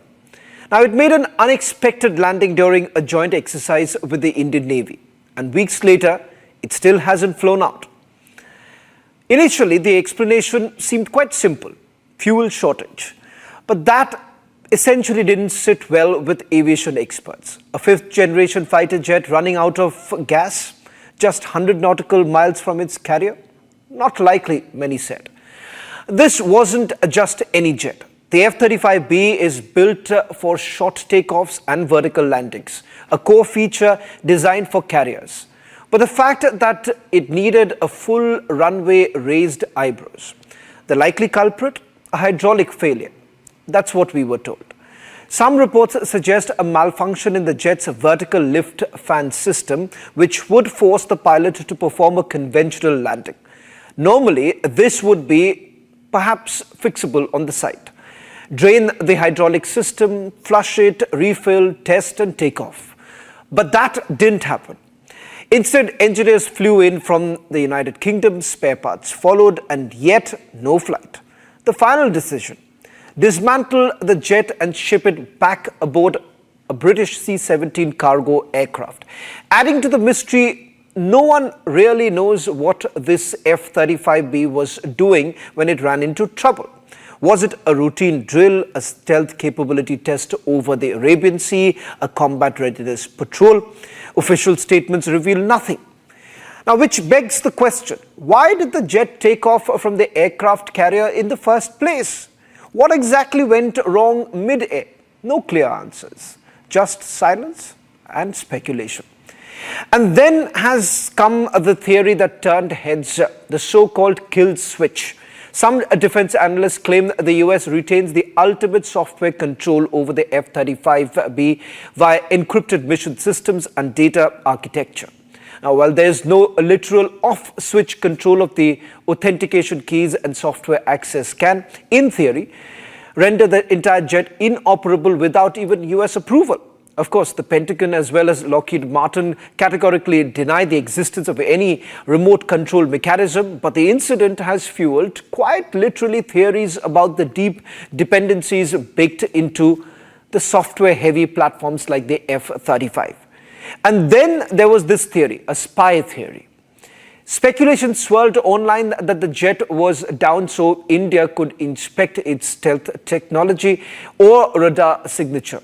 But let's be clear, defense analysts have dismissed this outright. As one expert put it, you don't land an aircraft for spying. If anything, keeping it grounded in the open exposes its own secrets.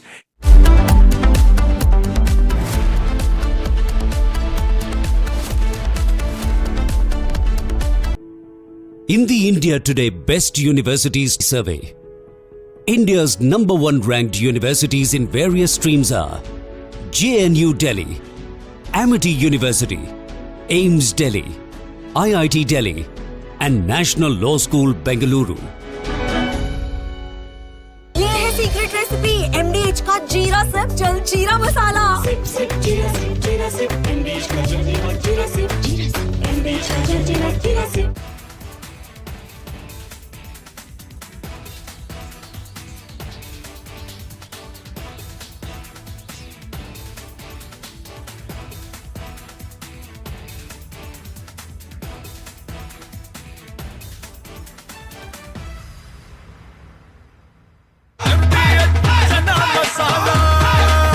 अब छोलिया हो या लोबिया, सफेद चने या काले चने, सब कुछ मजेदार बने।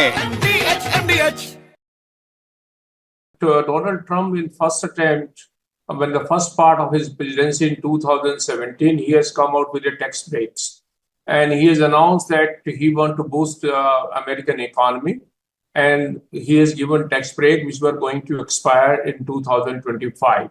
So there was an obligation when the second term that he will extend the tax break which he has promised in 2017 to continue permanently. And that's the big beautiful bill, is a drastic reduction in the tax liability of the US taxpayers. So that's why it's a big bill, a big beautiful bill. And at the same time, it marks a lot of expenditure for defense, etc. So that's why Mr. Donald Trump is saying it's a big,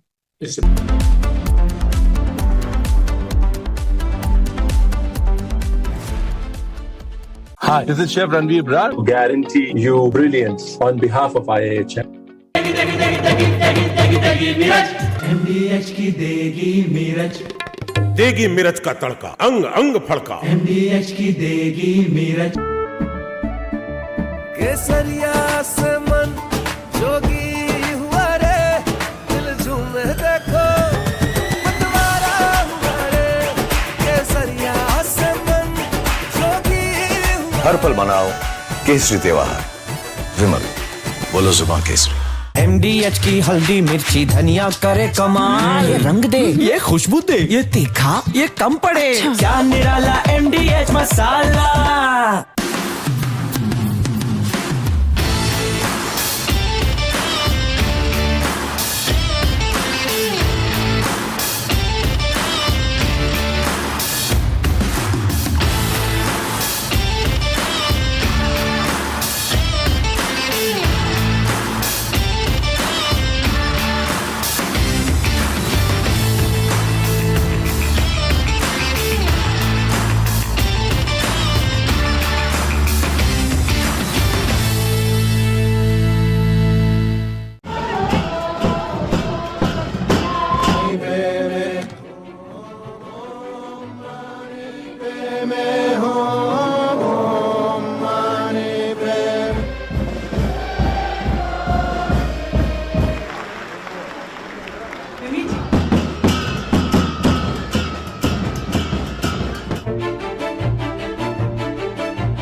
中国政府实行宗教信仰自由政策，颁有宗教事务条例和藏传佛教活佛转世管理办法，依法保护活佛转世这一传承方式。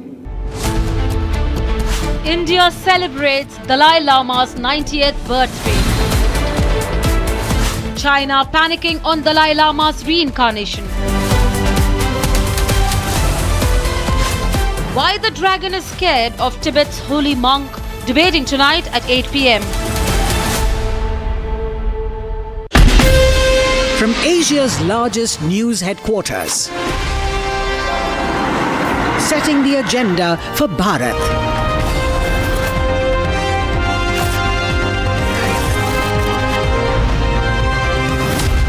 You're watching Republic.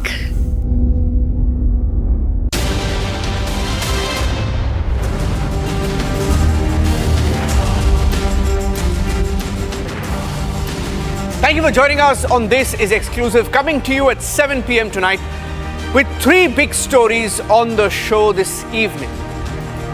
The story of the Indians abducted by Al-Qaeda in Mali. What's the update? Are they safe? We're getting you the family live on the show this evening, and the lady who confronted this MNS brat in Mumbai is joining me live on the show this evening. Here are the headlines at 7 p.m. tonight.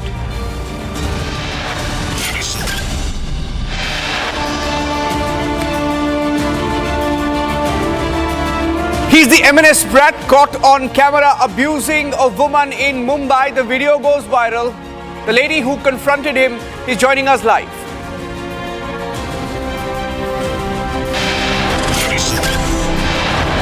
Major revelation by Tahabur Rana. Sources say that he has admitted that he was a trusted agent of the Pakistani army sent to India to recce as part of the Lashkar plan to attack Mumbai during 26/11.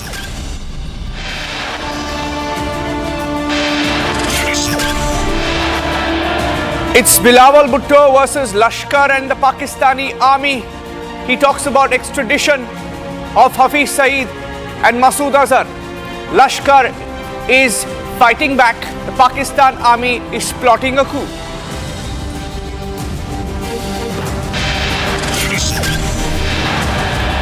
Three Indians abducted by Al-Qaeda in Mali.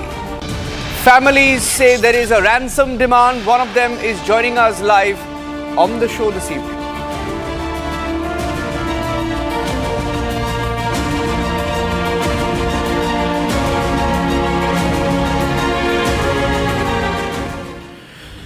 On top of 7 p.m., ladies and gentlemen, we're getting to you a story of fear and relentless hope that binds families together in the face of unimaginable adversity. In the distant land of Mali, 3 Indian workers have found themselves thrust into a nightmare when armed assailants stormed a factory, taken hostage in a coordinated attack suspected to be that of an Al-Qaeda affiliate group. Their lives now hang in the balance as their families in India cling on to every shred of information, hope, praying for their safe return. Here's the story.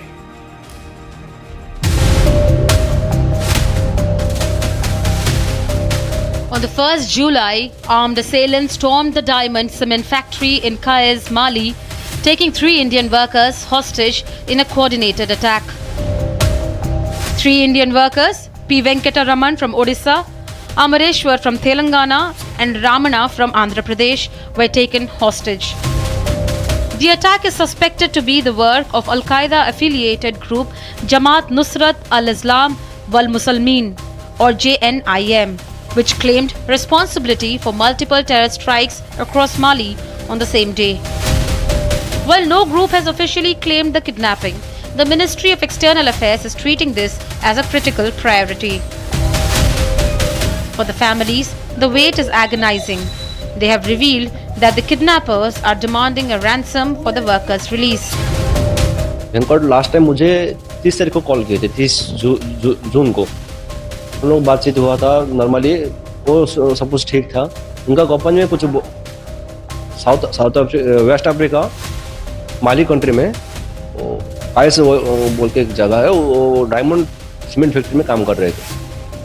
तो पिछले 9 महीने से वो waste Africa गए हुए हैं। वो उस दिन कॉल किए थे तो फिर हम लोग बोले कि इधर अपना कंपनी में बोला है कि कुछ बाहर मत निकलो, इधर कुछ टेररिस्ट लोग आए हुए। तो वो ऐसे हम लोग भी बोले थोड़ा संभल कर रुक जा, मतलब बाहर मत निकल।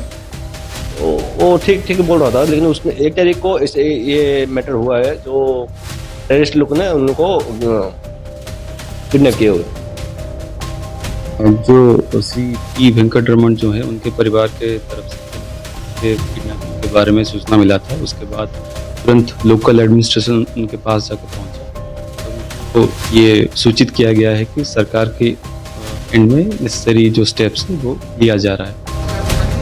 The Indian government has issued a stern advisory to its citizens in Mali, urging them to stay vigilant amid escalating violence in the region. Senior officials have reportedly travelled to Mali and are assisting local authorities in efforts to secure the workers' release. As the search for 3 Indian nationals continue, the families hold on to hope and the world watches united in the call for their swift release. There's very little known about the 3 Indians who were abducted. I have Bablu. Bablu ji, namaste. Bablu is the brother-in-law of Venkat Raman, and Venkat Raman is one of the Indians abducted by the Al-Qaeda in Mali. Bablu ji, मेरी आवाज़ आ रही है? जी sir. हमारे साथ बात करने के लिए बहुत शुक्रिया। हमें बताइए, हमारे दर्शकों को बताइए, आप लाइव है, आपका जो अभी का जो स्टेटस है, आपको क्या बताया गया है?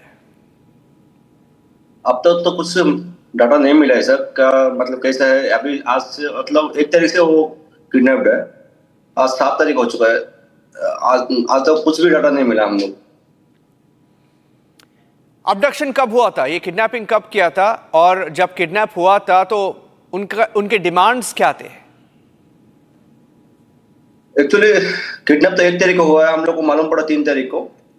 उनका डिमांड मतलब हम लोग को कुछ नहीं पता चल रहा है उनका डिमांड क्या है, लेकिन जब लास्ट टाइम बात किए थे ब्लू स्टार कंपनी को, वो लोग बोले थे कि वो कुछ ज्यादा पैसे का कुछ डिमांड कर रहे हैं, हम लोग नेगोशिएशन कर रहे हैं।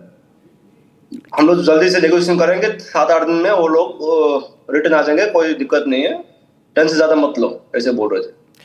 ये जो रैंसम है, ये जो डिमांड कर रहे हैं, इसके बारे में क्या पता है आपको? कितना डिमांड कर रहे हैं और ये जो नेगोशिएशन चल रहा है, इस नेगोशिएशन कौन कर रहा है? नेगोशिएशन उनका कंपनी कुछ कर रहा है बोल के बोल रहा था, कितना डिमांड कर रहे हैं वो कुछ उसके बारे में नहीं बता रहे थे।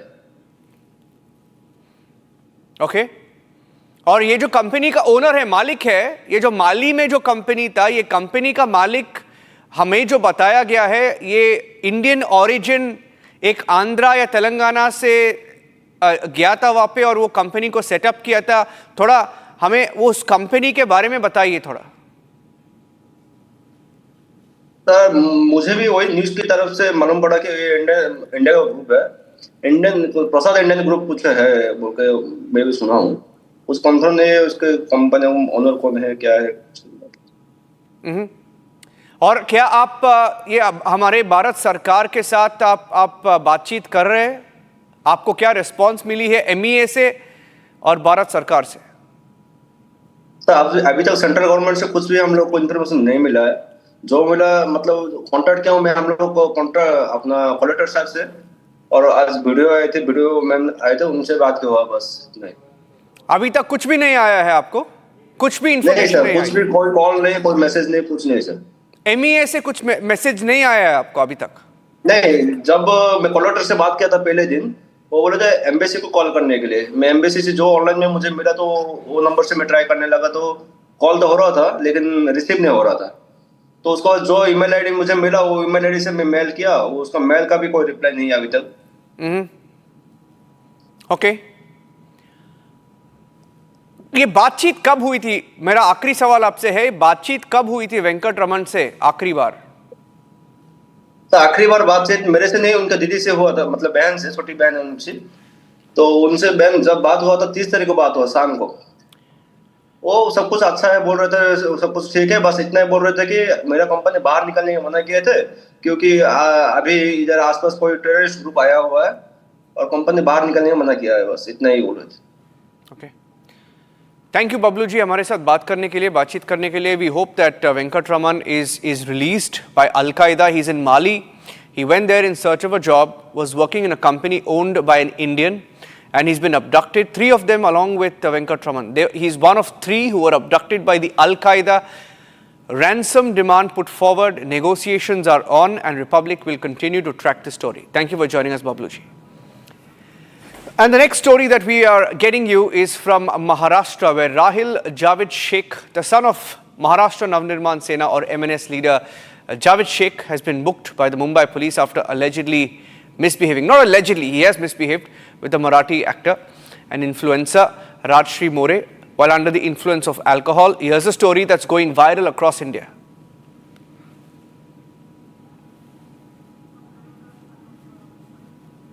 ते लोक तुम्ही लोक मराठी शिकवता ना रे लोकांना?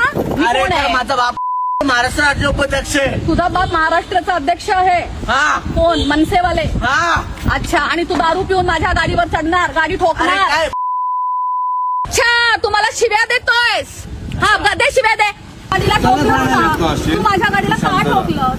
काही माफ कर. माफ? तू आता बोललास माझा बाप कोण आहे मला? अरे काय मी तुम्हाला अरे मी थोडासा परप्रांती लोकांना साथ दिला तर काल 200 लोक माझ्या अंगावर आले. आज तू माझी गाडी ठोकतोयस, आपल्या बापाची धमकी देतोयस. तुम्हाला माफ करा ना. माफी नकोय. तू दारू पिऊन गाडी का चालवतोय? तू दारू पिऊन गाडी का चालवतोय?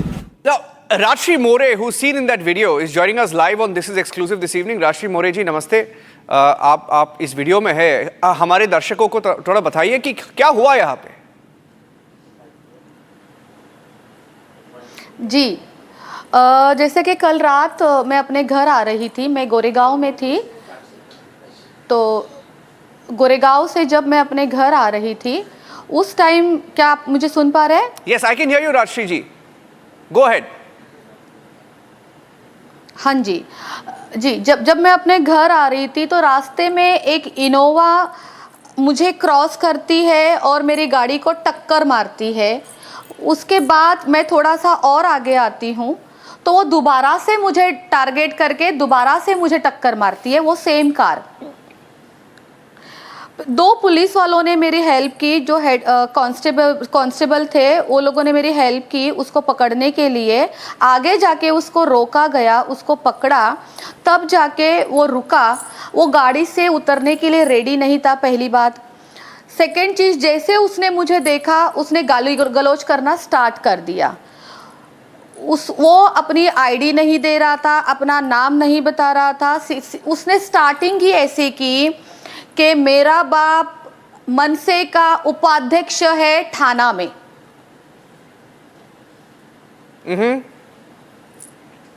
अच्छा ना, वो तो क्लियर है, वो बोल रहा है कि मेरे पता है मैं कौन हूं, पता है मेरा बाप कौन है। और गाली गलौज का जो पोर्शन है वो वीडियो में बहुत क्लियर है। हमने तो उसका थोड़ा बीप कर दिया क्योंकि हम टीवी में नहीं दिखा सकते, लेकिन इतना गंदी बातें कर रहा है वो। Looks like he was completely drunk. Exactly, वो ड्रंक और ड्राइव कर रहा था। उसके पास, मुझे तो उस टाइम लाइसेंस नहीं मिला। जब हमने उसको चेक किया, पुलिस वालों ने उसको चेक किया, तो उसके पास 2 आईडी कार्ड मिली। उसमें से एक लाइसेंस था, सॉरी, जिसके ऊपर लिखा था नवनिर्माण समथिंग, जो इनकी पार्टी का नाम होता है, वो लिखा था। और एक आईडी उसकी आधार कार्ड था।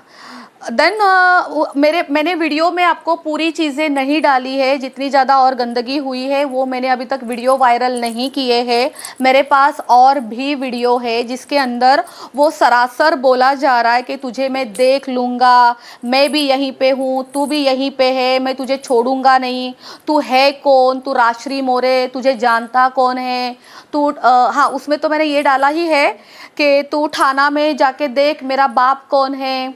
एक काम कर, तू राज ठाकरे के घर जा और तेरी गाड़ी का जो नुकसान हुआ है वहाँ से तू अपनी भरपाई लेके आ, बस मेरा नाम बता दे। आफ्टर दैट बहुत, मतलब वहाँ पे इतने लोग आ चुके थे, जो लोगों को ये लोग बोलते हैं ना नॉन मराठीज़, उन्हीं लोगों ने कल रात को मेरी हेल्प की है, वही सपोर्ट में थे वहाँ पे। इसलिए मैं बोलती हूँ, मराठी वर्सेस नॉन मराठी जो चल रहा है, जो मैंने मुद्दा उठाया था 2 दिन पहले, मेरे ऊपर इसी पॉलिटिकल पार्टी ने 200 लोग इकट्ठा करके मुझे टारगेट किया गया, मुझे धमकियां दी कि जो मैं व्यवसाय करती हूँ, मैं बिजनेस करती हूँ, ऑन रोड मेरे स्टूडियोज़ है, उन्होंने मुझे धमकियां दी कि तुम्हारा व्यवसाय हम ख़त्म कर देंगे, हम सब कुछ तोड़ देंगे। वो लोग मुझे धमकियां दे रहे थे ओशिवरा पुलिस स्टेशन में। मैं मुंबई पुलिस को सल्यूट करती हूँ, मुंबई पुलिस है इसलिए हम बचे हुए हैं। उस दिन पूरा टाइम मुंबई पुलिस ने मुझे पुलिस सिक्योरिटी दी, मेरे स्टूडियोज़ के, मेरे व्यवसाय को भी उन्होंने सिक्योरिटी दी और मुझे भी पर्सनली दी। और जो मामला था वो ओशिवरा पुलिस स्टेशन में सीनियर ने बहुत ही अच्छी तरीके से सुलझाया। उन लोगों का कहना ये था कि मैं उनको हाथ जोड़ के मराठी में माफ़ी मांगूं। मैंने कहा मैं मराठी में माफ़ी क्यों मांगूं, मैंने कुछ गलत बोला ही नहीं है। अगर मराठी वर्सेस नॉन मराठी चल रहा है तो ये टोटली गलत है। यहाँ पे मराठी वर्सेस नॉन मराठी नहीं चलना चाहिए, यहाँ पे मराठी वर्सेस हमारी इंसानियत चलनी चाहिए। मैंने कुछ गलत नहीं बोला है, इस वजह से मुझे दोबारा टारगेट किया है कल रात को। नहीं, ये इसके पास आप बोल रहे थे कि ये MNS का कार्ड लेके आया था, महाराष्ट्र नवनिर्माण सेना, MNS मनसा जो है पार्टी का कार्ड। हाँ, और पार्टी का कार्ड दिखाया आपको। और क्या ये गाड़ी में क्या कर रहा था बाय द वे, क्योंकि इसका शर्ट नहीं है मेरे पास, उसके फोटोज है। ये इसका शर्ट नहीं दिख रहा है, पता नहीं क्या कर रहा था गाड़ी में। लेकिन वो ये जो क्या हो रहा था, मैंने उसको ये बात पूछी कि तू नंगा क्यों घूम रहा है। उसके गाड़ी में झांक के देखा, उसके गाड़ी में कपड़े नहीं थे, वो सिर्फ वो अधनंगी पैंट में ही था, जो वो भी पैंट भी आधे से ज़्यादा नीचे उतरी हुई थी। उसको पता ही नहीं है कि मेरी पैंट नीचे उतर रही है, लेकिन ये ज़रूर पता है कि मेरा बाप कौन है, हम लोग मनसे वाले हैं, मुझे धमकियाँ देना, मुझे गालियाँ देना, वो सब कुछ उसको अच्छे से याद था। और जब उसने वो कार्ड दिखाया मनसे वाला, नवनिर्माण पार्टी वाला, तब हमें पता चला कि ये सही बोल रहा है। पहले मुझे लगा कि ये ऐवी कोई फेक रहा है। जब कार्ड देखा तब यकीन हो गया कि यस, ये टारगेट किया जा रहा है। आपको क्या लगता है कि अभी देखिए, अभी एक कमेंट आया है, MNS मनसा जो पार्टी है, इसका पार्टी ने बताया है कि इसका बाप हाँ मनसे से है, लेकिन ये हमारा पार्टी का नहीं है। क्या पार्टी ऐसे बता सकते हैं कि ये बंदा हमारा नहीं है? तो अगर वो उनकी पार्टी का नहीं है तो उसके पास वो कार्ड क्या कर रहा था? सही सवाल है। उसके फादर ने उसको कैसे अलाउड किया? आपको कुछ धमकी मिल रही है अभी? जब मेरे पास वीजा ही नहीं है तो उसको डिटेन किया है, उसको अरेस्ट नहीं किया है। जब मेरे पास वीजा ही नहीं है तो मैं आउट ऑफ इंडिया जा ही नहीं सकती। राइट। तो उसी तरीके से अगर वो उनके पार्टी का नहीं है तो वो कार्ड उसके जेब में क्या कर रहा था? मतलब उनके लिए वो कार्ड ये इसलिए वो यूज किया जाता है लोगों को धमकाने के लिए, दिखाने के लिए। नहीं, ये भी रिपोर्ट आ रहा है कि इसको डिटेन कर दिया, डिटेन करके उसको छोड़ दिया गया। क्या आपको इस बारे में पता है कुछ? आपने कुछ देखा वहाँ पे? जी बिल्कुल नहीं, मुझे नहीं पता था। मैं मॉर्निंग 7:30 घर पे आई हूँ।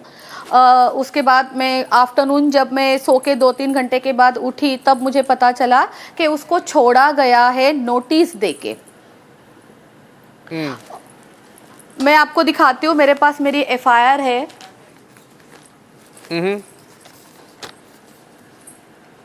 अच्छा। और एक चीज, उनके फादर जावेद शेख, उनका कहना था मेरा बेटा नादान है, उससे गलती हुई है, उसके वजह से मैं आपसे माफ़ी मांगता हूँ। मेरे बेटे का करियर ख़राब हो जाएगा, आप FIR मत करिए। उनकी मम्मी का कहना था अगर आप मेरे बेटे से मॉर्निंग मिलोगे तो आप बोलोगी ओ माय गॉड, ये इतना अच्छा है, ये इतना अच्छा है, नीचे की मुंडी ऊपर भी नहीं करता है। ये सारी एक्टिंग उस पुलिस स्टेशन में चल रही थी। आपको कॉल आया? उन्होंने कॉल करके बताया या स्टेशन में बताया ये सभी? नहीं, पुलिस स्टेशन में उनको बुलाया गया था। अंबोली पुलिस वालों ने उनके फादर को बुलाया तो उसके साथ उनकी मदर भी आई थी। तो उनका बेटा तो ऑलरेडी बहुत एक्टिंग कर चुका था, बची हुई एक्टिंग इन दोनों ने आके की थी वहां पे। क्या आपको कोई धमकी आ रही है? Any threat calls you getting from the MNS? इनका स्ट्रैटेजी है यूजुअली? जी नहीं, अभी तक मुझे फ़ोन पे कोई धमकी नहीं आई है। बट मैं आपको बताऊं, 2 दिन पहले मुझे फिजिकली धमकियां दी गई है।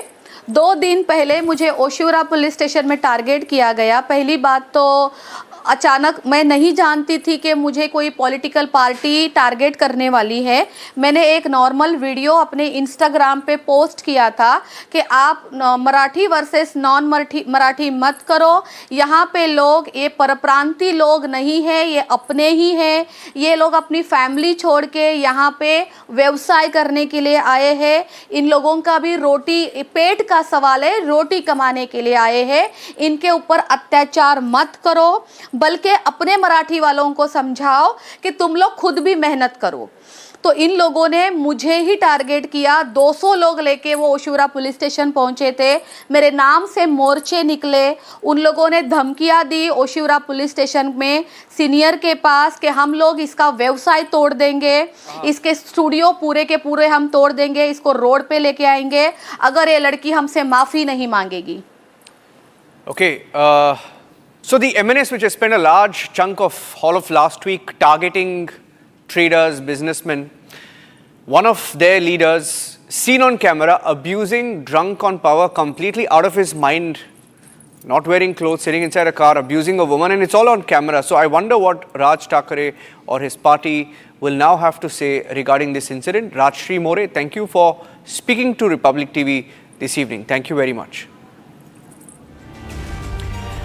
And our final story on the show this evening. If you're wondering, Pakistan's former Foreign Minister Bilawal Bhutto Zardari's remarks, why they came now and what they meant on Pakistan-sponsored terrorism and extradition of Hafiz Saeed and Masood Azhar to India. Now, are they actually going to do that? Why did the statement come now? And does it have any correlation to reports, even within Pakistan, that possibly there's a coup loading with Asim Munir, the failed Marshal Asim Munir, now trying to topple Zardari and become the president of Pakistan? Is that possible? We have some breaking news updates. In fact, from Pakistan, we are picking up details that this is possibly a staged act by Pakistan, which is under non-stop pressure. And that's the final breaking news update. Let's go across straight to the breaking news.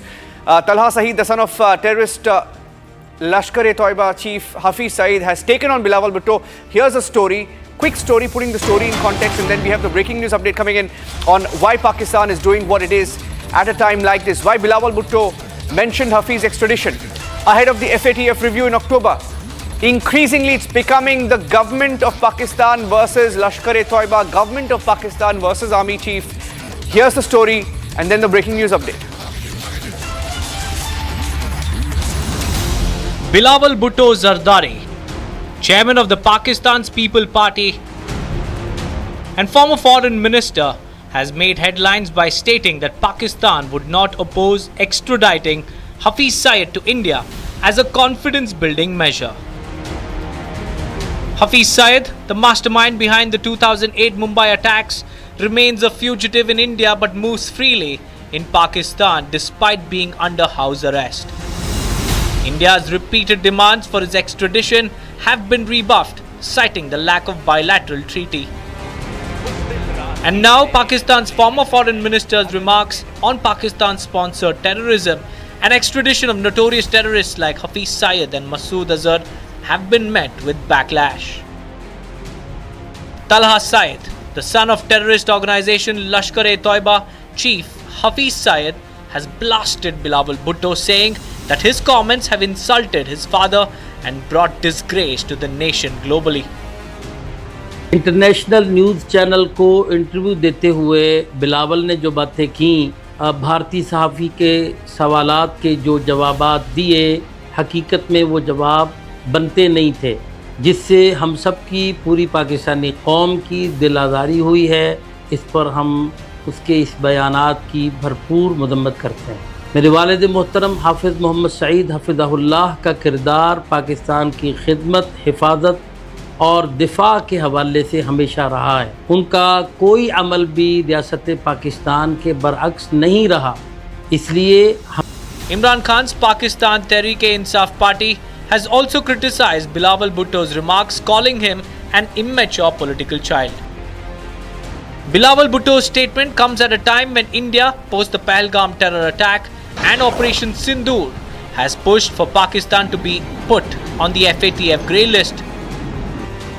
The mounting pressure has sent politicians into a tizzy, and hence the extradition claim. In the meantime, the outburst of the son of a notorious terrorist brought forth the deep-seated contradictions within Pakistan's approach to terrorism. The controversy surrounding Bilawal Bhutto's statement outlined the infected power dynamics in Pakistan, where the military and intelligence agencies wield huge influence over major decisions. And the breaking news update, ladies and gentlemen, before we let you go on this is exclusive. The FATF review coming up in October. India is preparing to expose Pakistan on the global scale. Bilawal Bhutto's statement is being viewed as Pakistan coming under pressure.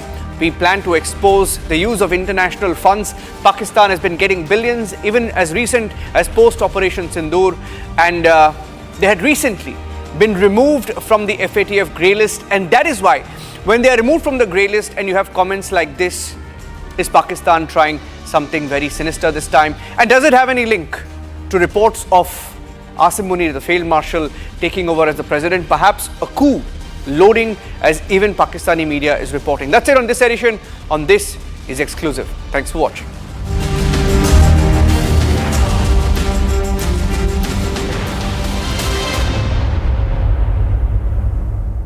Co-powered by Century Ply Club Prime. Raho befikar. In the India Today Best Universities Survey, India's #1 ranked universities in various streams are JNU Delhi, Amity University, AIMS Delhi, IIT Delhi, and National Law School Bengaluru. दादी के हाथों का जादू और खुशबू से महकता घर, माँ की मुस्कुराहट और खाने की सुगंध। MDH गरम मसाला, क्योंकि हर रिश्ता है स्वाद से जुड़ा। केसरिया से मन जोगी हुआ रे, दिल झूमे देखो मतवारा हुआ रे। केसरिया से मन जोगी हुआ। हर पल मनाओ केसरी त्योहार। विमल, बोलो जुबान केसरी। अब छोलिया हो या लोबिया, सफेद चने या काले चने, सब कुछ मजेदार बने।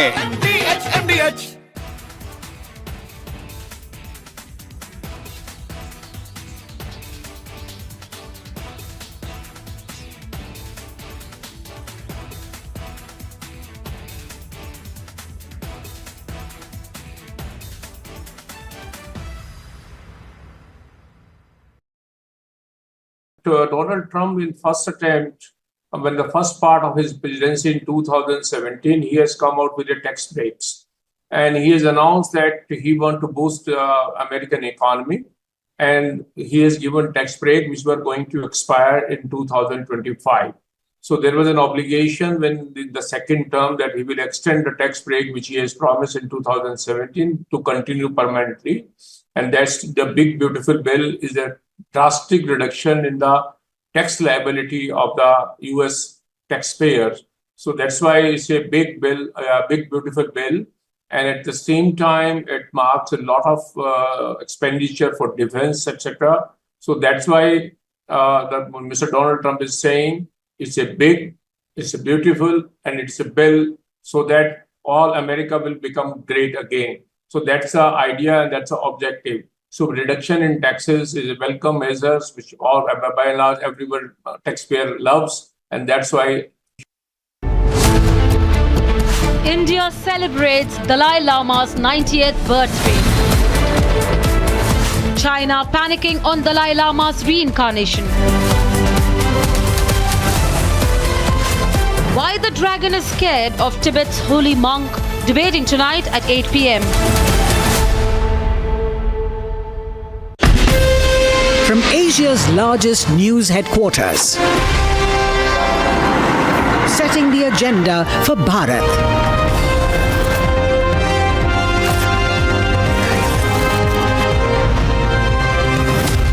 You're watching Republic.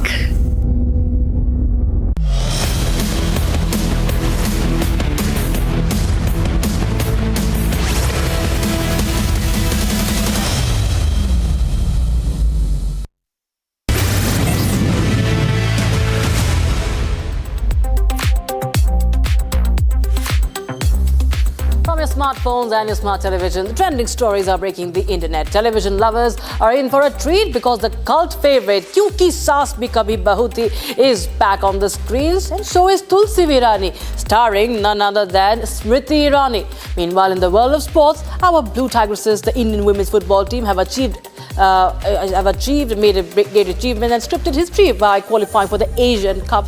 And yet another case of VVIP brat throwing his weight around has made it to the headlines. This again in the name of Marathi pride. And of course, we have another story on the recent Musk and Trump feud, which is now blown out of proportion. We have a lot of this and more. I'm Rakshita Mishra, and this is Trending.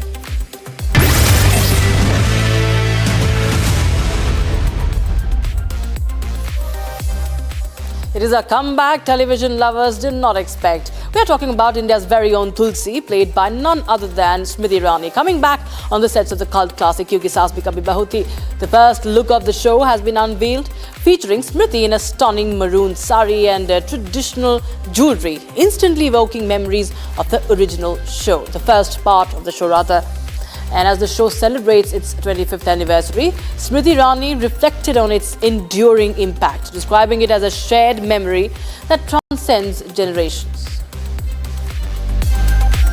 She says, and I quote, "It isn't just a show, it's a shared memory for those who created it and the millions who embraced it. It was a story of families, faith, and the fabric that binds us across generations." Now, the internet is in frenzy, and it is obvious that fans cannot wait to sit in front of the TV and hear Tulsi enter with Rishton ke bhi roop badalte hain playing in the background. Fans are thrilled to see Tulsi and Mihir reunite on screen. Their bond, emotional arcs, and dramatic highs made them household names across the country. This new chapter promises to bring that magic back with a modern twist.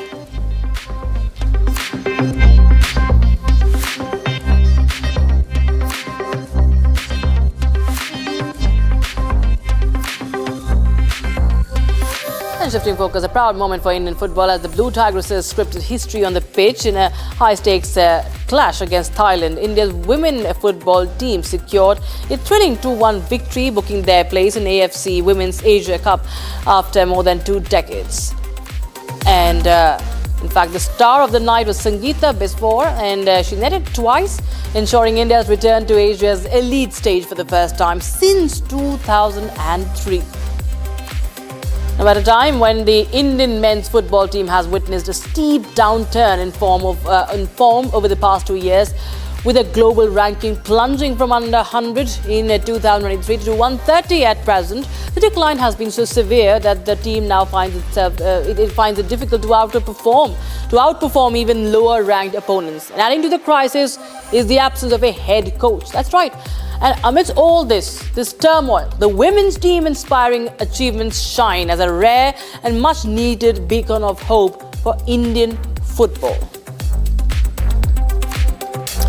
And we were celebrating the Indian women's football team's achievement. Mahindra Group chairperson Anand Mahindra joined in the applause, praising the team for securing their AFC Women's Asian Cup spot purely on merit and qualification victories, unlike past instances where entries came through invitations. Others also, netizens, lauded the performance. However, some raised concerns about the match's visibility as it was not streamed on any national platform, but on TV, but only a Thai YouTube channel.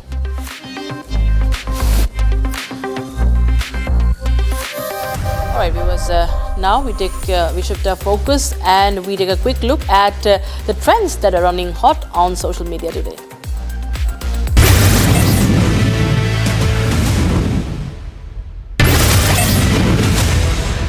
Saif Ali Khan's ancestral properties in Bhopal, including the historic Flagstaff House and Nur-us-Sabah Palace, have been declared enemy property by the Madhya Pradesh High Court. The court's ruling, worth nearly 15,000 crore rupees, overturns a year 2000 verdict and may lead to the Indian government taking over these landmarks.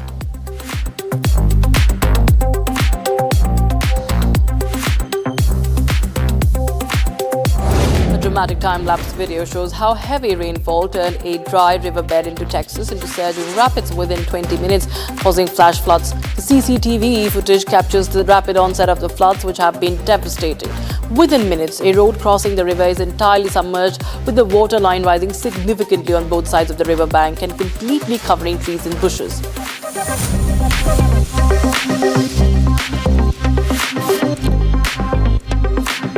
Terrifying footage shows the moment an escaped pet lion leapt over a wall of a residential area and attacked a family in eastern Pakistani city of Lahore. Authorities have since arrested the lion's owner and the woman and her 5- and 7-year-old children who suffered injuries to their faces and arms. The wild animal has now been relocated to a wildlife park. UAE has introduced a new nomination-based golden visa for Indians, offering lifetime residency for a one-time fee of 1 lakh, which is approximately 23.3 lakh rupees, without requiring any property or business investment.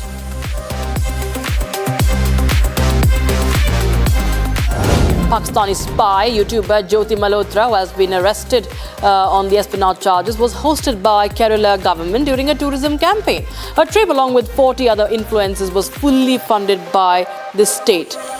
Political parties are now slamming the government for its lack of background checks. Noura Fatehi was spotted in tears at Mumbai airport, avoiding a paparazzi just a day after sharing a cryptic Instagram story. Fatehi was spotted in tears at Mumbai airport, trying to control her emotions while avoiding the paparazzi. Fans speculate a personal loss may be the reason.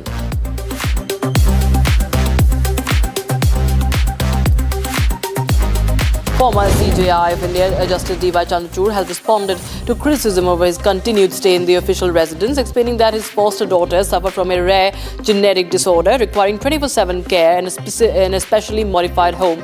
He said the family is ready to move once the allotted alternative is ready.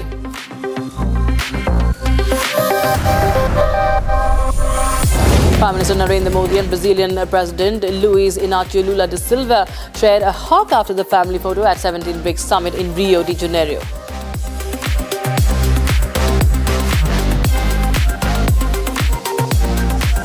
Indian Army's Major Rohit Bachwala delivered a baby on a footover bridge, at Jhansi railway station using just a pocket knife and cloth. Off duty and travelling home, he stepped in when a woman went into premature labour, showcasing true military valour and compassion.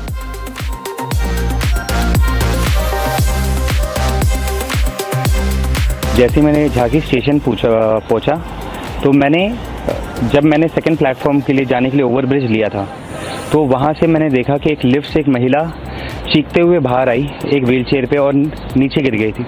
बिना कुछ सोचे समझे, बिना एक second waste करे, मैंने पहले उसके पास गया और ये देखने की कोशिश की कि उसका दर्द क्यों हो रहा है। फिर मुझे पता चला कि वो एक्टिव लेबर में थी, तो मैंने आसपास से कुछ हेल्प मांगने की कोशिश की थी, जिसमें मैं कुछ सामान कलेक्ट कर पाया, जैसे एक पॉकेट नाइफ होता है, कुछ क्लिप्स होते हैं और कुछ धोती, कुछ कपड़ा। और मैंने उसको जाके पहले पेशेंट को बताया कि आपको कोई भी चिंता होने की ज़रूरत नहीं है, क्योंकि मैं हूँ यहाँ पर और मैं आपको 100% यहाँ से बहुत सेफली लेके जाऊँगा। Parking just got a major upgrade thanks to Parky, the robot that's stealing the show online. It casually rolls in, lifts the cars like it's no big deal and parks them with zero fuss. Safe to say, the internet's obsessed over it.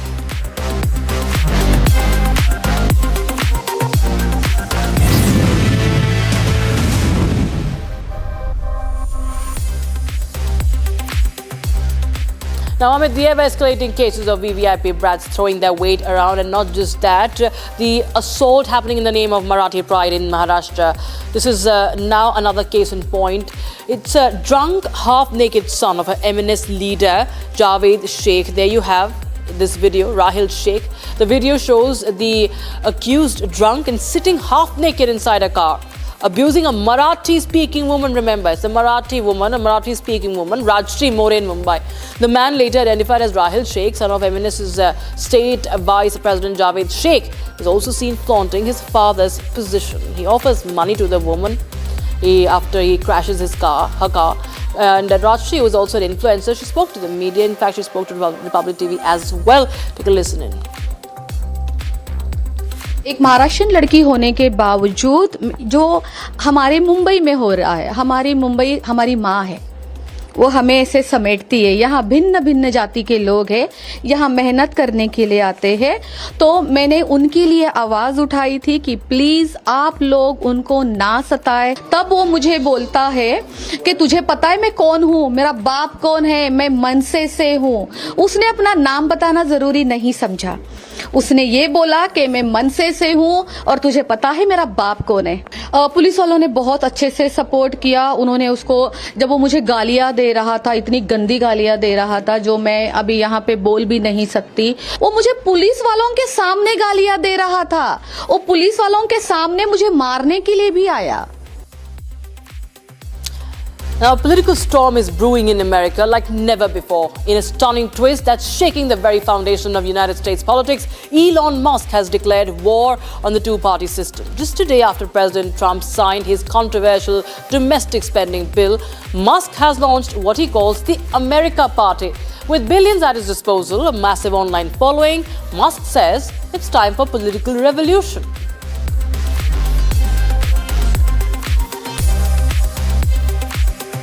Reacting to Elon Musk's launch of a new party, former President Trump dismissed the move as ridiculous. Once considered a close ally and supporter, Musk has now turned into a rival and adversary in Trump's eyes.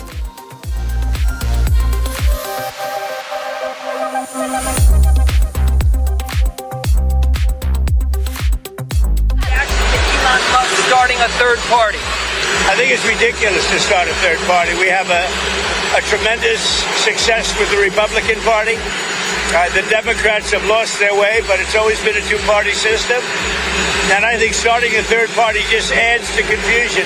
It really seems to have been developed for two parties. Third parties have never worked. So he can have fun with it, but I think it's ridiculous.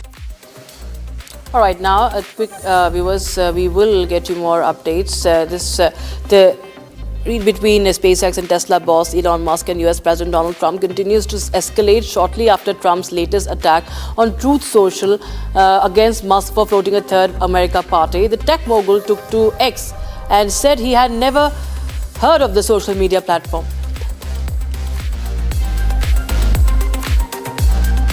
So following the launch of Musk's new party, Tesla's shares dropped by 7% as investors remain uncertain about his recent political move and its implications on American politics. And viewers, the entire episode has also revealed the hypocrisy of the Trump administration. I'll tell you why. Shortly after Musk launched his new party, a cabinet official criticized him, saying he should stay out of politics. However, back when Musk was supporting Trump's presidential campaign, the Trump team had no issues with his political involvement.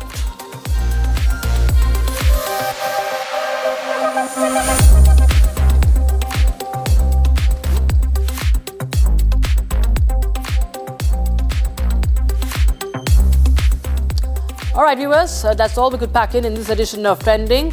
We'll be right back with more. Stay tuned.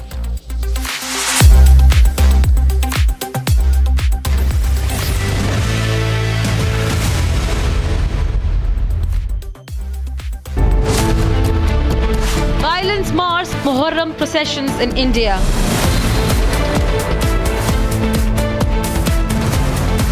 Temples attacked, Hezbollah flags raised. From Jammu and Kashmir to UP and Bihar, what led to violence? Debating tonight at 8:30 p.m.